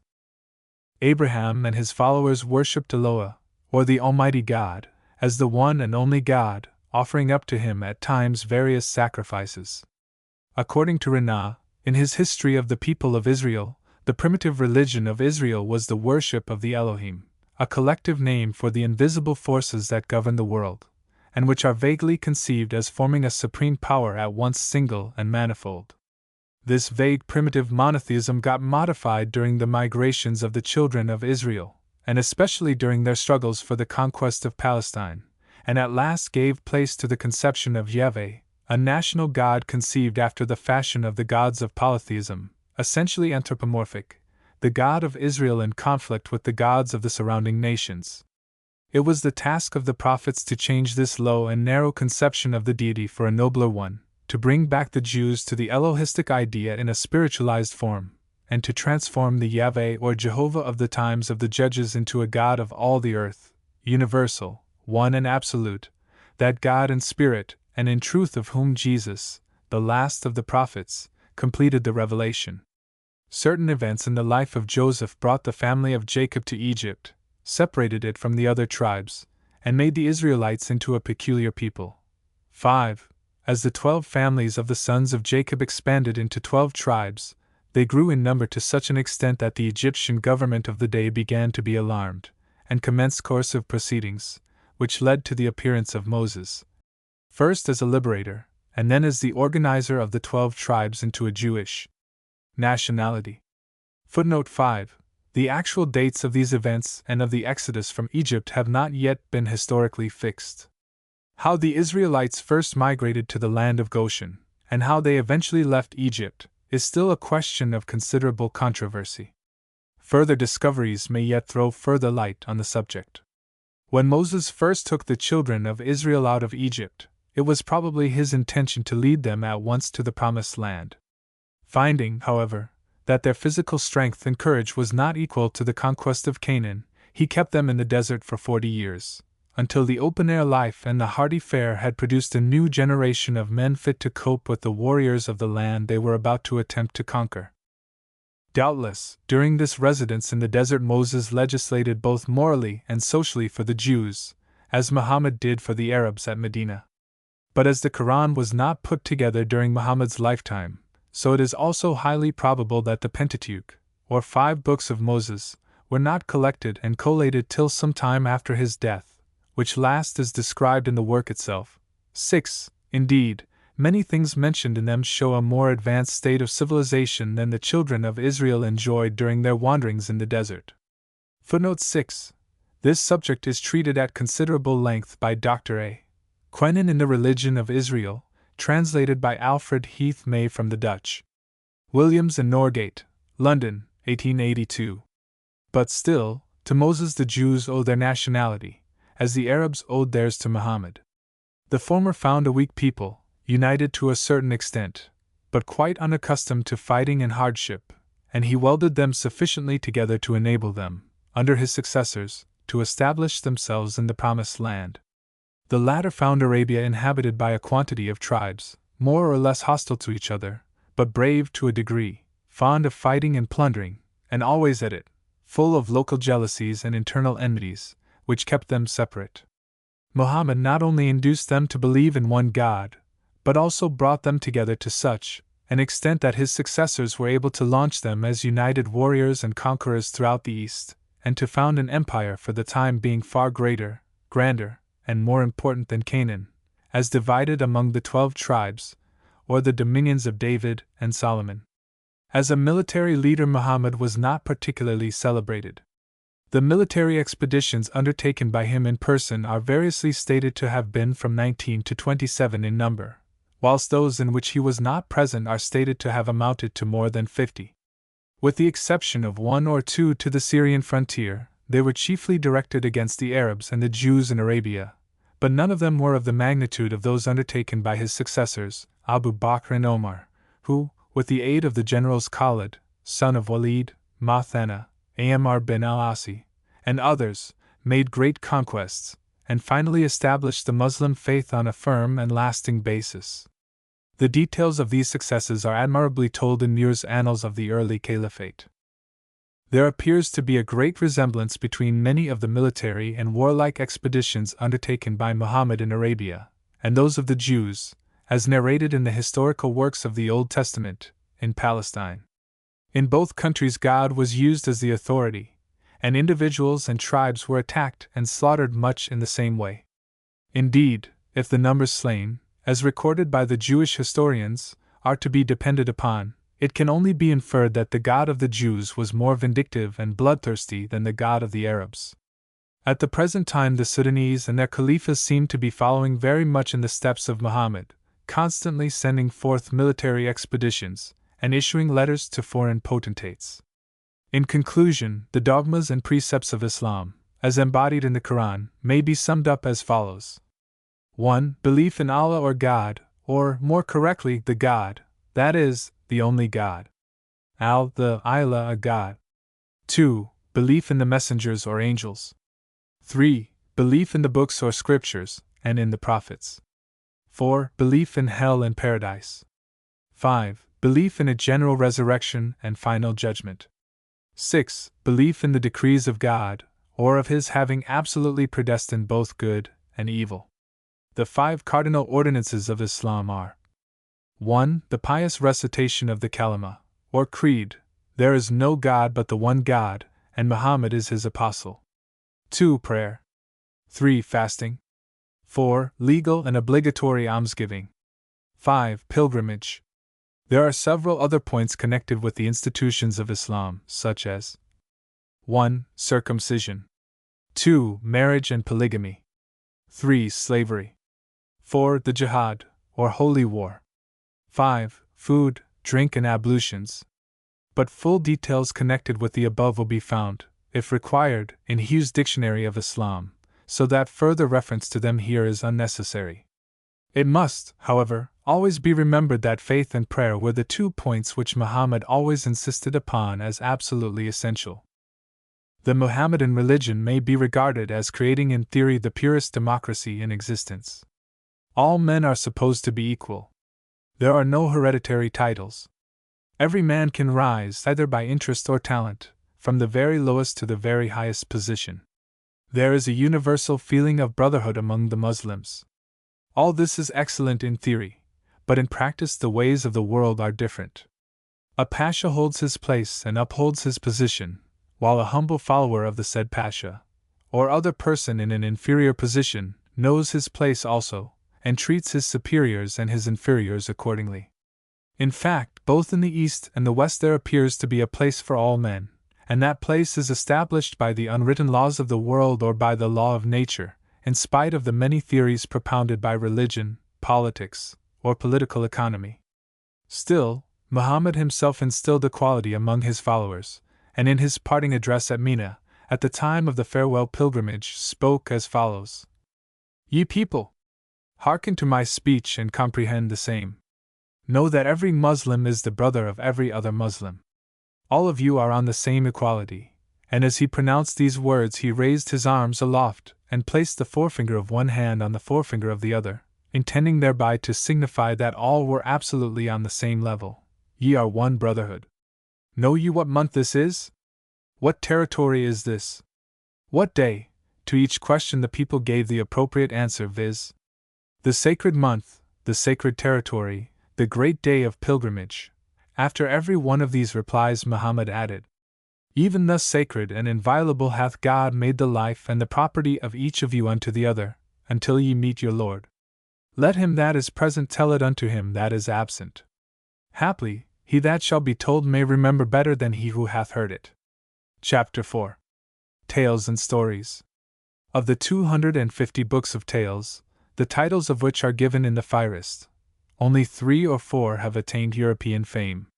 Firstly, the book known in Arabic as Qalila wa Dimna, containing the celebrated Indian apologues, or the so-called Fables of Bidpay, on the origin of which several dissertations have been written. In Early Ideas, W. H. Allen and Company, 1881, mention was made of the Fables of Bidpay, or Pilpai, as being the traditionally oldest known collection of stories in Hindustan, and that from them the Panchatantra, or 5 chapters, and the Hitopadesa, or Friendly Advice, are supposed to have been drawn. In Persian Portraits, Quaritch, 1887, it was noted that the Persian work called Qalila wa Dimna is said to have been originally derived from the Fables of Bidpay, and that it led to the longer and larger works known in Persian literature as the Anwar-i-Sahili, or the Lights of Canopus, and the Ayar Danish, or the Touchstone of Knowledge. It is highly probable that this work of Khalil wa Dimna, translated from Persian into Arabic by Ibn al-Makafa about AD 750, and another Persian work, not now extant, but known as the Hazar Afsane, or Thousand Stories, were the first sources from which were commenced to be compiled the best collection of tales and stories in Arabic literature, and called the 1001 Nights, and popularly known in this country as the Arabian Nights. As regards the Hazar Afsane, or Thousand Stories, it is much to be regretted that all trace of this work has disappeared. It is, however, mentioned by Masudi, and in Nadim, the author of the Fihrist, but whether they had actually seen and perused the whole work is uncertain. It may have been completed during the rule of the Sasanian dynasty in Persia, AD 228 to 641, some of whose kings were patrons of letters, and the work, or portions of it, may have been destroyed along with a large quantity of other Persian literature at the time of the conquest of the Persian Empire by the Arabs in AD 641. At all events, it has not yet been found, though it is still hoped that it may turn up some day. As regards the nights themselves, it is impossible to fix any exact date to them, either can they be ascribed to any particular authors. From the book as it has come down to us, there is ample evidence to assert that the collection of all the tales and stories occupied many years, and that the authors of them were numerous. As great progress was made in Arab literature from the commencement of the rule of the Abbasid dynasty in AD 750, it may be inferred that the work itself dates from that period, and that it had been put together in a certain form before the fall of Baghdad in AD 1258. After that date other stories were probably added, and the whole repertoire was perhaps put together again in its present shape either at Cairo or Damascus, with numerous alterations and additions.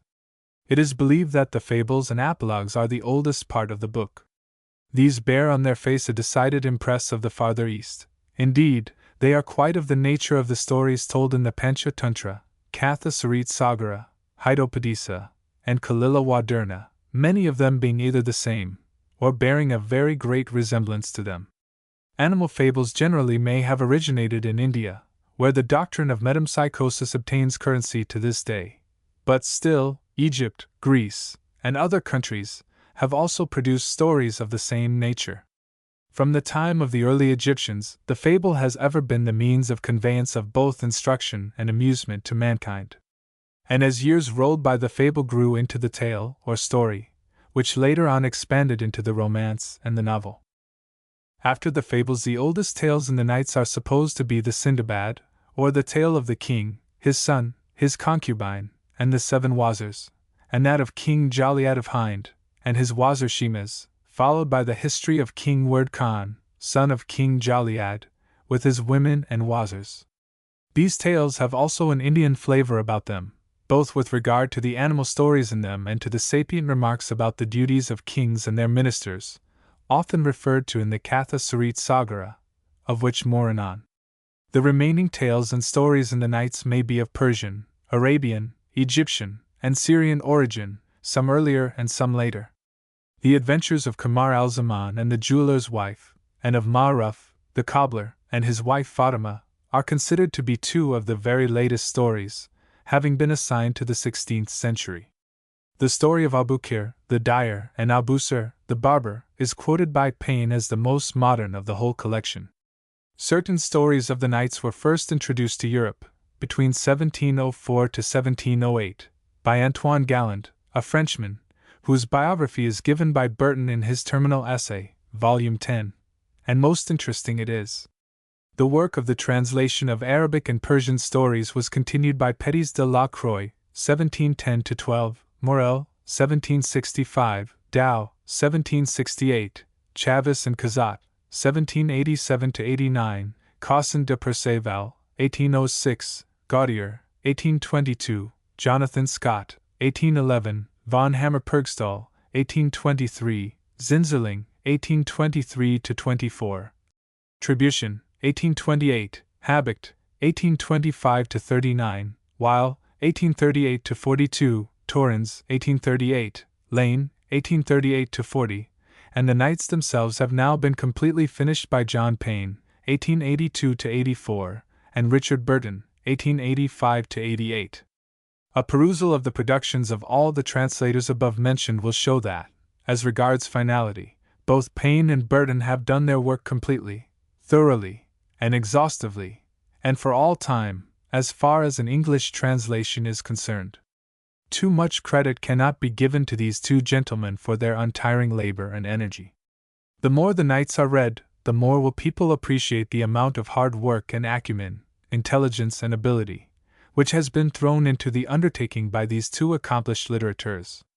And it is highly probable that their translations, along with Galland's volumes in French, will ever remain as the standard European versions of this great series of Oriental tales.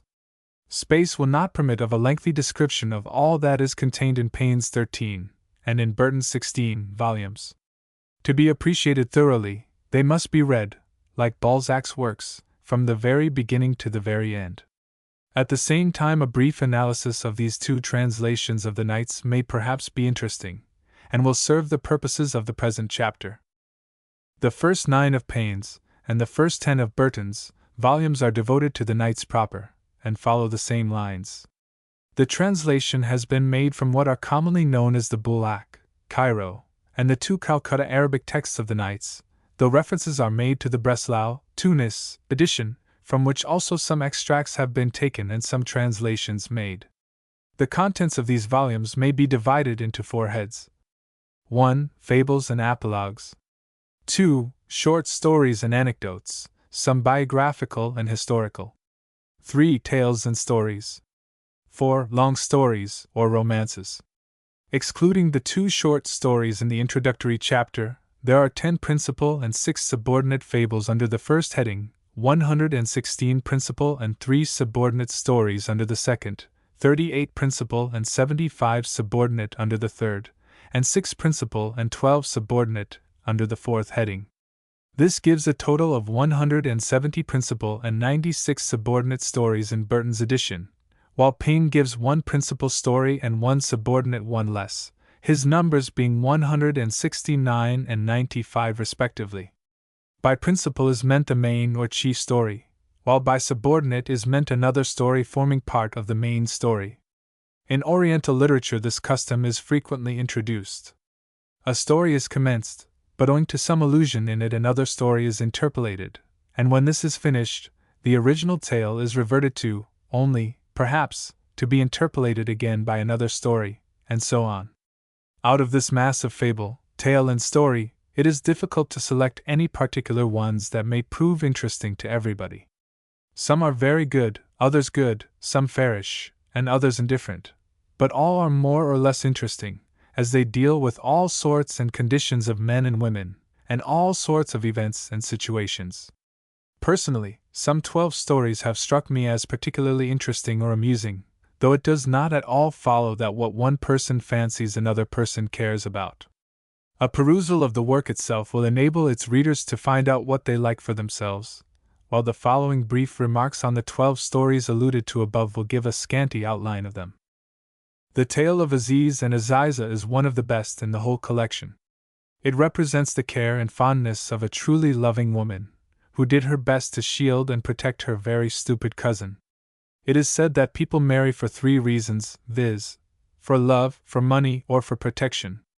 In truth, nobody can protect a man from a woman as another woman. No man can drive off a woman, divine her intention, or insult her so violently as a woman can, and this is generally understood both in the East and West. In the present story, Aziza first helps her cousin Aziz to woo and win, endeavoring to shield and protect him at the same time from this daughter of Dalilah, the wily one. Had it not been for Aziza's good advice and farewell saying of, "Faith is fair, and unfaith is foul," Aziz would have surely perished. Eventually, the loving Aziza dies of a broken heart. Aziz, though repeatedly warned by his mistress, the daughter of Dalilah, not to have anything to do with the sex on account of his youth and simplicity, falls into the hands of another woman, who first marries him, and then keeps him locked up in her house, and never lets him out for a whole year. When, however, he does get away for a day only, he goes at once to see his former mistress, who is furious on hearing that he is married to somebody else, and with the aid of her slave girls serves him out in a way which, from one point of view, makes marriage quite a failure for him in the future. On going back to his wife, she, having found out what had occurred, immediately puts him into the street, and he returns in a sad plight to his mother, who nurses him and gives him the present and the letter that his cousin Aziza had left for him. Finally Aziz, for the sake of distraction, takes to foreign travel, and there meets with Taj al-Muluk, whom he assists to find the Princess Dunya. The tale of Kamar al-Zaman and the Lady Buter is both amusing and interesting. It is truly an Eastern story, full of curious and wonderful situations, and quite a kaleidoscope of passing events, which succeed each other rapidly. The hero and the heroine are a young prince and princess, living in very different parts of the world. Space and geography have no place in the nights, and both very averse to matrimony. The one fears the smiles and wiles of woman, the other the tyranny and selfishness of man. A certain queen of the jinns, with her assistants, bring the two together one night in the same bed, and separate them in the morning. But the sight that each had had of the other caused them to fall desperately in love, and deep are the lamentations of each over the separation, which continues for some years. At last Kamar al-Zaman finds his way to his ladylove, the Princess Buter, and they are happily wedded, alas! After a short time, to be again separated. Then follow the adventures of each. The lady becomes a king, and is married to a princess, and rules a country, while Kamar al-Zaman's fate assigns him the place of an undergardener. Destiny, however, reunites them, and the Lady Buter's joke before recognition and reunion is certainly humorous. She makes him further marry the lady that she herself was married to, and a son is born to each, respectively called Amjad and Asad. When the boys grow up, the mother of each falls violently in love with the son of the other, i.e., Buter adores Asad, and Hayat and Nufus worship Amjad, and the two mothers end by making dishonorable proposals to the two sons. These overtures being indignantly rejected, the mothers, as in all Eastern tales, turn the tables by informing their husband that his sons had made indecent proposals to them. In consequence they are sent off to be slain in the desert, but from the circumstances which occur there, the executioner spares their lives, and returns with their clothes steeped in a lion's blood, reporting that he has carried out the king's instructions, and quoting their last message to their father. Women are very devils, made to work us dole and death. Refuge I seek with God Most High from all their craft and scathe. Prime source are they of all the ills that fall upon mankind, both in the fortunes of this world and matters of the faith. The king at once recognizes their innocence, and mourns over their loss, building 2 tombs in their memory, called the Houses of Lamentations, where he spends his days weeping. Meanwhile the 2 youths, left to their own devices by the executioner, journey onward, arrive at a city, become separated, go through all sorts of adventures, all of a most thrilling description, and are finally reunited.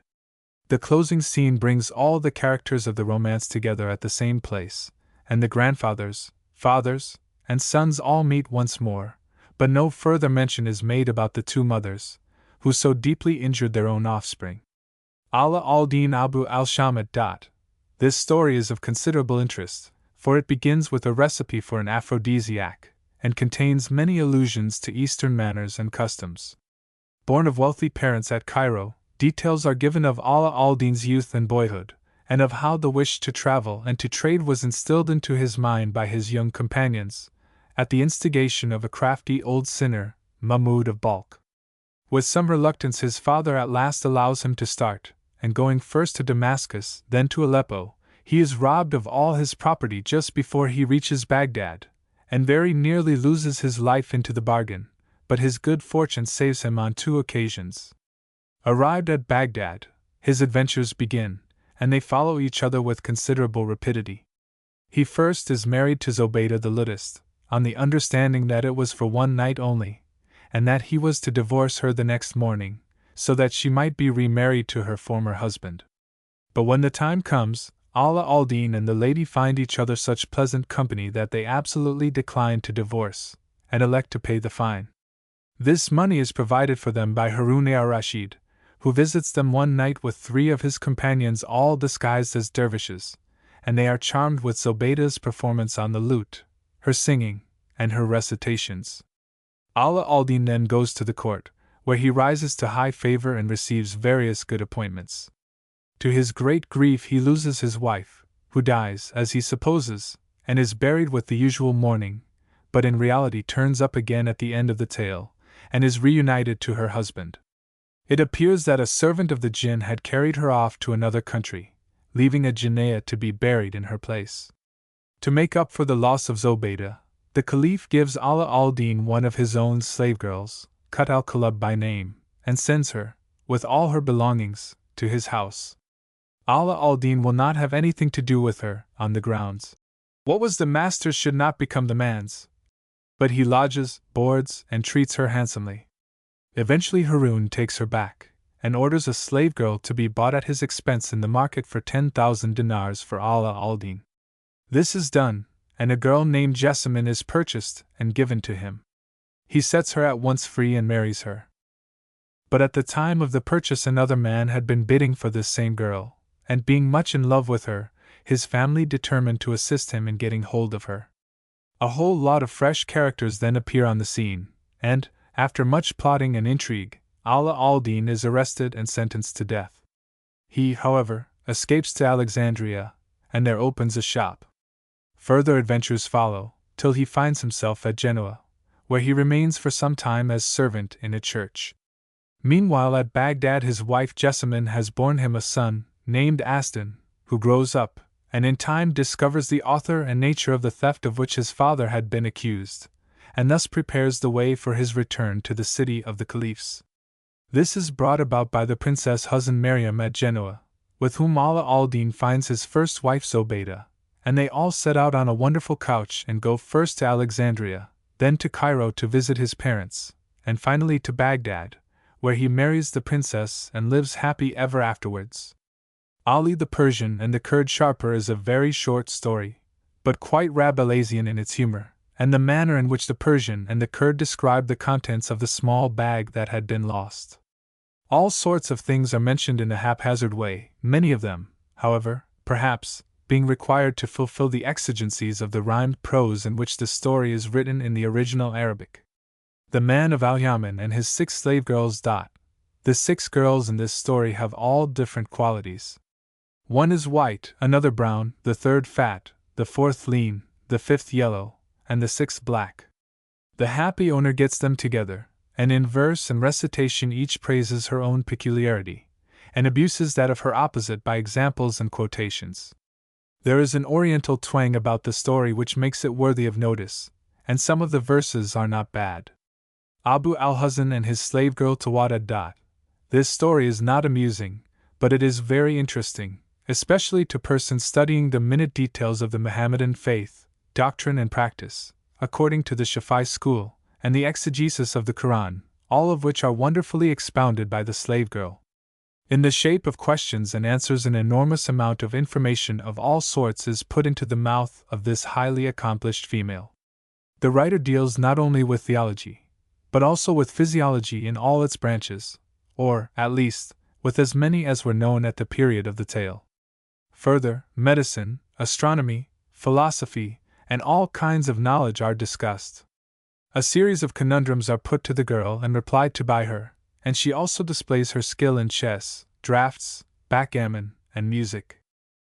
It is to be regretted that the exact date of this species of Mangnall's questions and answers cannot be ascertained, for this would enable us to appreciate better the amount of knowledge displayed on the various subjects under discussion.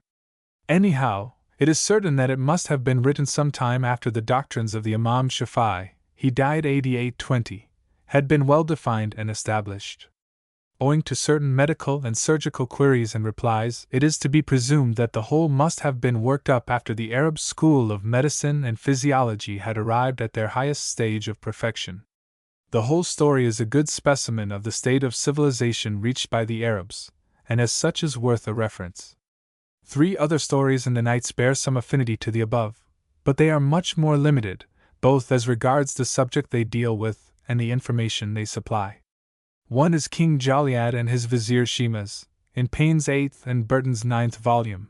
Another, History of Al-Hajjaj bin Yusuf and the Young Sayyid, in Burton's 5th supplemental, and the third, The Duenna and the King's Son, in his 6th supplemental. The rogueries of Dalilah the Crafty, and her daughter Zainab the trickstress. The tricks played by Dalilah the Crafty on all sorts of people in this story are of a nature that would make the tale amusing to the Arabs generally, and to the frequenters of coffee houses particularly. Dalilah's father and husband had held lucrative appointments under the caliphs of Baghdad, and with a view to obtain something for herself and her daughter Zainab, these two women determined to bring themselves to notice by playing tricks, and doing things which were likely to be talked of in the great city. In Europe at the present time the same method is often followed. Attempted assassinations, attempted suicides, complaints in the police courts and cases in the law courts are sometimes meant simply as an advertisement. 7. Anyhow, Dalilah's tricks played on various people are certainly amusing, and as they run ingeniously one into the other, it is somewhat difficult to describe them in a few words. The tale, to be appreciated, must be read through. Sufficient to add that Dalilah and Zainab both eventually obtain what they wish, and the various things taken from the different parties are duly returned to them. Footnote 7. As an example, take the following extract from the Daily Telegraph of July 16, 1889. The sisters MacDonald have been giving a great deal more trouble to the police lately than even the bearers of so historic a name are entitled to give. Ethel MacDonald appeared at Marlborough Street charged with having wilfully smashed a window at the Junior Carlton Club, St. James's Square. It was stated that the aggressive Ethel was one of the daughters of an ex-superintendent of county constabulary deceased, and that his daughters, being left unprovided for, had taken to going on the rampage. One of the sisters alleges that she has been wronged by a rich man, and a short time since another Miss MacDonald, on being arraigned before Mr. Newton, flung a bottle at the head of that learned magistrate. Ethel was discharged, but it was ordered that she should be sent to the workhouse for inquiries to be made into her state of mind. The Adventures of Quicksilver Ali of Cairo. This story is of the same nature as the preceding one, and in all the editions of the Knights the one always follows the other, while in the Breslau text the two stories run together.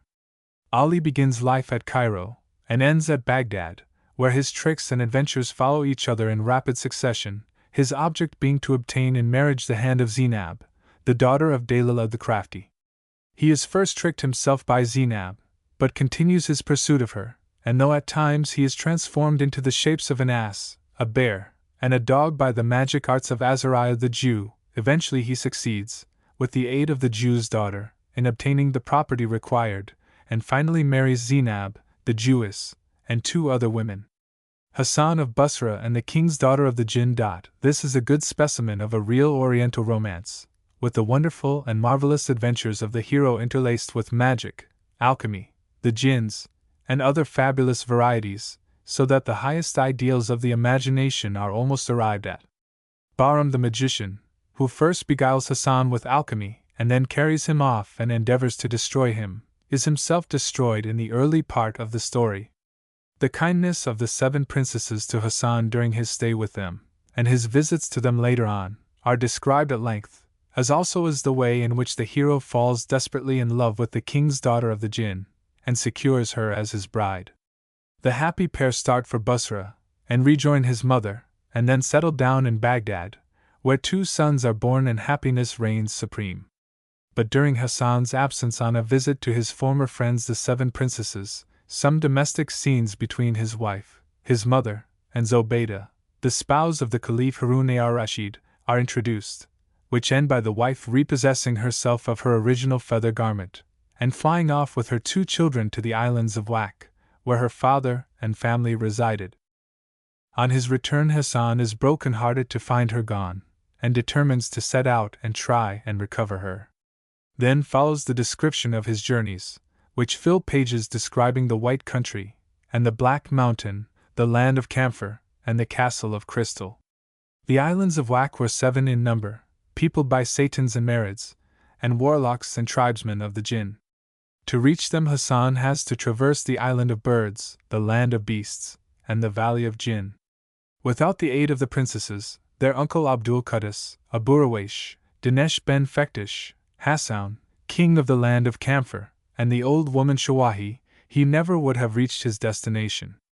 This, however, he finally does, and with the aid of a magic cup and wand recovers his wife and children, and returns with them to Baghdad, where they live happily ever afterwards, till there came to them the creditor whose debt must always be paid sooner or later, the destroyer of delights, and the severer of societies. Ali Nur al-Din and Miriam the Girdle Girl, called by Pain, the Frank King's daughter. The adventures of Ali with Miriam, whom he first buys as a slave girl in Alexandria, and from whom he is separated and reunited, again separated and again united, are told at some length. But the principal features in this tale are the innumerable verses in praise of various fruits, flowers, wine, women, musical instruments, the beauty of the hero, etc., and on the subjects of love, union, separation, etc. Miriam herself is a charming character of self-reliance and independence. On her first appearance in the slave market, at the time of her sale, she declines to be purchased by the old men, and abuses their age and their infirmities. Indeed, she seemed to be of the same opinion as our great national poet, who wrote, "Crabbed age and youth cannot live together. Youth is full of plaisance, age is full of care. Youth like summer morn, age like winter weather. Youth like summer brave, age like winter bear. Youth is full of sport, age's breath is short. Youth is nimble, age is lame. Youth is hot and bold, age is weak and cold. Youth is wild and age is tame. Age, I do abhor thee. Youth, I do adore thee. O my love is young. Age, I do defy thee. O sweet shepherd, hie thee, for methinks thou stay'st too long."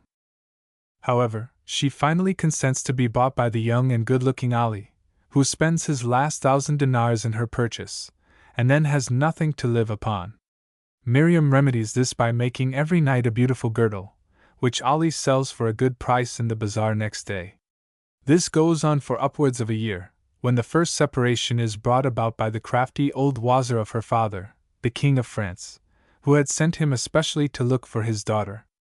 In the course of the adventures that follow, Miriam shows her capacity in sailing ships and in killing various men, among others her 3 brothers, who pursued her in her last flight from her father's city.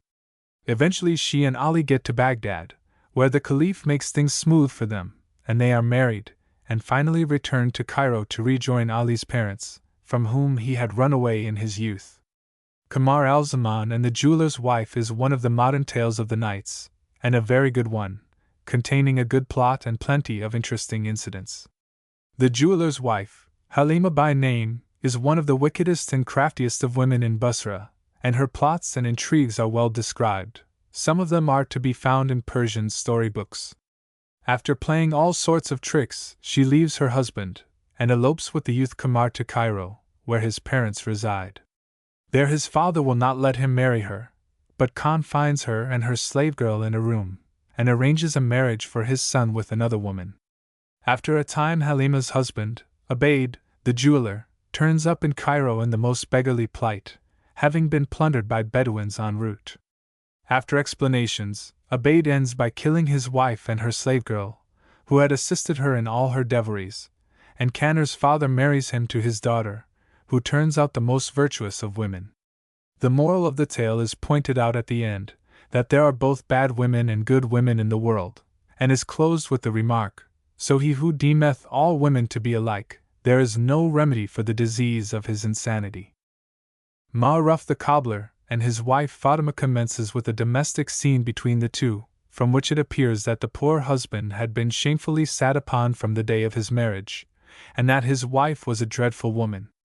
Affairs, however, at last reach a climax, and Ma'ruf seeks peace and safety in flight.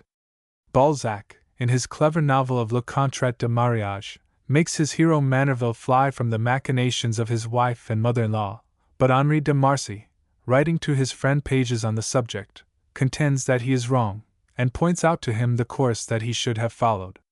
Anyhow, in Ma'ruf the cobbler's case, the result is satisfactory. Arriving by the aid of a jinn at a faraway city, he found a friend, who directed him how to behave, and to tell everybody that he was a great and wealthy merchant, but that his merchandise was still on the way, and expected daily.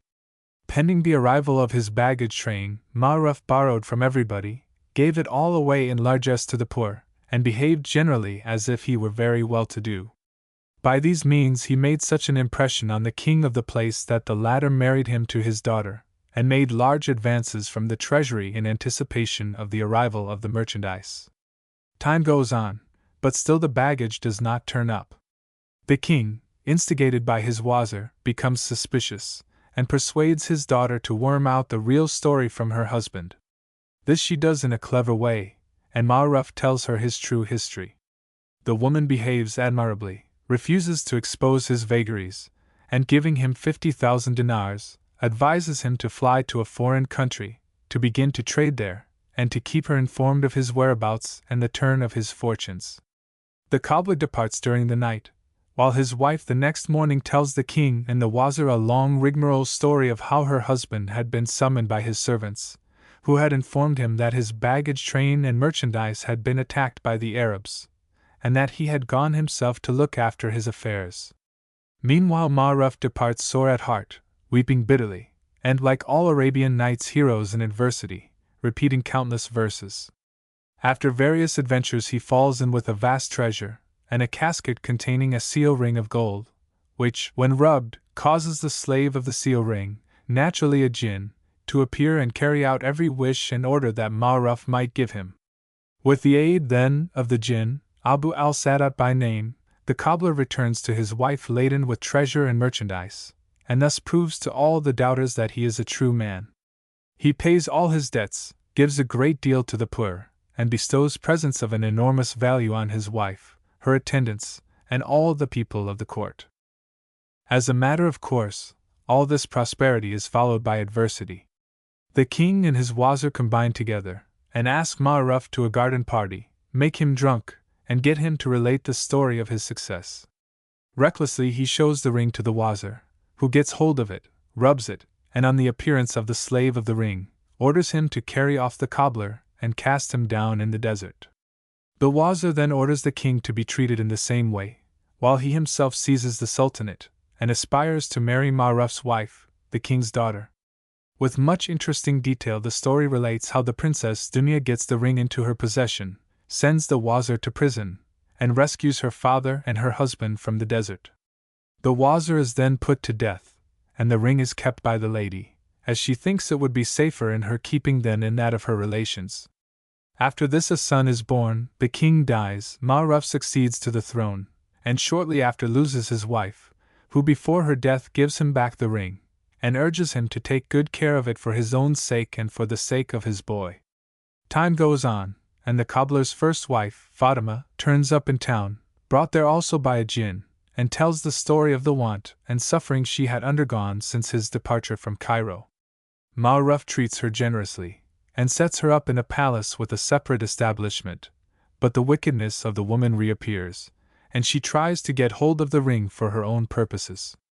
Just as she has secured it she is cut down and killed on the spot by Ma'ruf's son, who had been watching her proceedings, and is thus finally disposed of. The king and his son then marry, and live happily in the manner of Eastern story, all the other characters being properly provided for. So much for the Nights proper. Other stories translated from the Breslau text, a Tunisian manuscript acquired, collated and translated by Professor Habicht, of Breslau, von der Hagen, and another, 15 volumes, 12 mo. Breslau, 1825, the Calcutta fragment of 1814 to 1818, and other sources, have been given by Payne in 3 extra volumes entitled Tales from the Arabic, and by Burton in 2 of his 6 volumes of the Supplemental Nights. Payne's 3 books and Burton's 2 first volumes follow the same lines. They both contain 20 principal and 64 subordinate stories, or 84 altogether, divided into 9 short stories and 75 longer ones. Some of them are very interesting, and some are amusing, especially a few of the 16 constable stories, which describe the cleverness of women, and the adroitness of thieves, and people of that class. It is probable that these are more or less of a modern date. The first story in this collection, called The Sleeper and the Waker, commonly known as The Sleeper Awakened, is good, and also particularly interesting as one of Gallen's stories not traced at the time, but afterwards turning up in the Tunis text of the Nights. The 3rd volume of Burton's Supplemental Nights is one of the most interesting of the whole lot. It contains 8 principal and 4 subordinate stories of Gallen's Contes Arabes, which are not included in the Calcutta, Bulak, or Breslau editions of the Nights. For many years the sources from which Galland procured these tales were unknown. Some said that he invented them himself. Others conjectured that he got them from the storytellers in Constantinople and other places in the East. But in AD 1886 Mr. H. Zotenberg, the keeper of Eastern manuscripts in the Bibliothèque Nationale at Paris, obtained a manuscript copy of the Nights, which contained the Arabic originals of the stories of Zayn al-Asnam and of Aladdin, two of Galland's best stories. This was a very valuable acquisition, for it sets at rest the doubts that had always been expressed about the origin of these two tales, and also leads to the supposition that the Arabic originals of the other stories will also turn up some day. Of these 8 principal and 4 subordinate stories of Galland, those of Aladdin, or The Wonderful Lamp, and of Ali Baba and the 40 Thieves, have ever been most popular tales, and have been appreciated by many generations from the time that Galland first introduced them to Europe. But some of the other stories are equally good, and all are worth reading, as Burton has not only taken Galland as a guide, but has also adapted his own translation from the Hindustani version of the Gallandian tales, prepared by one Totaram Cheyenne, whose texts of the Nights, along with those of others, are fully discussed. By this method Burton endeavored to preserve the oriental flavor of the work itself, without introducing too much French sauce. After the discovery of the Arabic original of the stories of Zayn al-Asnam and Aladdin, Payne recognized its importance, and published his translation of these 2 tales in a separate volume in 1889, which forms a sort of appendix to his previously issued 12 volumes. This 13th book contains also an interesting introduction, giving a resume of Mr. Zotenberg's work, published at Paris in 1888, and which contains the Arab text of the story of Aladdin, along with an exhaustive notice of certain manuscripts of the 1001 Nights, and of Galland's translation.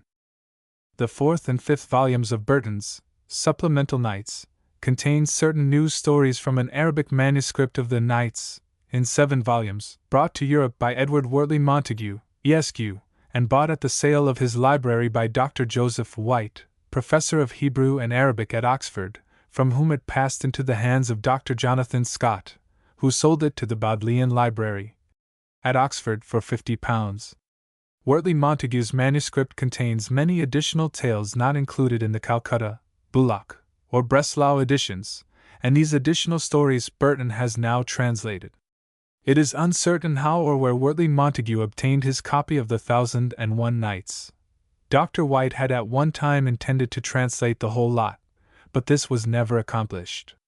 Jonathan Scott did, however, translate some of the stories, which were published in the 6th volume of his Arabian Nights Entertainment in AD 1811, but the work was badly and incompletely done.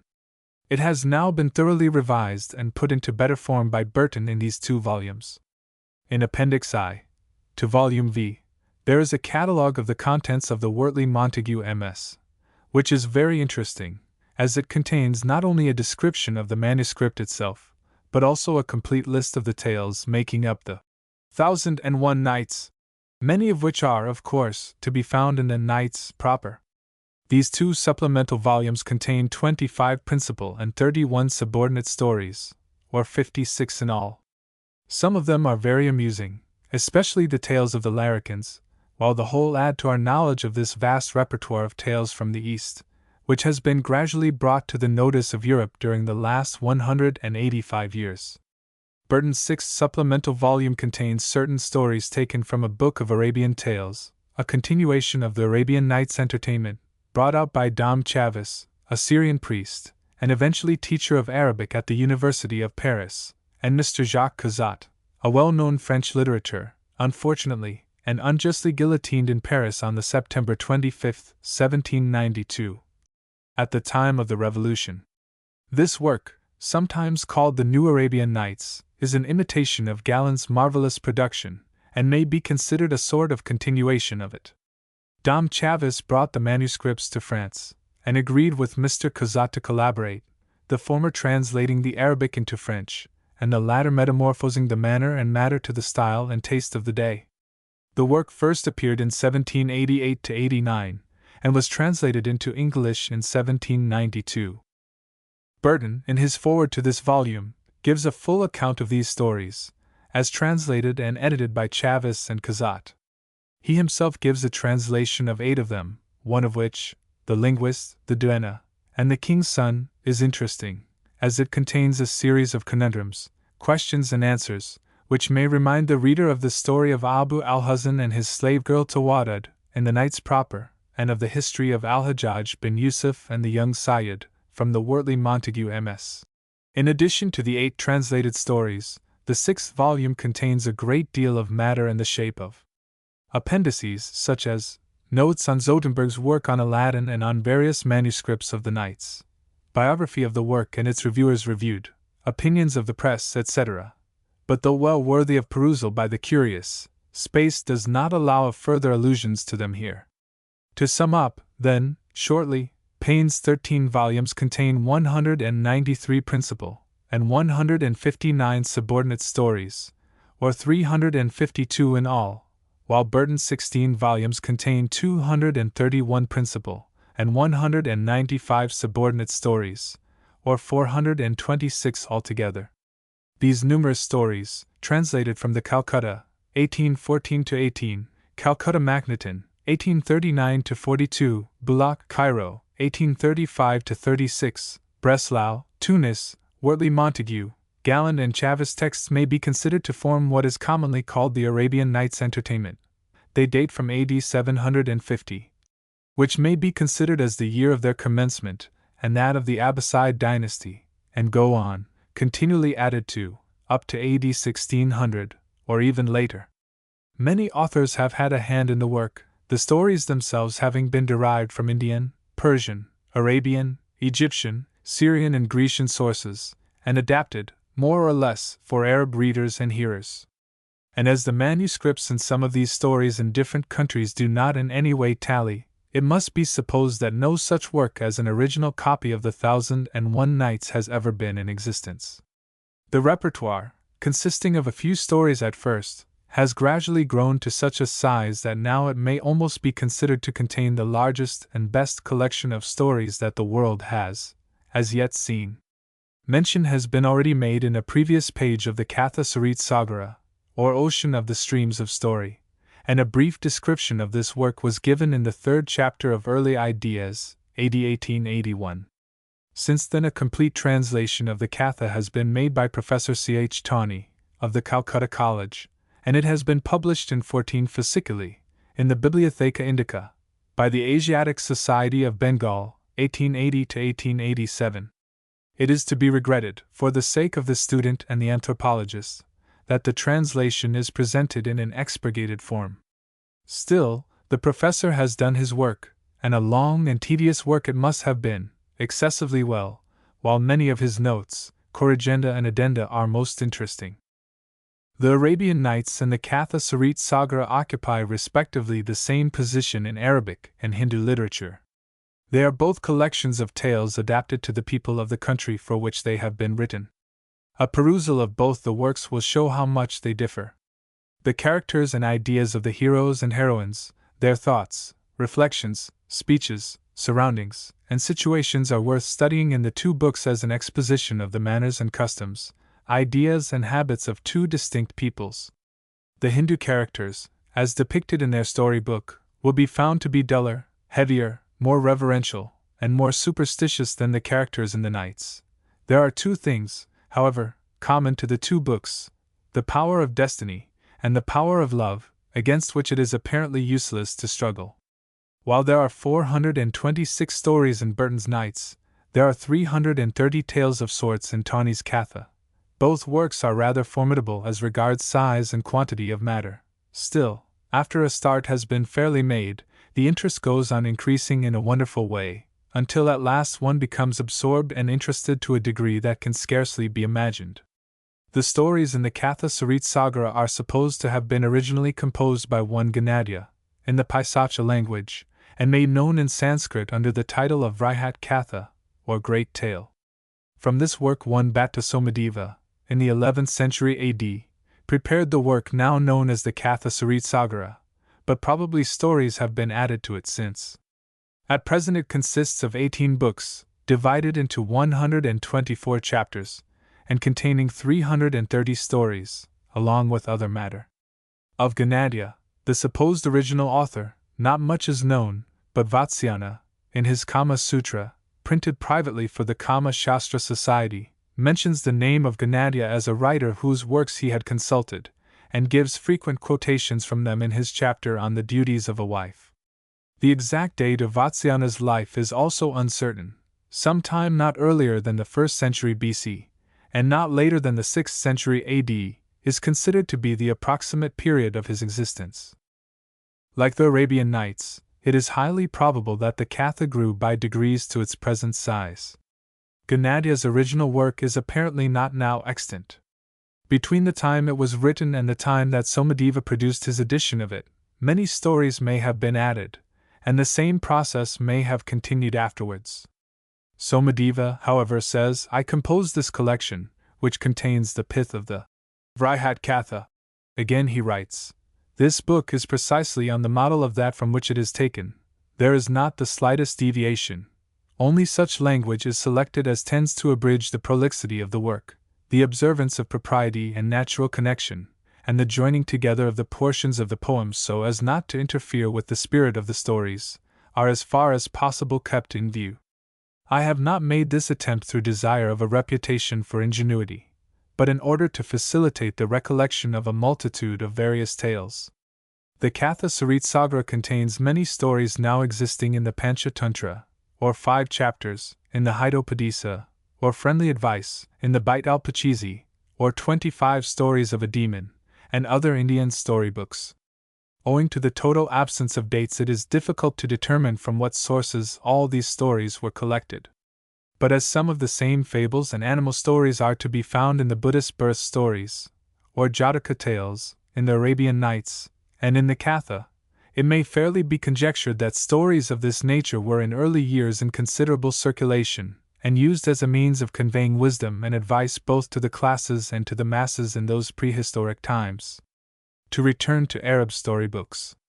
Mention must be made of Antar, a Bedouin romance, which has been partially translated from the Arabic into English by Tarek Hamilton, secretary to the British Embassy at Constantinople, and published in London, 1820. Mr. Clouston, in his Arabian Poetry for English Readers, Glasgow, 1881, has given an abstract of the story, with some specimens of translations from the original. The work itself is generally supposed to have been written by Al-Azmai, the philologist and grammarian, born AD 740, died AD 831, who flourished at the court of Harun ar-Rashid, and was a great celebrity in his time. It is probable that many of the stories told about Antar and his wonderful deeds came down orally and traditionally to Al-Azmai, who embellished them with his own imagination, aided by a wonderful knowledge of the language and idioms used by the Arabs in their desert wilds. Antar is the hero, and Abla the heroine, of the romance. Antar himself is supposed to have lived during the 6th century AD, and to have been the author of one of the 7 famous poems suspended at Mecca, and known as the Mu'allaqat. Besides this, he was distinguished as a great warrior, whose deeds of daring were quite marvelous. The translator had intended to divide the work into 3 parts. The first ends with the marriage of Antar and Abla, to attain which many difficulties had to be overcome. The second part includes the period when Antar suspends his poem at Mecca, also a work of considerable difficulty. The third part gives the hero's travels, conquests, and death.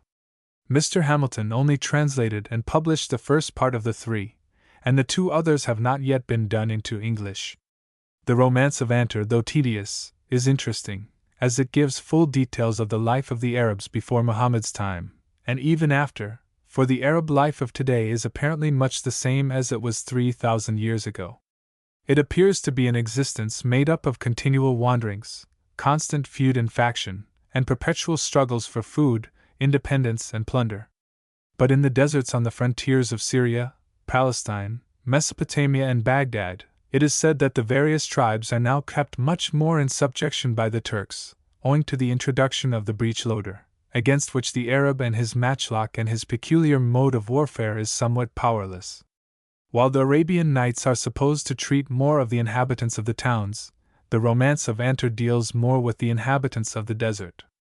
To the student of the Arabic language, both works are interesting, as they occupy a prominent and standard place in Arabian literature, and afford much information about the manners and customs, ideas and peculiarities of an ancient and interesting race of people.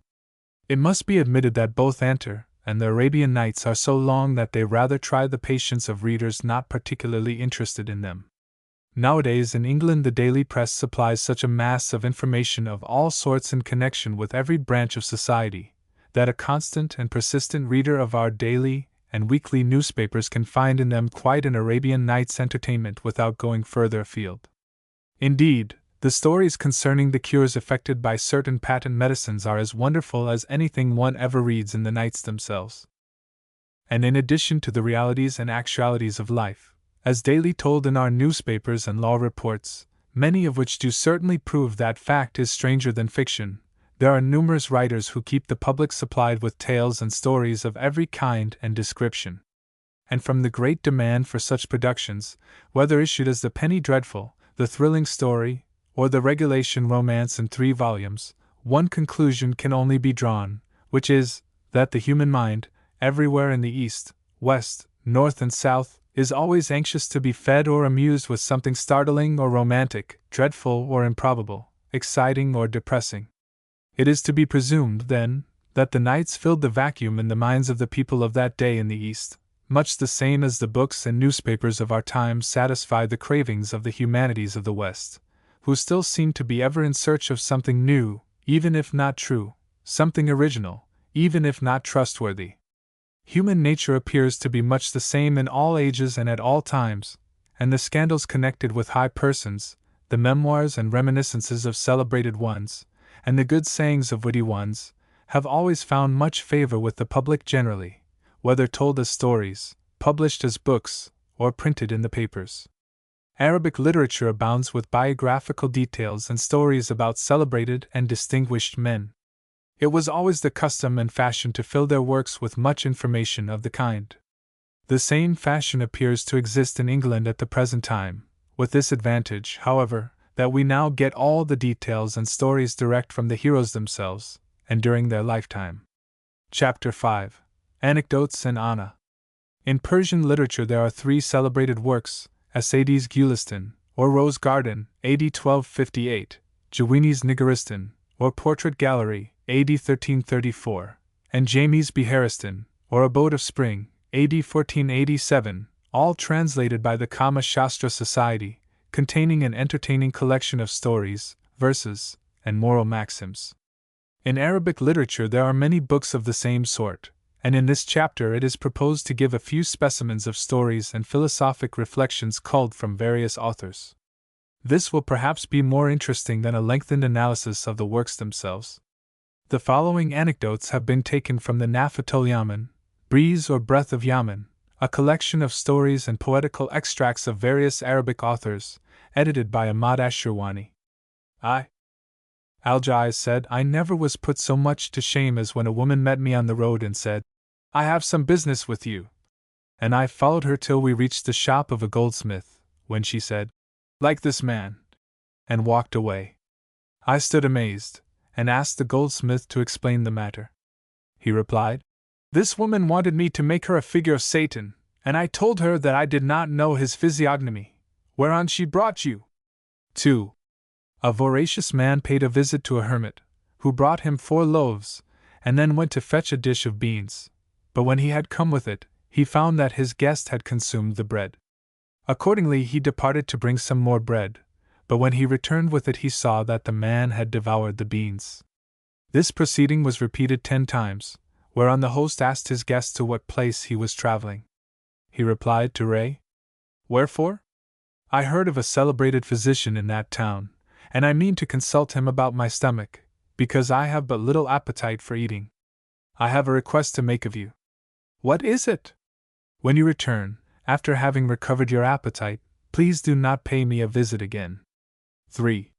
One day the poet Arbuthnot made his appearance at the gate of the palace of Rashid, who, as soon as he was informed of this, called for eggs, and said to his courtiers, here is Abu Nuwas at the door. Now let each of you take an egg and place it under his body, and when he enters I shall feign to be angry with all of you, and shall exclaim, Now lay eggs each of you, and if you do not I shall order you all to be beheaded. And we shall see how he will behave. Then the poet was admitted, and the conversation continued. After a while, however, the Caliph became angry, and manifested his displeasure by exclaiming, You are all like hens, and meddle with things that do concern you. Now lay eggs each of you, for that is your nature, or I shall order your heads to be struck off. Then he looked at the courtier on his right, saying, You are the first, now lay an egg. Accordingly he made great efforts, and contorting his features, at last drew forth an egg. Then the Caliph addressed the others successively in the same manner, and when the turn of Abu Nuwas came, he struck his sides with his hands, and crowing like a cock said, My lord, hens are useless without a cock. These are hens, and I am their cock. Hereon the Caliph burst out laughing, and approved of his excuse. 4. A certain king was much addicted to women, and one of his viziers warned him of the danger. Shortly afterwards some of his concubines observed that his behavior towards them had changed, and one of them said, My lord, what is this? He replied, One of my viziers, mentioning his name, advised me not to love you. Then, said the girl, Present me to him, O king, and do not reveal what I shall do to him. Accordingly he gave the girl away, and when the vizier was alone with her, she made herself so amiable that he fell in love with her, but she refused to grant him any favor except on condition of allowing her first to ride on his back. He agreed. Accordingly she bridled and saddled him, but meanwhile sent word to the king what was taking place, and when he arrived he saw the vizier in the position alluded to, and said, You warned me of the love of woman, and this is the state I see you in. The vizier replied, O king, this is just what I warned you of. Once a lion, a fox, and a wolf were associates in the chase, and after they had killed an ass, a gazelle, and a hare, the lion said to the wolf, Divide the prey among us. Whereon the latter said, The ass will be yours, the hare the fox's, and the gazelle mine. And the lion knocked his eye out. Then the fox said, A curse on him, what a silly division he proposed. Accordingly the lion said, Then do you make the division, O possessor of the brush. And the fox said, The ass will be for your dinner, the gazelle for your supper, and the hare for your luncheon. The lion said, You rogue! Who taught you to make such a just distribution? And Reynard answered, The eye of the wolf. 6. A certain king asked his vizier whether habit can vanquish nature, or nature habit. The vizier replied, Nature is stronger, because it is a root, and habit a branch, and every branch returns to its root. Now the king called for wine, and a number of cats made their appearance with candles in their paws, and stood around him. Then he said to the vizier, Do you perceive your mistake in saying that nature is stronger than habit? The vizier replied, Give me time till this evening. The king continued, You shall have it. Accordingly the vizier appeared in the evening with a mouse in his sleeve, and when the cats were standing with their candles, he allowed it to slip out, whereon all the cats threw down the candles and ran after it, so that the house was nearly set on fire. Then the vizier said, Behold, O king, how nature overcomes habit, and how the branch returns to the root. The Marzuban-Nama, translated from the Persian into Arabic, is said to be of very ancient origin, and to embody good maxims and fables. It was composed, or is supposed to have been composed, by one of the old princes of Persia called Marzuban, a brother of the king Naushirwan the Just, who died AD 578. On referring to the great encyclopedical and bibliographical dictionary, edited by Flugel, it will be found, under No. 11,783, that Haji Khalfa mentions this book, giving, however, its title only, without mentioning the time of its composition, nor the author of it, nor the language in which it had been written. The following are some extracts from this work, and the stories resemble others that have come from the farther east. The philosopher Marzuban said, I am informed that in a certain district of Azerbaijan there is a mountain as high as the sky, with fine brooks, trees, fruits, and herbs. Under the shelter of one of the most beautiful trees a pair of partridges lived most happily, but in the vicinity there was likewise a powerful eagle with his brood, who periodically visited the abode of the partridges and devoured their young ones. When the pair had thus several times lost their progeny, the male proposed that it would either be necessary for them to emigrate to some other locality, or to try some expedient by which they might escape from the rapacity of the eagle. He was of opinion that even in case of failure they might gain some valuable experience that would be of use in future attempts to elude the persecution, and said, "We must at all events make a trial, and may learn something from it, like the donkey who endeavored to become the companion of the camel." The she-partridge asked, "How was that?" And the male continued, 2. Once a donkey tried to keep up walking with a big camel, who paced lustily, and took long steps, but the ass, being in a hurry, stumbled every moment, and found that he had undertaken an impossible task. He asked the camel, "How is it I wound my hoofs on the rocks so often, although I constantly look where I am stepping, whilst you, who apparently walk with leisure, never cast a glance at any of the obstacles you meet with, and never hurt yourself?" The camel replied, "The reason is just because you are short-sighted and of weak intellect. You can look no further than your nose, and are, therefore, disappointed. Whereas I look always forward, know the obstacles I am likely to encounter, scan the road to a great distance, and avoid the difficulties, selecting the easiest parts of the way." The wise hen said, "To be forewarned is to be forearmed, and this principle I follow. I have narrated this story to show you that we must look forward, now that the time of laying eggs is at hand, because when our little ones are hatched it may again be too late to try and save them." The female partridge said, "This is all very well, but we might fare like the hungry fox who would have lost his life if the ichneumon had not interceded for him with the camel." The male said, "How was that?" And the female continued, 3. It is related that a certain fox had a fine large den, in which he collected provisions for the winter and for the summer, fared sumptuously, and never suffered from want. Once, however, a large army of ants invaded his domicile, and made short work of all the victuals he had carefully stored. This misfortune befell him just at a time when the weather happened to be very cold and food scarce, so that he began to feel the pangs of hunger. One morning, however, when he was about to sally forth from his den, he perceived, to his no small astonishment, at the mouth of it a camel kneeling, with the hinder part of his body turned towards him. The fox said to himself, "Here is good luck," and made a foolhardy attempt to drag the animal into the cave by tying a rope to its tail, and to commence pulling at it with all his might. To make sure of his prey, the fox had tied the other end of the rope to his own body, but when he began to jerk it rather strongly, the camel became vexed, jumped up suddenly, and first discharging both urine and dung upon Reynard, began to shake himself violently. The fox dangled in the air, and was repeatedly knocked against the flanks of the gigantic animal. Then the fox repented of his silly attempt to feast on camel meat, and knew that his death knell would shortly sound. Luckily an ichneumon happened to be standing close by, amazed at the strange spectacle, and the fox implored it to intercede for him.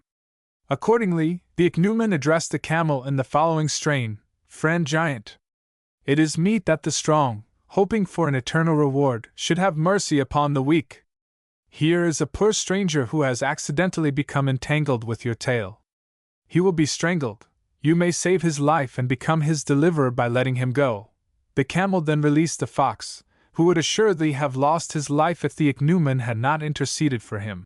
When the male partridge had heard this story, he fully approved of the moral of it, which is to the effect that ignorant and weak individuals are generally foiled in their designs against those who are powerful.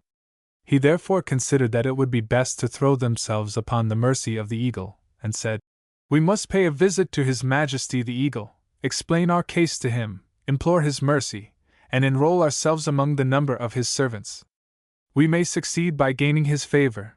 He is the king of all the birds, and carnivorous, but for all we know his disposition may be so merciful that he will spare our offspring, not only himself, but order all the other birds of prey, his subjects, to do likewise." Then the she-partridge exclaimed, "Your advice is indeed wonderful. You propose nothing less than that we should court our own perdition, and of our own accord run into a trap. The eagle is treacherous, and would deal with us like the heron dealt with the little fish." The male said, "Please narrate the occurrence." And the female continued, 4. A heron had taken up his abode, and had lived for a long time near a brook on the little fishes there. At last, however, he became so old and weak that he was scarcely able to provide his daily food. He was once standing in a melancholy attitude on the bank of the streamlet, waiting for a chance to satisfy his hunger, when he happened to catch sight of a beautiful little fish disporting itself in the water, and mourned over his inability to get hold of it. The little fish perceived the heron standing immovable, and apparently taking not the least notice of it. Therefore it gradually ventured to approach him, and asked the cause of his melancholy.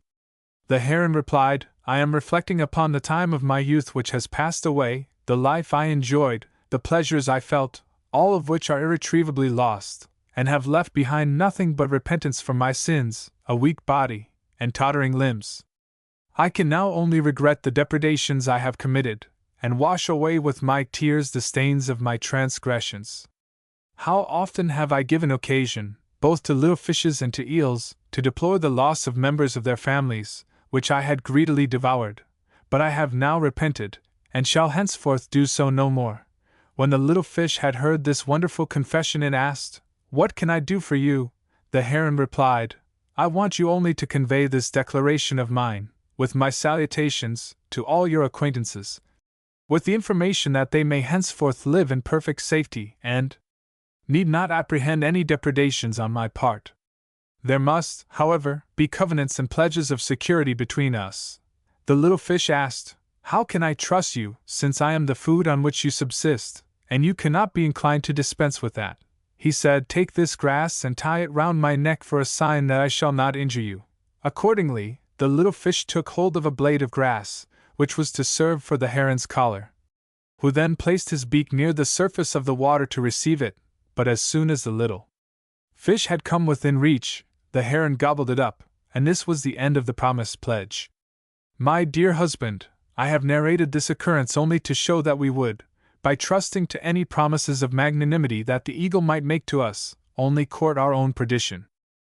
In spite of all her objections, however, the she-partridge agreed at last to accompany her husband to the court of the eagle. They started together, traveled for some time, arrived at his abode, and made their obeisance to a courtier whose name was Yu, whom the male partridge addressed as follows: "Most noble lord, we are denizens of an adjoining mountain, where we lived happily till His Majesty the Eagle crushed all our hopes by making his appearance on our mountain with his court of birds of prey, destroyed our young on several successive occasions, and reduced us to despair. I proposed to my wife to emigrate, and she at last consented, so that we have now arrived here and placed ourselves under the wings of your protection." Yu was pleased with these words and replied, "I bid you welcome, and approve of your sagacity which induced you to seek a refuge at the court of our most noble sovereign. I must, however, tell you that although his disposition is righteous, he feeds upon the meat of animals, but when the weak and helpless crave his mercy, or implore his aid, he seldom disappoints them. Those, on the contrary, who oppose or endeavor to deceive him must be prepared to fall under his wrath. He is honest and veracious, because he lives in solitude, and keeps aloof from intercourse with mankind, because all agree that the society of men crushes out all good qualities, and is productive of misery. You may now arise and seek an audience from His Majesty, because the opportunity will not present itself often. When you enter and make your obeisance, you must watch his humor, which will be excellent if he has been successful in the chase. Then you will behold him social and chatting with his courtiers, whilst the nightingale, the heron, and other birds are singing and dancing for his amusement, and you can then introduce the subject of your petition. But if you behold him sitting dumb, with bloodshot eyes, or in an angry mood, say nothing if you value your life, and in any case, if you should perceive that silence is best, do not venture to speak." After this advice, the partridge flew with Yu up to a lofty peak of the mountain, and alighted in a beautiful garden, fragrant with the perfume of flowers, where the eagle was sitting with his court, which consisted of birds of every species.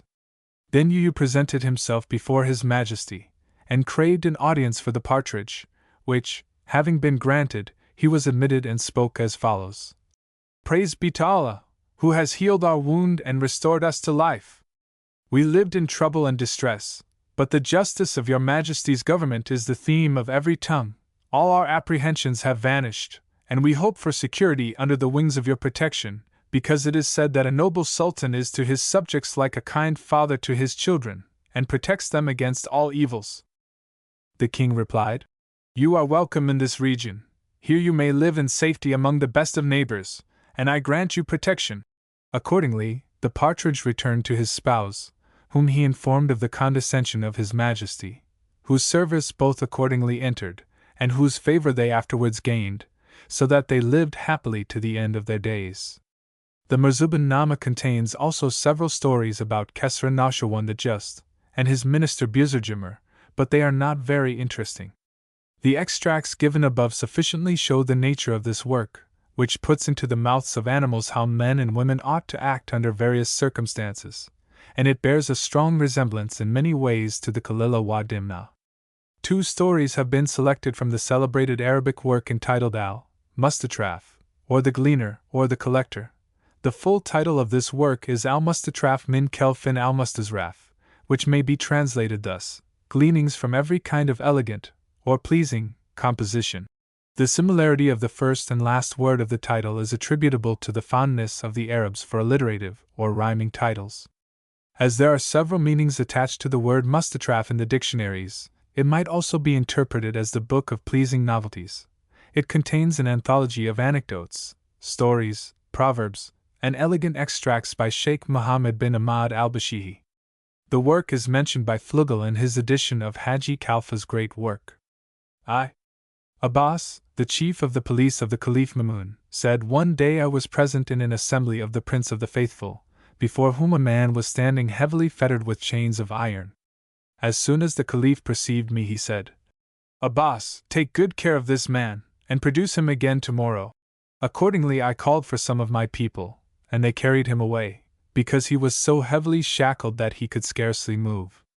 Considering that I had been ordered to take every care of this prisoner, I concluded that I had better keep him in my own house, in a chamber of which I then confined him. I asked him what place he had come from, and on his replying that it was Damascus, I expressed my best wishes for the prosperity of that town, whereat he was astonished. I told him that I had been there, and asked him about a certain man. He said that he would like to know how I could be acquainted with him, and on my replying that I had had some business with him, he promised to satisfy my curiosity if I gave him first some information. Accordingly I made the following statement. When I was with some other officials at Damascus, the population rebelled against us, and even the governor was under the necessity of escaping by getting himself let down in a basket from his palace. I also fled, and whilst doing so the mob pursued me, and I ran into the house of the above-mentioned man, who was sitting at the door of it. I said to him, 'Help me and Allah will help you.' He received me kindly, and told his wife to put me into a certain room, whilst he remained sitting at the door. I had scarcely gone in when my pursuers likewise rushed in and insisted on searching the house, which they actually did, and would certainly have discovered me had not the man's wife kept them off from the room in which I sat trembling for my life. When the people at last dispersed, the man and his wife comforted me as much as they could, and hospitably entertained me in their house for 4 months, till every danger had passed away. When I was bold enough to go out and see what had become of my slaves, I found that they had all dispersed, and I asked my kind host to allow me to depart to Baghdad. He consented, but when the caravan was starting he insisted on presenting me with a horse, a slave, and all the provisions required for the journey. All these were surprises thrust upon me when I was about to start, and was wondering how I could possibly travel without any of these things.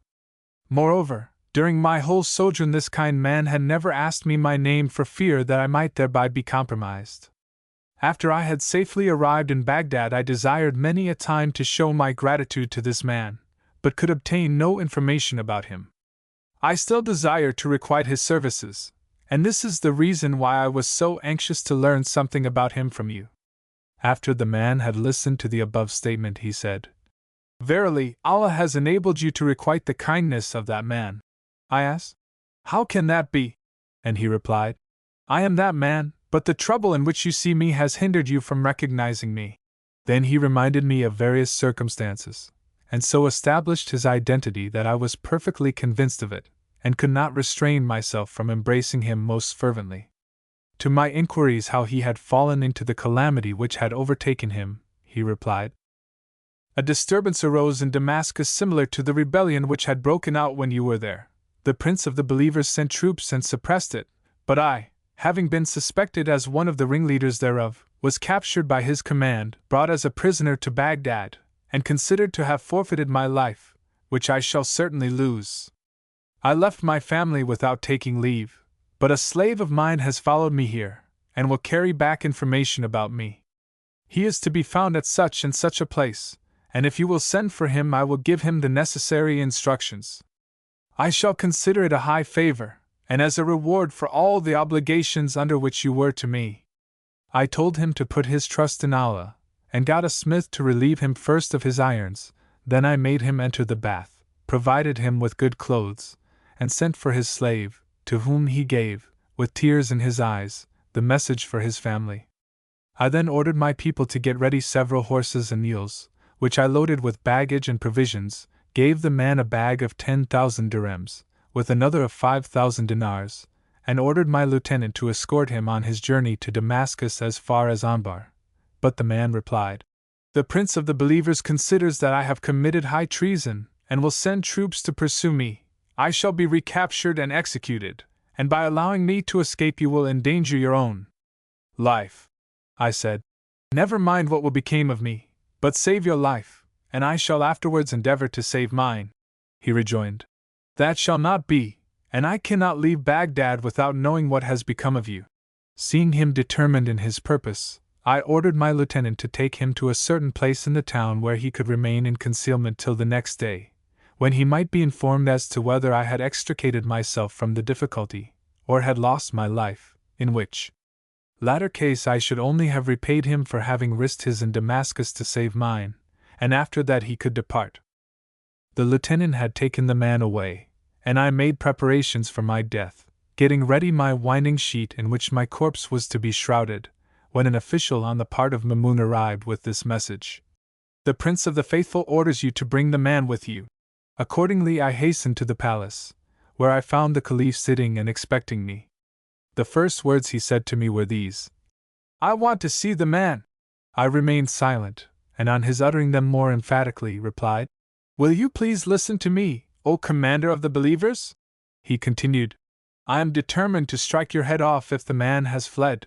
I said, "O Prince of the Faithful, the man has not escaped, but listen to what I have to say about him, and then you may act as you deem fit." He continued, "Speak." Accordingly I narrated everything, and said that I was anxious to requite the man in some measure for all the good he had done to me, that I was desirous to save his life even at the cost of my own, if need be, and finished my explanation by showing the winding sheet I had brought with me. After the Caliph had patiently listened, he exclaimed, "His merit is superior to yours, because he has treated you nobly without knowing you, whereas you only do so after having enjoyed his beneficence. I desire to reward him myself. The man is here, and would not leave until apprised of my fate. I can produce him at once." The Caliph said, "This trait of his character is yet more noble. Go, comfort the man, and bring him here." Accordingly I departed, and when I introduced the man to the Caliph, he received him kindly, offered him a seat, conversed with him till dinner was brought in, of which he made him partake in his own company. Lastly, the Caliph invested him with a robe of honor, and wished to appoint him governor of Damascus, but this he humbly refused. Accordingly, Mamun presented him with 10 horses saddled and bridled, 10 mules caparisoned, and 10 bags, each of which contained 10,000 dinars. He also gave him 10 slaves, with animals to ride upon, and a letter to the governor of Damascus to absolve him from the payment of taxes. This man afterwards corresponded with Mamun, and when a courier arrived from Damascus the Caliph used to say to me, "Abbas, a letter from your friend has arrived." 2. One night Harun ar-Rashid was quite sleepless, and said to his vizier, Jafar, the son of Yahya the Barmkide, "I cannot sleep this night. I feel oppressed, and do not know what to do." The servant Masrur, who happened to be standing near, burst out laughing at these words, and the Caliph continued, "What are you laughing for? Do you mock me or wish to show your levity?" Masrur said, "I swear by your relationship to the Prince of Apostles that I have done this unwittingly. But last evening I was near the castle, and walked to the bank of the Tigris, where I saw many persons assembled around a man who made them laugh, and just now I recollected some of his words, which caused me to smile. His name is Ben Almagazeli, and I crave pardon from the commander of the faithful. Then Rashid said, Bring him here this moment. Accordingly Masrur went to Ben Almagazeli and said to him, The commander of the faithful wants you. He replied, To hear is to obey, and Masrur continued, But on the condition that if he presents you with anything, 1/4 of it will belong to you, and the rest to me. The man rejoined, No, I must have 1/3 of it, and you the other 2/3. Masrur would not agree to this proposal, but at last consented after a great deal of haggling. When he was admitted and had made his salutations, the Caliph said, If you make me laugh I shall give you 500 dinars, but if not I shall give you 3 blows with this sock. Now Ben Almagazeli said to himself, What is the odds if I get 3 strokes with the sock? Because he thought it was empty. Accordingly he began to jest and to play tricks at which low people might have laughed, but not Rashid, who did not even smile. The man was first astonished, then grieved, and at last frightened when Rashid said, Now you have deserved the blows. He then took up the sock and twisted it, but at the bottom there were some balls, each of which weighed 2 drams. When he had struck Ben Almagazeli once, the latter yelled pitifully, but recollecting the condition Masrur had imposed upon him, he exclaimed, Mercy, O commander of the faithful, listen to 2 words of mine. He said, Speak what you like. The man continued, I have promised Masrur to let him have 2/3 of the bounty I might receive, and to keep 1/3 for myself, and to this he agreed only after much bargaining. Now the commander of the faithful has decided that the bounty shall consist of 3 blows, of which my share would be 1, and Masrur's 2. I have received mine, and now is his turn to take his. Rashid laughed, called for Masrur, and struck him. Masrur groaned from pain, and said, I present him with the remainder. The Caliph laughed and ordered them to be presented with 1,000 dinars, of which each received 500, and Ben Almagazeli went away grateful. In this work there are several other stories concerning various caliphs, the Barmkide family, and other people, but the extracts given above are sufficient to show the nature of the volume. 2 short anecdotes are taken from the Siraloyan, or Magic of the Eyes, a work known to Haji Khalfa, and noted by Flugel in his lexicon. This book contains 7 chapters, with some drawings of the eye, and an appendix consisting entirely of poetry, which, however, is also interspersed throughout the work, excepting in the chapters treating on the anatomy, the infirmities of, and the remedies for the eye. Maghera bin Shubah states that he never was so cunningly deceived as by a youth of the Banu al-Harith. He intended to sue for the hand of a girl of that tribe, when this youth, who stood near him, said, O Amir, you have no need of her. Why? I saw a man kiss her. Accordingly Maghera went away, but heard some time afterwards that the said youth had married the girl himself. On meeting again Maghera said to the youth, Did you not tell me that you had seen a man kiss her? Certainly I did, the young man replied, but that man was her father. 2. A man happened to find on the road a silver brooch, which women use for applying collyrium to their eyes. This pin was handsome, and he concluded that the girl who had lost it must have very beautiful eyes. He indulged so much in this fancy that he conceived an affection for the owner of the brooch, and was fond of showing the precious article to his acquaintances. One day a friend paid him a visit, and after the wine they had drunk had taken effect, he took out the said brooch according to his wont, kissed it, and wept over it. The friend, who knew the brooch, asked whence he had obtained it, but he replied, Pray do not question me, I am in love with the proprietress of it. My heart is melting, and it is so dear to me that I get jealous when other eyes beside my own look at it. The friend said, I shall bring about a meeting between you and your mistress. The other asked, who could procure me that felicity? The friend went away, but returned in a short time bearing a covered platter, which he placed before him, saying, Uncover this basin, and lo! It contained a female head, weltering in its own gore, and on beholding it the man nearly fainted with grief. His friend, however, said, Be not dismayed, but tell me how you obtained this brooch, which I had presented to my wife, whose head is before you. He replied that he had found the brooch on a certain day on the road, and described the spot, adding that he imagined the owner of it must be beautiful, and conceived a warm affection for her, but that he had never seen her face, and knew not who she might have been. The friend said, "This is true enough, because she told me one day that she had lost it, hence no blame rests on you." The two men parted. The would-be lover, however, took this melancholy event so much to heart that he not only repented of his folly, but died of grief. The following curious philosophic discourse is taken from the Siraj al-Muluk, or Lamp of Kings, a well-known work composed about AD 1126, and typographed at Cairo AD 1872. Allah, the Most High, has said, Quran 6, verse 38, "There is no kind of beast on earth, nor fowl which fleeth with its wing, but the same is a people like unto you." Allah the Most High has accordingly established a resemblance between us and all the animals. It is well known that they are not like us in their figures and forms as perceived by the eye, but in their demeanor, and there is not a human being who does not possess some qualities peculiar to animals. When you perceive that a man's character is unusual, you must endeavor to find out the qualities of the animal with which it may be compared, and judge of him according to these, and to avoid all misunderstanding, and to maintain intercourse with him, you must behave towards him in conformity with them. Accordingly, when you see an ignorant man of rude behavior, strong in body, whose anger overpowers him at any moment, you are to compare him to a tiger, and there is an Arab proverb, "He is more stupid than a tiger." When you see a tiger, you avoid him, and do not fight with him, therefore towards an individual of this kind you must behave in the same manner. When you observe a man wantonly attacking the reputation of others, compare him to a dog, because it is his nature.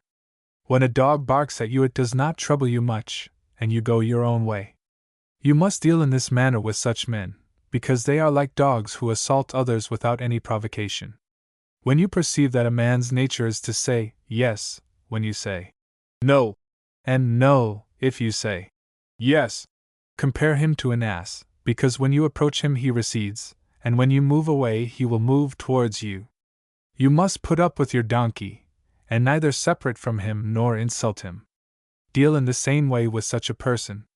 When you perceive a man searching out the weaknesses or shortcomings of people, compare him to a fly, which settles on a carcass, and then gluts itself with the vilest parts of it, such as the rotten flesh and the filthy offal. When you observe a sultan taking the lives, and confiscating the property of his subjects, consider him to be a lion, and be on your guard that he does not injure you.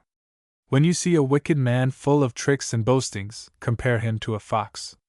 If you happen to meet with a talebearer who foments enmity among friends, consider him to be a zarabin, which is a small beast of fetid smell, so that when two persons fall out with each other, the Arabs say that a zarabin has passed between them.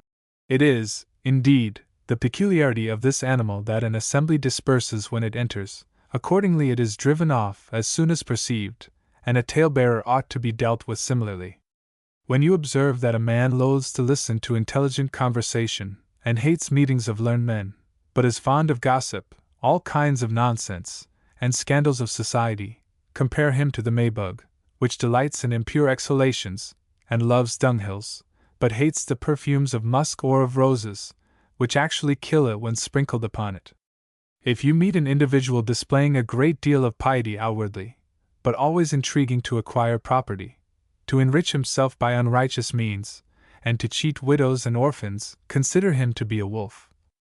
The wolf is so devout, you see him on his knees, he nicely prays and sighs. But when his game is near, he falls upon it speedily and tears it all to pieces. When you discover a liar, consider him to be like a dead man, who can give no information, and with whom no one can associate. A liar may also be compared to an ostrich which buries all its eggs in the sand, but leaves one upon the surface, and one close under it, whilst all the others are deeply concealed.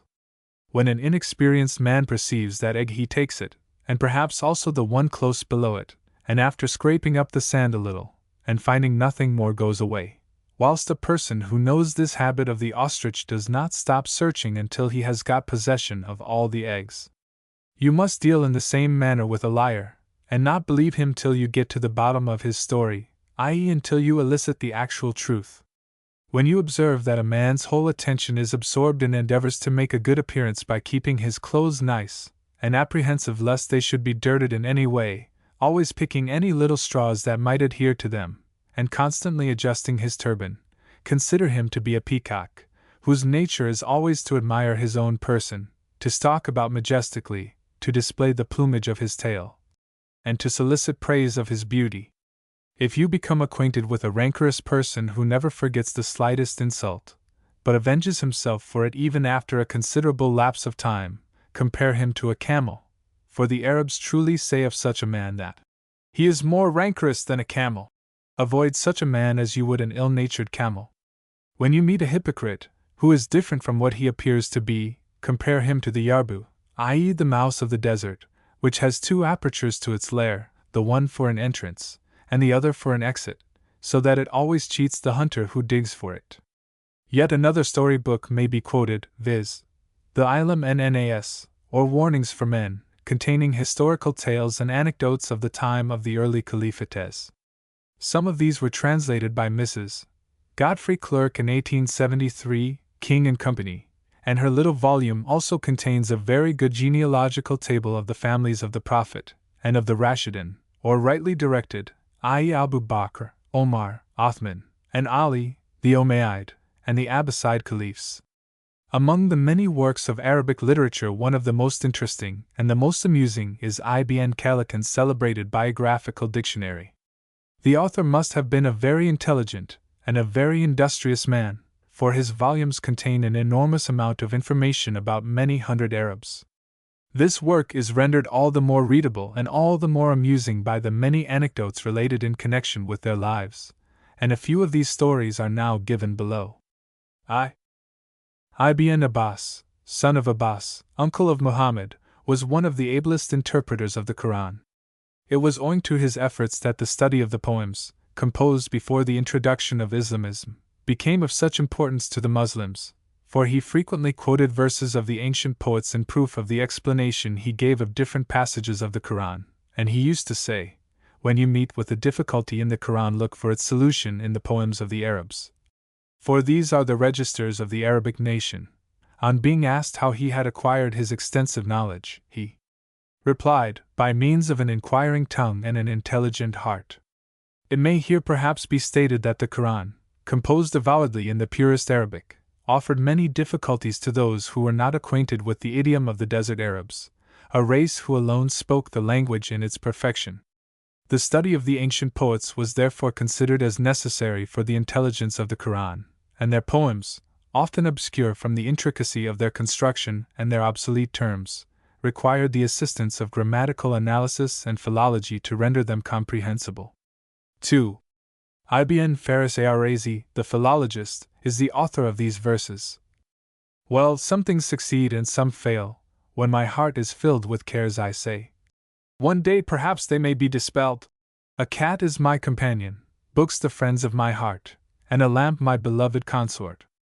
3.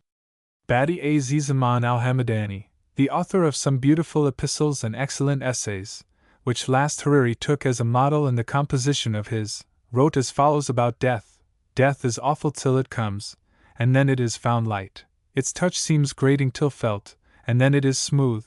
The world is so hostile and its injustice so great that death is the lightest of its inflictions, the least of its wrongs. Look, then, to the right. Do you see aught but affliction? Look to the left. Do you see aught but woe?" 4.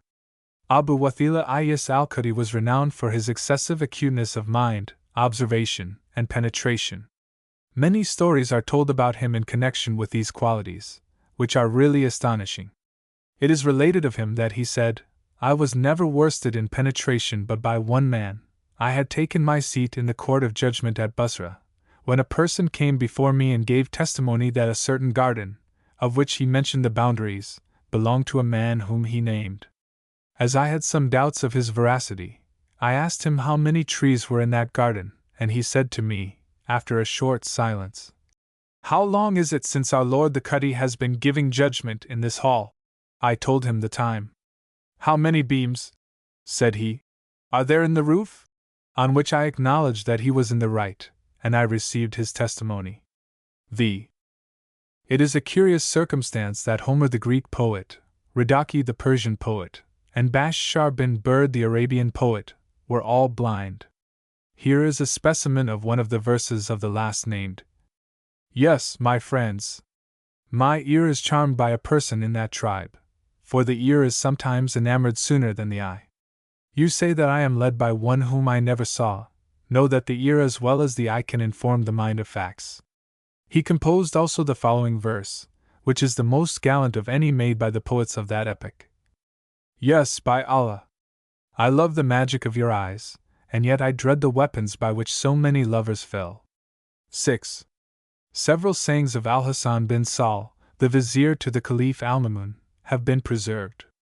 Once he himself wrote at the end of a letter of recommendation, dictated to his secretary, I have been told that on the day of judgment a man will be questioned respecting the use he made of the influence given him by his rank in the world, in the same manner as he will be questioned respecting the use he made of the superfluity of his wealth. Again he said to his sons, My sons, learn the use of language. It is by it that man holds his preeminence over other animals. The higher the skill which you attain in the use of language, the nearer you approach to the ideal of human nature. 7. It is related of Sari as-Sakati, the celebrated Sufi, that he said that for 20 years he never ceased imploring divine pardon for having once exclaimed, Praise be to God, and on being asked the reason he said, A fire broke out in Baghdad, and a person came up to me and told me that my shop had escaped, on which I uttered these words, and even to this moment I repent of having said so, because it showed that I wished better to myself than to others. 8. Al-Anaf bin Qais, whose prudence was proverbial among the Arabs, used to say, I have followed 3 rules of conduct, which I now mention merely that the man of reflection may profit by my example. I never interfered between 2 parties unless invited by them to do so. I never went to the door of these people, meaning princes, unless sent for by them. And I never rose from my place to obtain a thing when all men were anxious to possess it. 9. Abu Yazid Taifer al-Bastami, the famous ascetic, being asked how he had acquired his knowledge of the spiritual world, answered that it was by means of a hungry belly and naked body. He used to say, When you see a man possessing miraculous powers, so as even to mount into the air, let not that deceive you, but see if he observes God's commands and prohibitions, if he keeps within the bounds imposed by religion, and if he performs the duties which it prescribes. X. Abul Aswad ad-Dawali, the inventor of grammar, in intelligence one of the most perfect of men, and in reason one of the most sagacious, was notorious for his avarice, and he used to say, If we listened to the demands made by the poor for our money, we should soon be worse off than they. He said also to his sons, Strive not to rival Almighty God in generosity, for He is the most bountiful and the most glorious. Had He pleased He would have given ample wealth to all men, so strive not to be generous lest you die of starvation. It is also related that Abul Aswad had an attack of the palsy, and that he used to go to the market himself, though scarcely able to draw his legs after him, and yet he was rich, and possessed both male and female slaves. A person who knew this accosted him one day, and said, God has dispensed you from the necessity of moving about on your own business, why do you not remain seated at home? To which he replied, No, I go in and out, and the eunuch says, He is coming. And the boy says, He is coming. Whereas, were I to continue sitting in the house, the sheep would urine upon me without any persons preventing them. 11. It is related that on a dispute between the Sunnites and Shiites of Baghdad about the relative merits of Abu Bakr and Ali, both parties agreed to abide by the opinion of the Sheikh Abul Faraj bin al-Jawzi. They consequently deputed a person, who questioned him on the subject when he was seated in the preacher's chair. The one reply which he made bears in Arabic 2 different meanings. The first, that the best of them was he whose daughter was married to the other man, and the second, that the best of them was he who had married the daughter of the other man. He then withdrew promptly, lest he should be questioned further, and the Sunnites said, He means Abu Bakr, because his daughter Aisha was married to the Prophet. Nay, said the Shiites, he means Ali, because Fatima, the Prophet's daughter, was married to him. The answer was certainly very clever. Had it even been the result of long reflection and deep consideration, it would have been admirable. but coming as it did without any previous preparation, it was still more so. 12.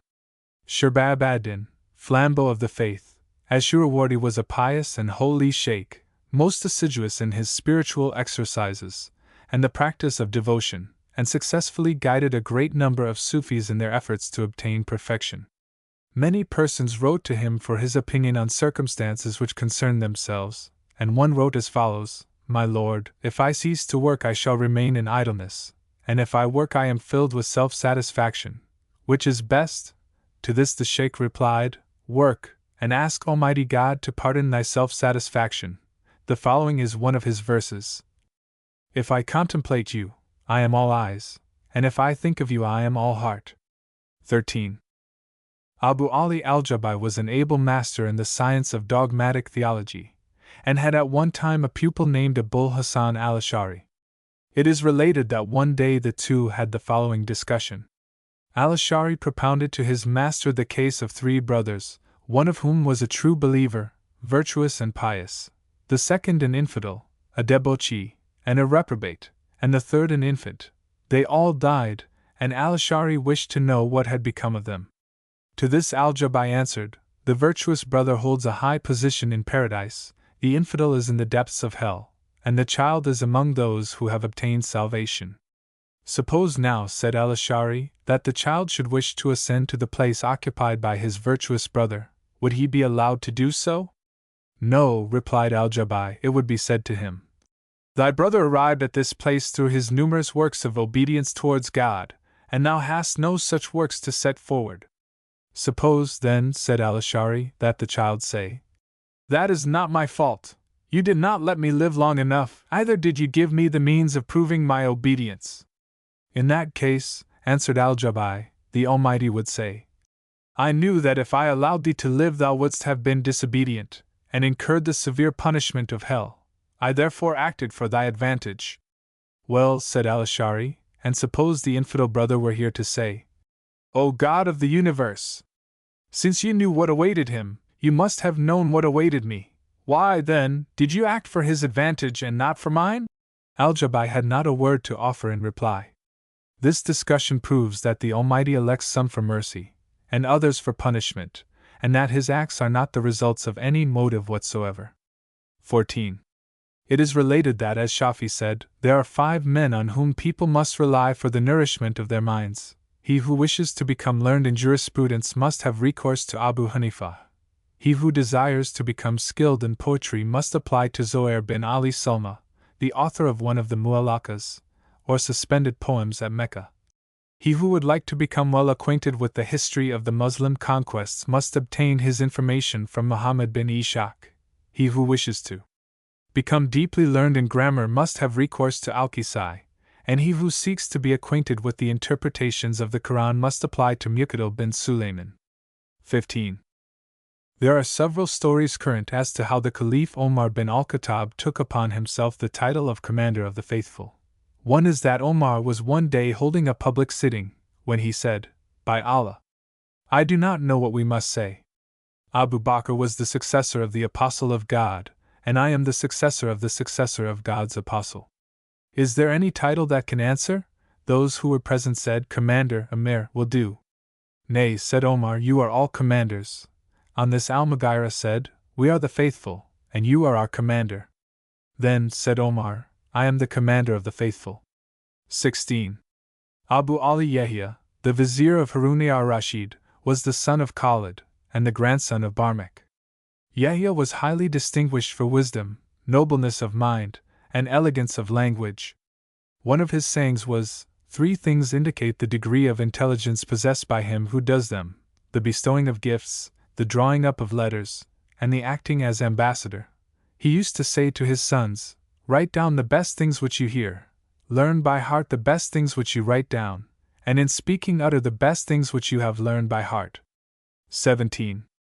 Ibn as-Sikit, the philologist, related that Muhammad bin as-Samik used to say, "He who knows mankind humors them, he who has not that knowledge thwarts them, and the main point in humoring mankind is to abstain from thwarting them." The neglect of carrying out this maxim cost as-Sikit his life. One day, whilst he was with the Caliph al-Muwakkil, that prince's 2 sons, Al-Motaz and Al-Muwayyid, came in, and the Caliph said to him, "Tell me, Yaqub, which you like best, these 2 sons of mine, or Al-Hassan and Al-Hussein, the sons of Ali?" Ibn as-Sikhat answered by depreciating the merits of the 2 princes, and giving to Al-Hassan and Al-Hussein the praise to which they were well entitled. On this Al-Muwakkil ordered his Turkish guards to chastise him, and they threw him down and trod on his belly. He was then carried to his house, where he died 2 days afterwards, AD 859. 18. 3 men met together. One of them expressed a wish to obtain 1,000 pieces of gold, so that he might trade with them. The other wished for an appointment under the Emir of the Muslims. The third wished to possess the Emir's wife, who was the handsomest of women, and had great political influence. Yusuf bin Tashfin, the Emir of the Muslims, being informed of what they said, sent for the men, bestowed 1,000 dinars on him who wished for that sum, gave an appointment to the other, and said to him who wished to possess the lady, "Foolish man! What induced you to wish for that which you can never obtain?" He then sent him to her, and she placed him in a tent, where he remained 3 days, receiving each day one and the same kind of food. She had him then brought to her, and said, "What did you eat these days past?" He replied, "Always the same thing." "Well," said she, "all women are the same thing." She then ordered some money and a dress to be given him, after which she dismissed him. The following anecdotes have been gathered from various sources. A certain shepherd had a dog of which he was very fond, and which having, to his great grief, died, was buried by him with every mark of affection and regret. The Cadi of the village, whose ill will the shepherd had in some way incurred, hearing of this, ordered him to be brought before him on the serious charge of profanity in having mocked the ceremonies of the Mohammedan religion, and buried an unclean animal with sacred rites. On being asked what he had to say in his defense, the prisoner thus addressed the magistrate: "If your reverence will be pleased to hear my story, you will, I am sure, excuse me. My dog's mother died when he was quite a puppy, and he was brought up by a she-goat of my flock, who adopted him. When she died in her turn she left him all her property, consisting of several fine young kids. Now when my dog was taken ill, and found himself at the point of death, I asked him what I should do with the kids which belonged to him, and he replied, 'Give them to his reverence the Cadi.' I thought the animal so sensible for this that I gave him Muslim burial." "Quite right," said his reverence. "What else was the lamented deceased pleased to observe?" 2. A knowledge of the language of birds and beasts is regarded as the greatest divine gift, and was expressly vouchsafed, according to the Quranic legend, to Solomon, the son of David. It is related that one day Solomon was returning to his palace when he saw a cock and hen sparrow sitting near the gateway, and overheard the former telling the latter that he was the person who had designed, and planned, and built all the surroundings. On hearing this, Solomon remarked to the male bird that he must know he was telling a fearful lie, and that nobody would believe him. "That is true," replied the sparrow, "nobody probably will believe my story except my wife. She believes implicitly everything that I say." 3. One day a king was sailing in a boat with a Negro slave, who was so seasick that his groans and lamentations disturbed the royal repose. A doctor who happened to be present undertook to keep the slave quiet, and on receiving permission to do so, ordered him to be thrown overboard, which was promptly done. The poor wretch managed with difficulty to catch hold of the rudder of the boat, and being taken on board once more, sat shivering in a corner, and did not utter another sound. The king, delighted with this result, asked the doctor how he had silenced the fellow. "Your Majesty will see," was the reply. He had never before experienced the inconvenience of being drowned, and did not properly appreciate the security of a boat. 4. One day the Caliph Harun ar-Rashid and his jester, the poet Abu Nuwas, were disputing as to the truth of an axiom laid down by Abu Nuwas, that an excuse was often worse than the crime, and the poet offered to convince the monarch of it before the night was over. The Caliph, with a grim humor peculiarly his own, promised to take off his jester's head if he failed to do so, and went out in a rage. After a while Harun came in a somewhat surly temper to his harem, and the first thing which greeted him was a kiss from a rough-bearded face. On calling out violently for a light and an executioner, he found that his assailant was Arbuthnot himself. "What on earth, you scoundrel, do you mean by this conduct?" asked the enraged sovereign. "I beg your Majesty's most humble pardon," said Arbuthnot. "I thought it was your Majesty's favorite wife." "What?" shrieked Haroun. "Why, the excuse is worse than the crime." "Just what I promised to prove to your Majesty," replied Arbuthnot, and retired closely followed by one of the imperial slippers. An Arab whose camel had strayed swore an oath that he would, on finding it, sell it for 1 dirham. When he had again obtained possession of the animal he repented of his oath, but tied a cat to the neck of the camel and shouted, "Who will buy a camel for 1 dirham, and a cat for 100 dirhams? But I will not sell them separately." A man who was there said, "How cheap would this camel be if it had no collar on the neck?" Something of the same kind happened in France the other day.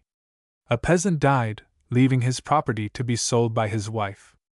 Among other things there was a dog and a horse, which the woman put up for sale together, saying that the dog's price was £20, and the horse's £1, but that they must be sold together.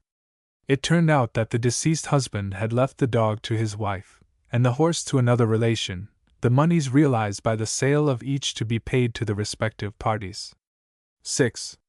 An Arab of the desert said to his boy, "O son, on the day of resurrection thou wilt be asked what merit thou hast gained, and not from whom thou art descended, that is to say, thou wilt be asked what thy merit is, and not who thy father was." 7. A learned man relates the following. "I stood with a friend on a road conversing with him when a woman halted opposite to me, looking at me steadfastly. When this staring had passed all bounds, I dispatched my slave to ask the woman what she was listening to. He came back and reported that the woman had said, 'My eyes had committed a great sin. I intended to inflict a punishment upon them, and could devise none worse than looking at that hideous face.'" There are some good verses in the Arabic descriptive of the places where certain Arabs wished to be buried. It was Abu Maijan, the Thaqifite, who chose the vineyard. "Bury me, when I die, by the roots of the vine, the moisture thereof will distill into my bones. Bury me not in the open plain, for then I much fear that no more again shall I taste the flavor of the grape." Another version. "When the death angel cometh mine eyes to close, dig my grave mid the vines on the hill's fair side, for though deep in earth may my bones repose, the juice of the grape shall their food provide. Oh, bury me not in a barren land, or death will appear to me dread and drear. While fearless I'll wait what he hath in hand, if the scent of the vineyard my spirit cheer." On the other hand, some of the wild people prefer the hill slopes, and an example is given in the address of the dying Bedouin to his tribe. "O bear with you my bones where the camel bears his load, and bury me before you, if buried I must be, and let me not be buried neath the burden of the vine, but high upon the hill whence your sight I ever see. As you pass along my grave cry aloud, and name your names, the crying of your names shall revive the bones of me.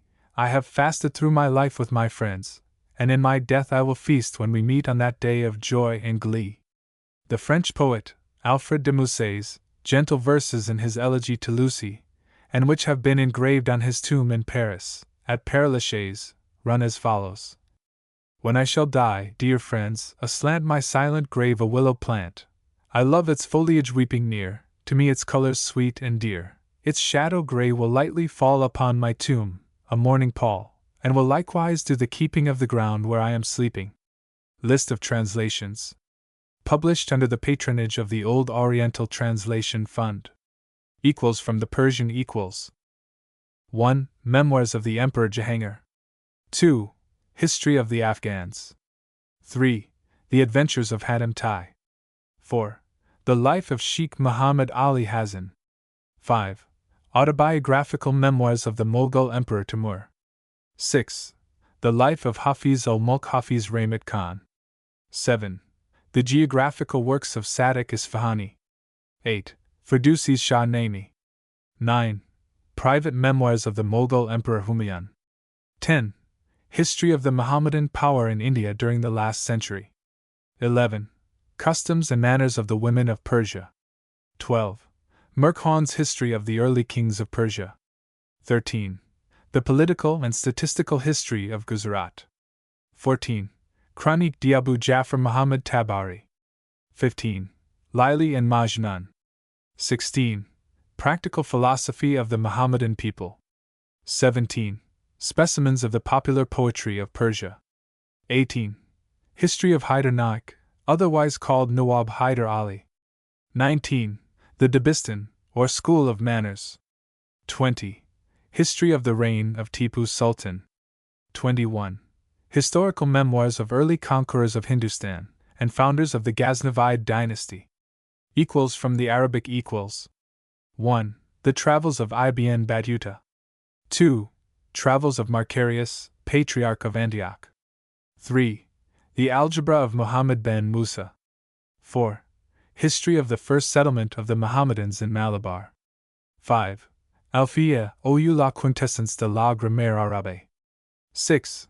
Haji Kalfi Lexicon Encyclopedicum et Bibliographicum. 7. The History of the Temple of Jerusalem. 8.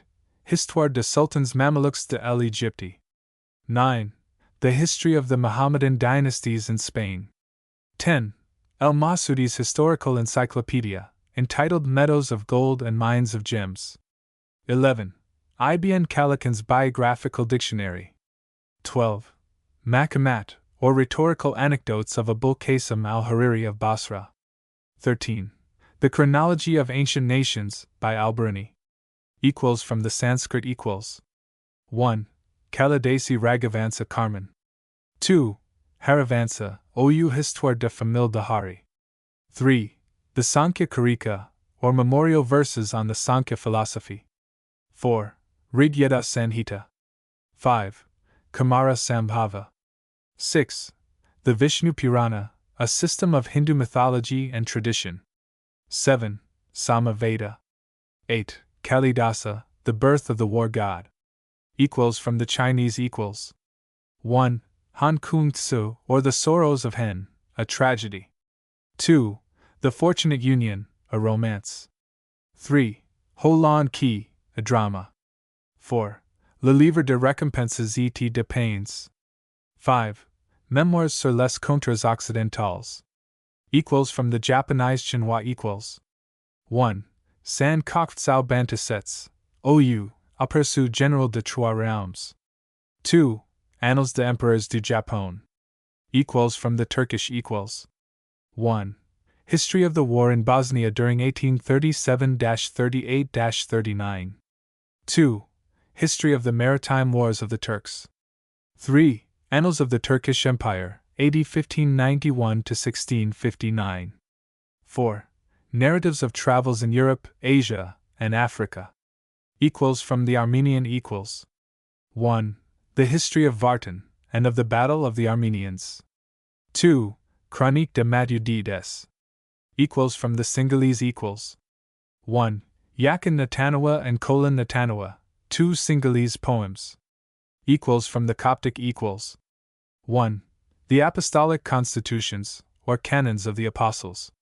Equals from the Ethiopic equals. 1. The Didascalia, or Apostolical Constitutions of the Abyssinian Church. Equals from the Hebrew equals. 1. The Chronicles of Rabbi Joseph ben Joshua ben Meir. Equals from the Hindustani equals. 1. Les Aventures de Kamrup. Equals from the Malay equals. 1. Memoirs of a Malayan Family. Equals from the Maghadi equals. 1.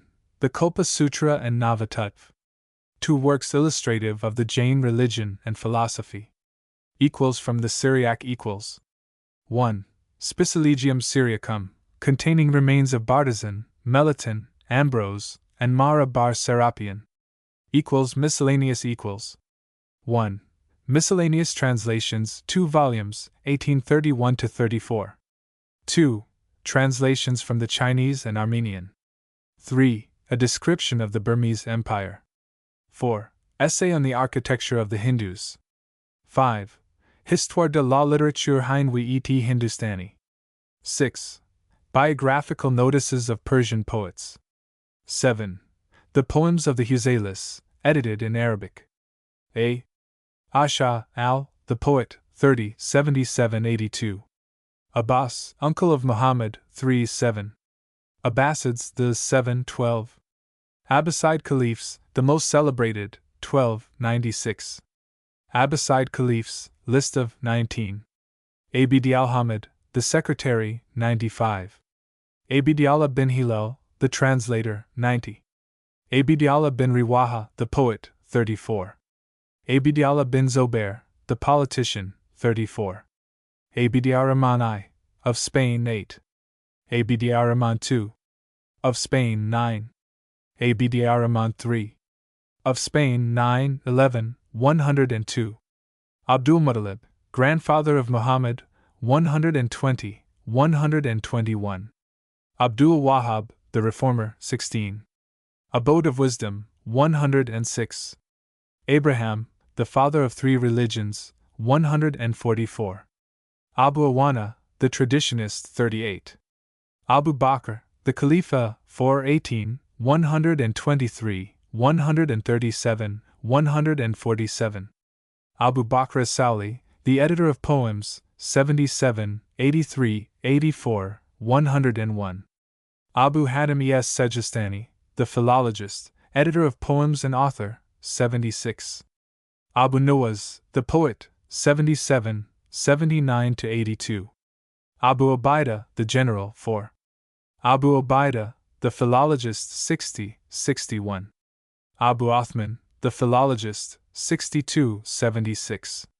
Abu Saud, the mufti, 112. Abu Sufyan, the politician and companion, 34, 137. Abu Sulayman Dawudi Zahari, the imam, 38. Abu Tammam, the poet, 76, 77. Abu Thalib, uncle of Muhammad, 121, 125. Abu Zaid, the traditionist, 38. Abu Zaid bin Aus, the editor of poems, 76. Abul Abbas as-Safa, 7, 19. Abul Aina, the philologist, 63. Abul al-Mari, the philologist and poet, 84. Abul Atiyah, the poet, 77, 78. Abul Faraj, the historian, 97. Abul Faraj al-Isbahani, 77, 83, 84, 87. Abul Fayda, the historian, 97, 108, 109. Abul Khair, or Ahmed bin Mustafa, 55, 113, 115. Abul Mashar, al-Bimaysir, the astronomer, 24, 42. Ahmed bin Udid Mveri, the author, 58.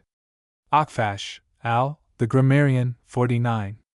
Akhtal, al, the poet, 77, 78, 82. Alchemists, 40, Khalid bin Yazid, Jafar as-Sadiq, Jabir bin Hayam, each indexed separately.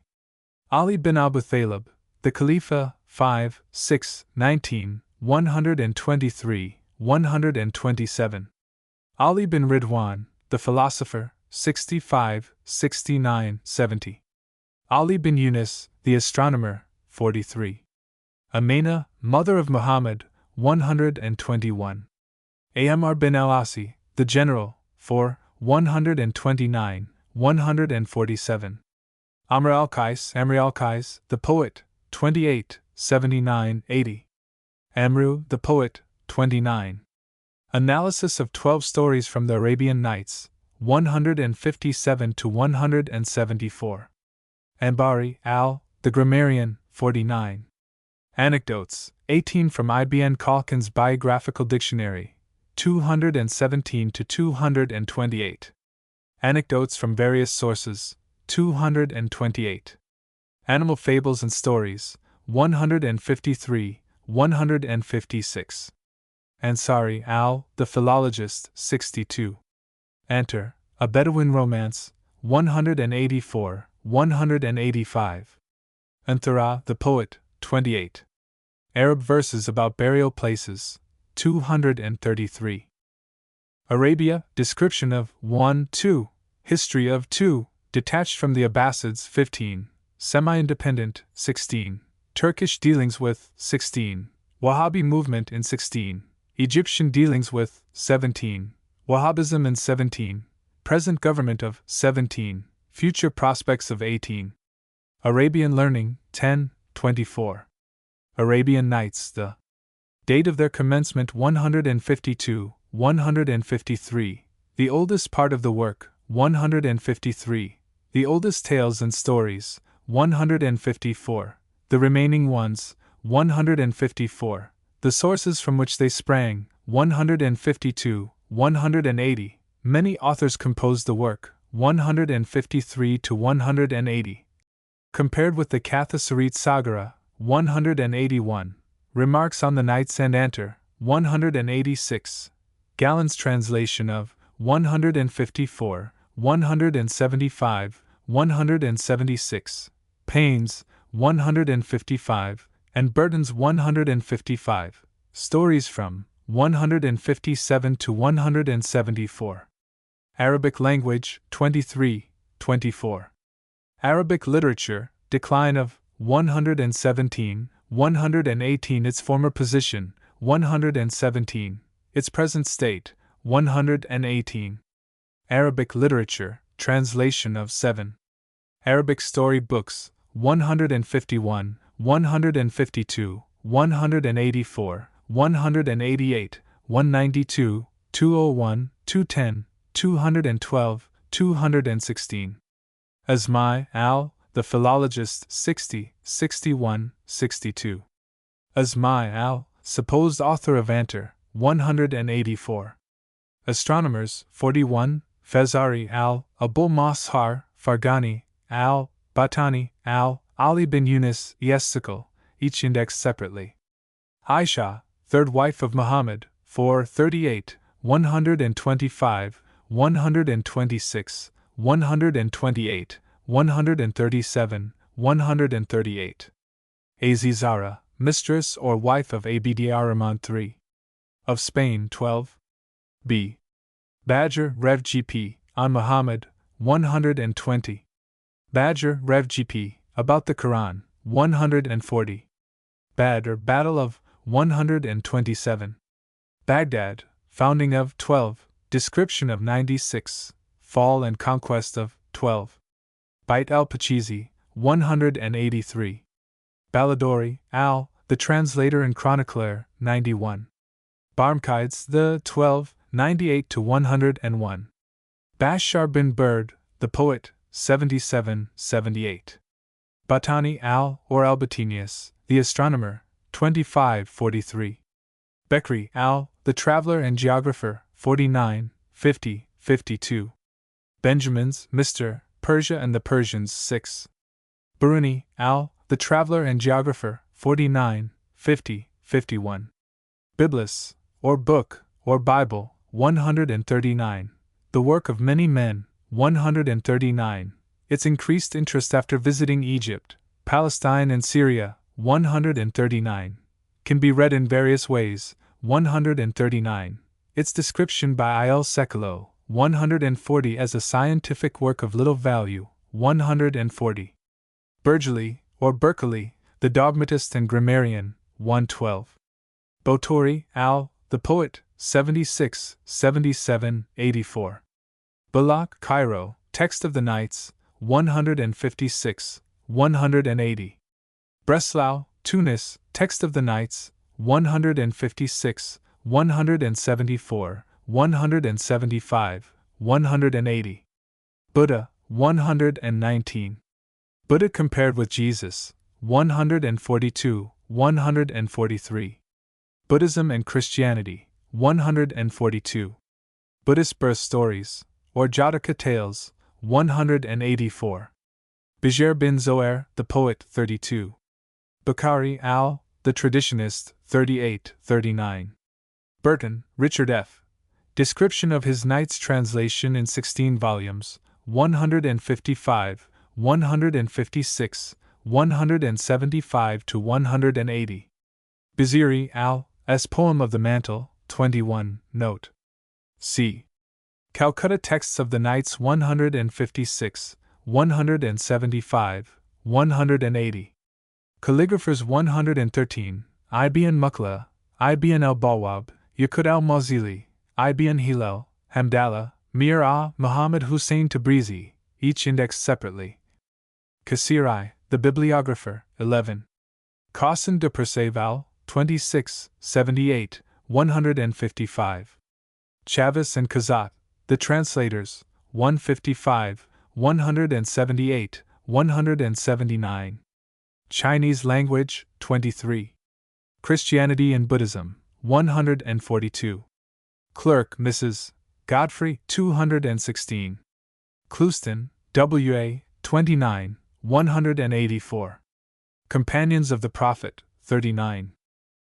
Compilers of Encyclopedias and Biographies, 55, Nadim, and Ibn Khalikan, Abul Khair, Haji Khalfa, each indexed separately. Contents of this work, 9 to 14. Cordova, 7, 8, 9, 11. Cromwell and the Bible, 140. D. Democracy of Islam, 149.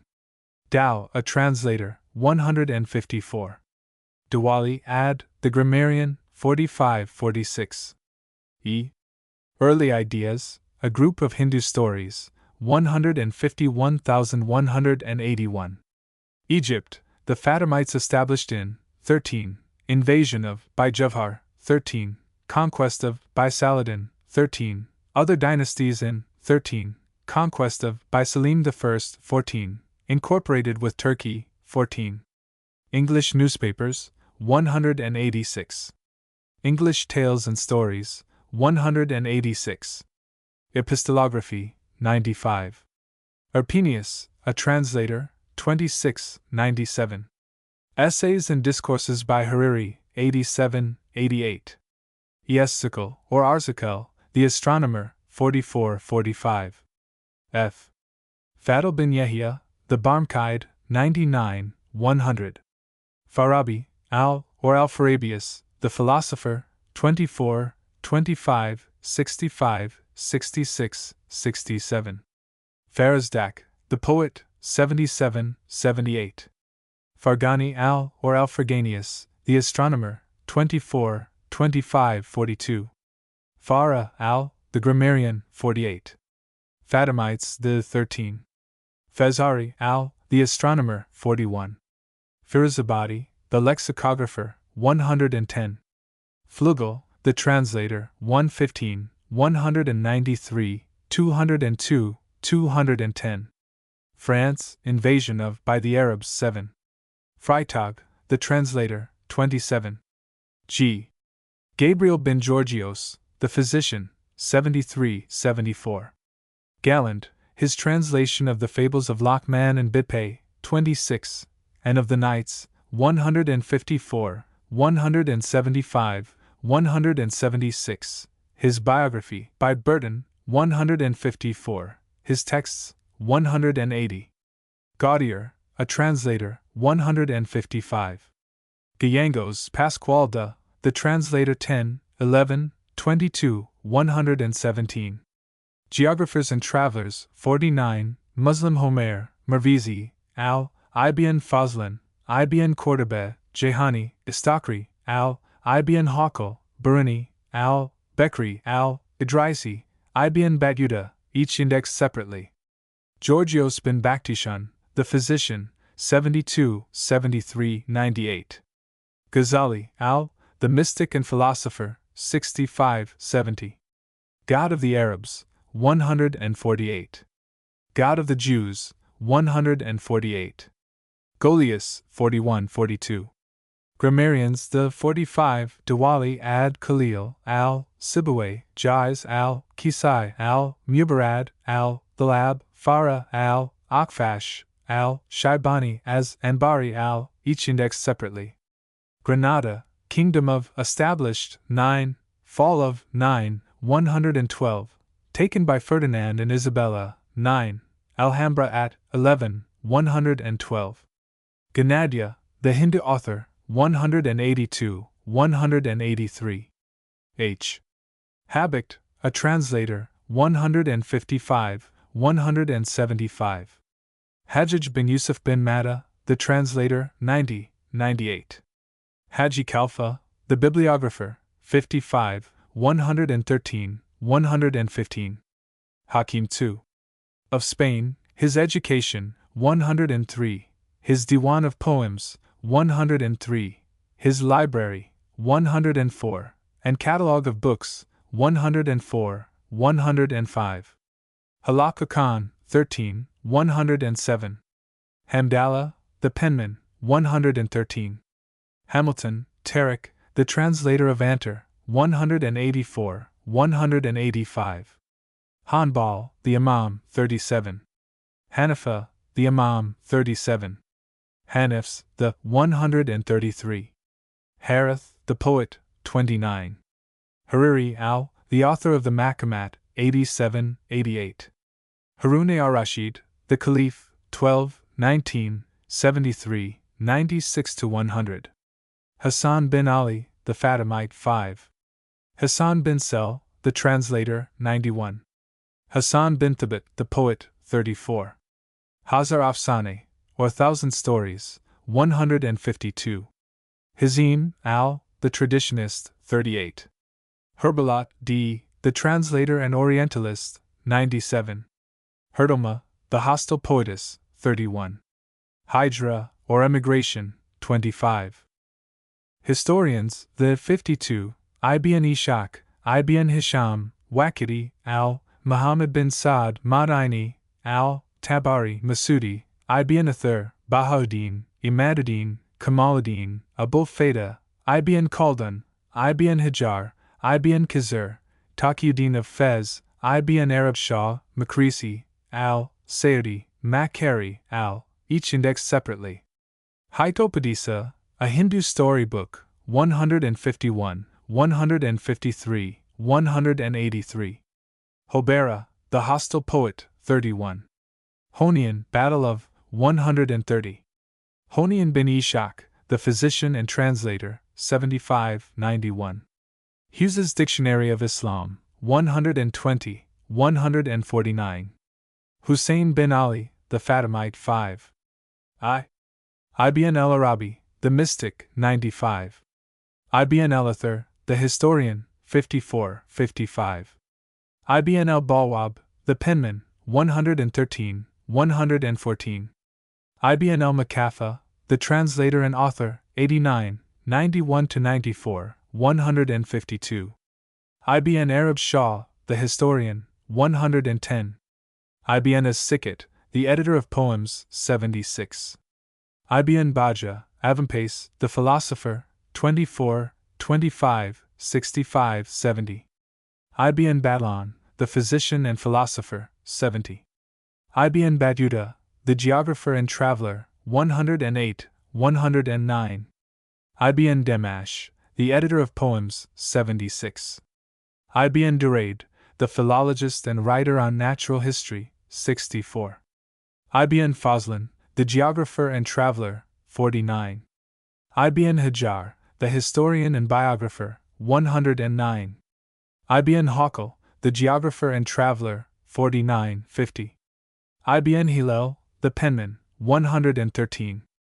Ibn Hisham, the historian, 52. Ibn Ishaq, the historian, 52. Ibn Kamal Pasha, a writer on law, 112. Ibn Khizr, the historian, 110. Ibn Khaldun, the historian, 108, 109. Ibn Kalakan, the biographer, 55 to 57, 116, 216, 18 anecdotes from his work, 217 to 228. Ibn Cordoba, the geographer, 49, 50. Ibn Qutayba, the philologist and author, 63. Ibn Malik, the grammarian, 108. Ibn Muqla, the penman, 113,114. Ibn Rashid Averroes, the philosopher, 24, 25, 65, 71. Ibn Sina, Avicenna, the physician, 24, 25, 65, 67, 69. Ibn al-Marzaban, the editor of poems, 76. Ibn Washiyah, the translator, 91. Ibn Yunus, the historian, 44. Ibrahim of Aleppo, a writer on law, 112. Idrisi, the geographer, 49, 50, 52. Ilm and Nas, a storybook, 216. Imams, the Shia, 37. Imams, the Sunni, 37-38. Isa bin Musa, the physician, 75. Islam, the dogmas, precepts, and ordinances of 148-149. Istaqri al, the geographer and traveler, 49-50. J. Jafar as-Sadiq, the alchemist, 41. Jafar bin Yahya, the Barmqaid, 99-101. Jaber al, or Jeber, the astronomer, 24-25-41. Jaber bin Hayam, the alchemist, 40-41. Jaiz al, the philologist, 47-58-59. James Behariston, 188. Jerer, the poet, 77-78-80. Jawini's Nigaristan, 188. Jehani, the geographer, 49-51. Jerusalem, the early Qibla, 133, changed to Mecca, 136. Jesus compared with Buddha, 142, no details about his early career, 143. Jones, Sir William, 29. Jurisconsults, the 7-36, Abaid Allah, Orwa Qasim, said, Sulayman, Abu Bakr, Kharija. K. Kabab, the at Mecca 3-122-144. Kab bin Zoher, the poet, 31-33. Kali al, the philologist and author, 87-103. Kama al, the poet, 30-77. Kama Sutra of Vatsyayana, 182. Kari the hostile poetess, 31. Qasidas i.e., Arab idylls or elegies, 28-29. Qasim bin Asbag, the traditionist, 38. Qasim al bin Ma'an, the philologist and author, 59.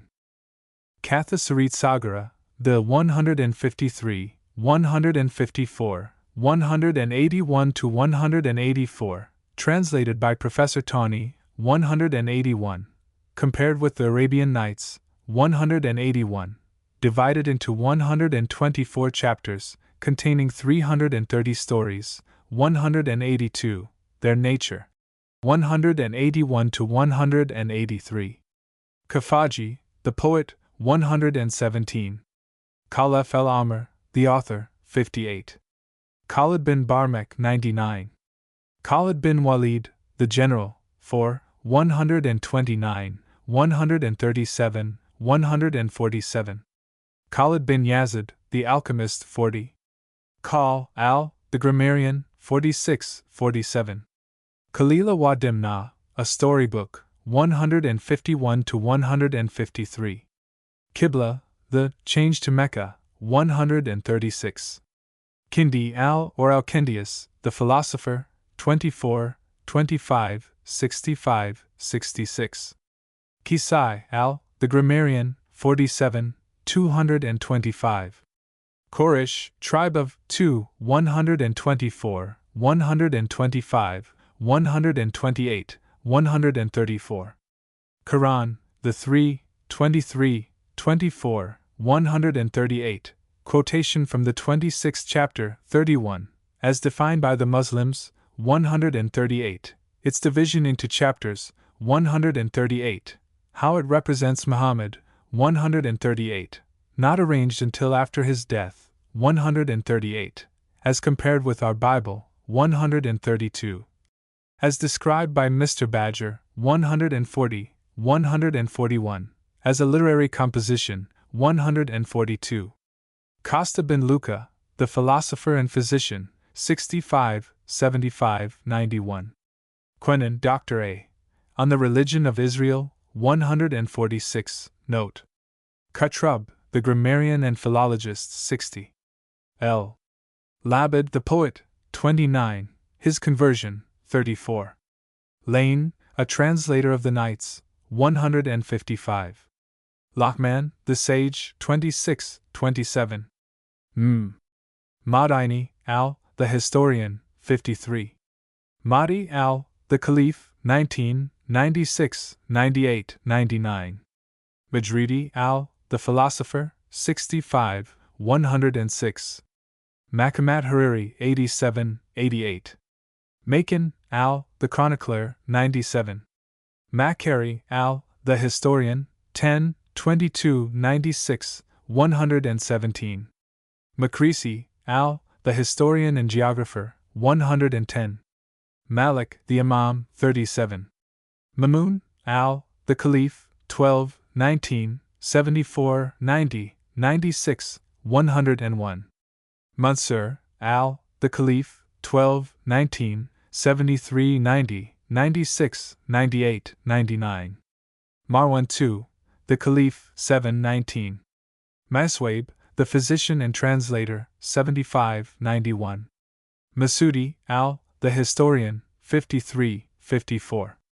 Mervizi, Al., The Geographer, 49. Murzabun Nama, The 192 extracts from it, 193 to 201. Mir Ali, The Penman, 113. Mowiya I, The Caliph, 5, 19, 33. Mofathal, Al., The Compiler and Editor of Poems, 76, 85, 86. Montague E. Wortley, His Nights, 177, 178. Moors, In Spain, 9, Their Expulsion, 11, 112. Morel, A Translator, 154. Moses compared with Muhammad, 142, as a liberator and organizer, 143, 145. Why he stayed in the desert, 145. His legislation there, 146. To him the Jews owe their nationality, 146. Mathana, the General, 4, 147.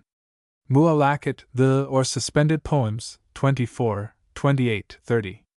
Mubarad, Al., the Grammarian, 48. Muhammad, the Apostle, 318. His birth, 120. Details of his life, 120 to 132. His death, 132. As a poet, 24, 30. As a reformer, preacher and apostle at Mecca, 119, 120, 132. As a military leader, 147. His military expeditions, 127 to 131, 147. His failure at Mecca, 134. His success at Medina, 135, 136. His power there as Pope King, 135. His virtues at Mecca, his vices at Medina, 136. His wives, 122, 125, 127, 128, 129, 137. His concubines, 128, 129, 137. Reasons for his numerous marriages, 137. Compared with Moses, 142. To him the Arabs owe their nationality, 146. Always insisted on faith and prayer, 149. His parting address at Mina, 150. His immediate successors, 4, 5, 18, 25. His companions and their successors, 39. His converts, 123, 124. 126, 129. Muhammad al-Amin, the philologist and lawyer, 116. Muhammad bin Habib, the editor of poems, 76. Muhammad bin Saad, the historian, 53. Muhammad Hussein Tabrizi, the penman, 113. Muir, Sir William, 120. His Life of Muhammad, 120, 137. His Annals of the Early Caliphate, 147. Munka, the Sanskrit translator, 91. Musa, the general, 7. Musa bin Khalid, the translator, 91. Muslim Homer, the geographer, 49. Musay, Alfred de, the poet, 233. The verses on his tomb in Paris, 234. Mustasim, al-Billah, the Caliph, 12, 20, 107. Mustatraf, a story book, 201, extracts from it, 202 to 209. Muta, battle at 130. Mitanabi, Al, the poet, 77, 84, 85. Mysticism, 95. N. Nabiga, the poet, 30. Nadim, N., author of The Firist, 55, 56, 84, 85. Nami, N., the poet, 77, 85. Nafatolyaman, a storybook, 188. Extracts from it, 188 to 192. Nasiruddin Tusi, the Persian, 107. Natural history, writers about, 58. Khalif al-Amr, Ahmad bin Yudi Dinvari, Jaiz, Ibn Duraid, Shaibani, as, each indexed separately. Newton and the Bible, 140. Nubact, the translator, 98. O. Abaid Allah bin Yash, the Hanif, 133. Ohud, Battle of, 127. Umayyad Caliphs, Abdul Malik and Walid I, patrons of literature and art, 95. Umayyads, the list of 19. Dynasty established, 5. Conquests of, 6. Fall of, 7. Omar, the Khalifa, 4. 19. 137, 147. Oriental Congress of 1889 v. 6. Oriental Lectures established, 6. Oriental Literature, study of, 6. Oriental Translation Fund, old, 6. 7. Its revival, 6. New fund to be permanent, 7. Some of its works, 54, 57, 88, 109, 115, 117. List of works published by, Appendix, 235. Out by Al, the poet, 77, 80, 82. Othman, the Khalifa, 4, 19. Othman bin Huwarith, the Hanif, 133. Othman bin Talha, the custodian of the Kaaba, 3, 129. Owais al-Karimi, the mystic, 95. P. Panchatantra, 151, 153, 183. Passion Play, the Arabs, 6. Payne, John, Description of His Nights, 155, 156, 175, 177, 180. Pelly, Sir Lewis, a translator, 6. Periods of Arab Literature, 1st, 25, 2nd, 20, 3rd, 106, of Arab History, 2. Persia, its severance from the Abbasids, 13. Persian Portraits, 151. Petits de la Croix, a translator, 154. Philologists, Arab 59, Qasim bin Man, Kutrub, Jaiz, Shaibani, Azmai, Abu Ubaidah, Ansari, Abu Uthman, Abu'aina, Ibn Qutayba, Ibn Duraid, each indexed separately. Philology, Arab, 59.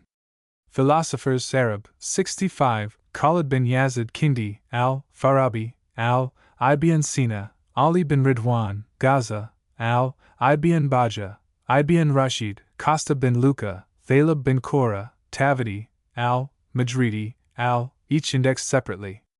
Philosophy, Arab, 64. Physicians, Arab, 72, Georgios bin Bakhtishan, Gabriel bin Georgios, Asa bin Musa, Masway, Yahya bin Masway, Anam bin Ishaq, Costa bin Luca, Razi, Ibn Balan, each indexed separately. Places of Learning, 105. Pocock, a translator, 97. Poem of the Mantle, by Kab bin Zohair, 31, 33. Poem of the Mantle, by al-Baziri, 32, note. Poetry Before Muhammad's Time, 25, 28. Poetry, Collectors and Editors of Arab, 76, Mofadhal, Shaibani, as Abu Zayd bin Ayas, Ibn as-Sikhat, Muhammad bin Habib, Abu Hatim as-Sejistani, Abu Uthman al-Mazini, Abu Tammam, Botan, Ibn Omarzabin, Ibn Damash, Zukhari, Abu Bakr as-Sali, Abul Faraj al-Asbahani, each indexed separately. Poets, Arab, 28, 30, 77, Amri al-Qais, Anthara, Labid, Tarafa, Amru, Harith, Zohair, Nabiga, Asha, Akhtal, Farazdak, Jerer, Abulataya, Bashar bin Bird, Abu Nuwas, Abu Tammam, Abai, Botori, Mutanabi, Nami, and each index separately. Printing presses of Arabic today, 118. Prophets mentioned by Muhammad, 133. Purgstall, von Hammer, author and translator, 96, 155. Q. Quaritch, Bernard, his catalogue, 7. R. Radi Billah, the Caliph, 20, 101, 102. Razi or Razes, the physician, 24, 25, 75.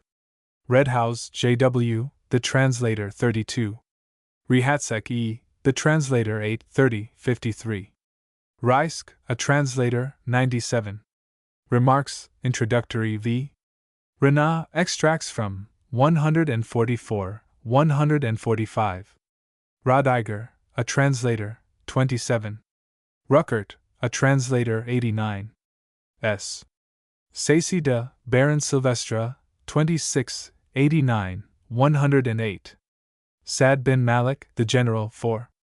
Asades Gulistan, 188. Sayudi, Jalaluddin, the Egyptian author, 111.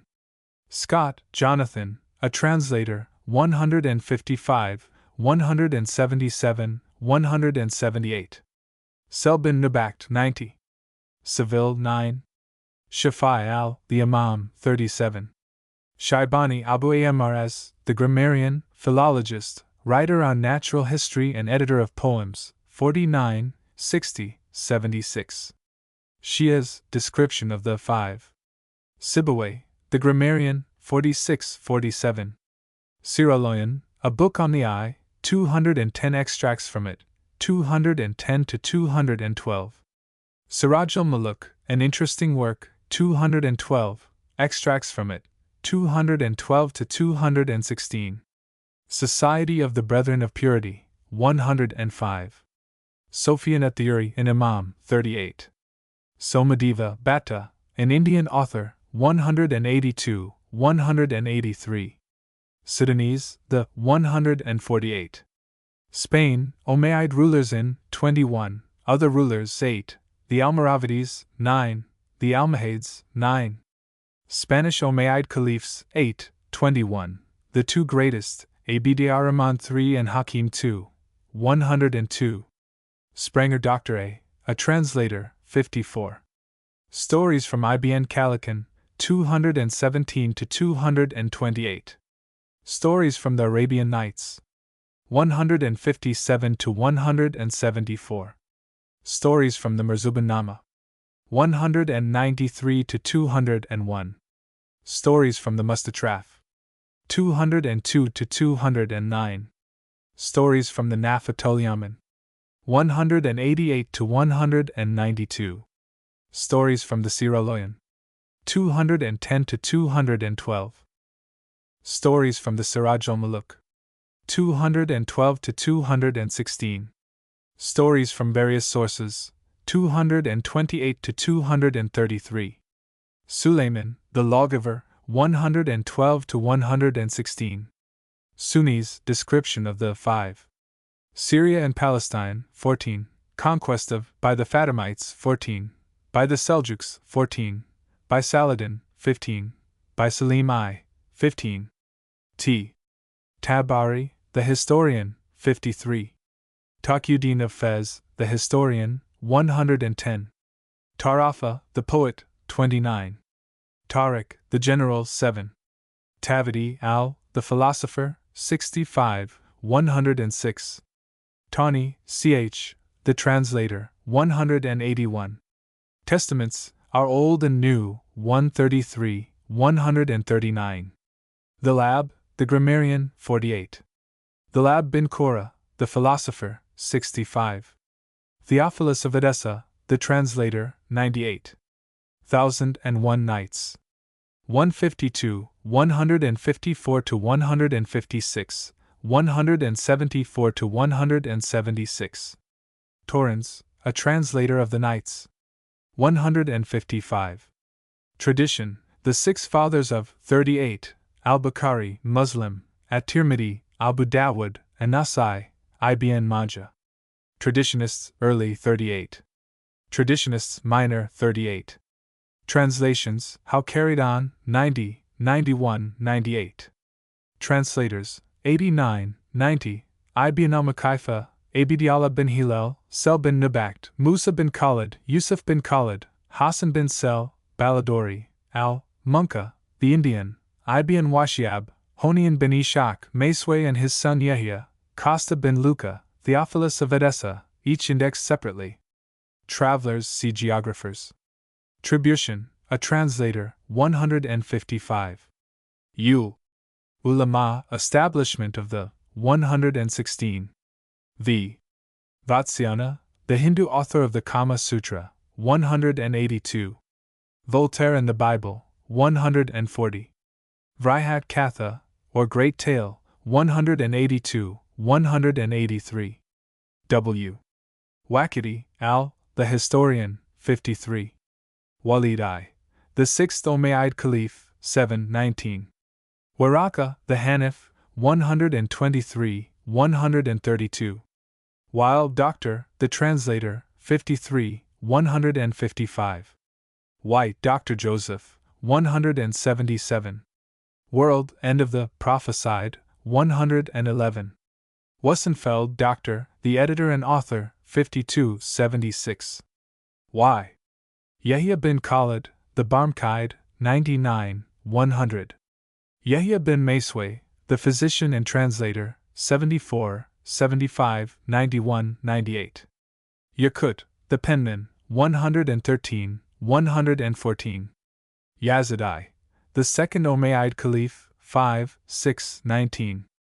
Yusuf bin Khalid, the translator, 91. Z. Zaid, the inquirer, 132. Zibari, the hostile poet, 31. Zinzerling, a translator, 155. Zobayda, the wife of Harun al-Rashid, 97, 168. Zohar, the poet, 29. Zodenberg H., of the Bibliothèque Nationale, Paris, 176, 177, 179. Zuccari, the editor of poems, 76. The End.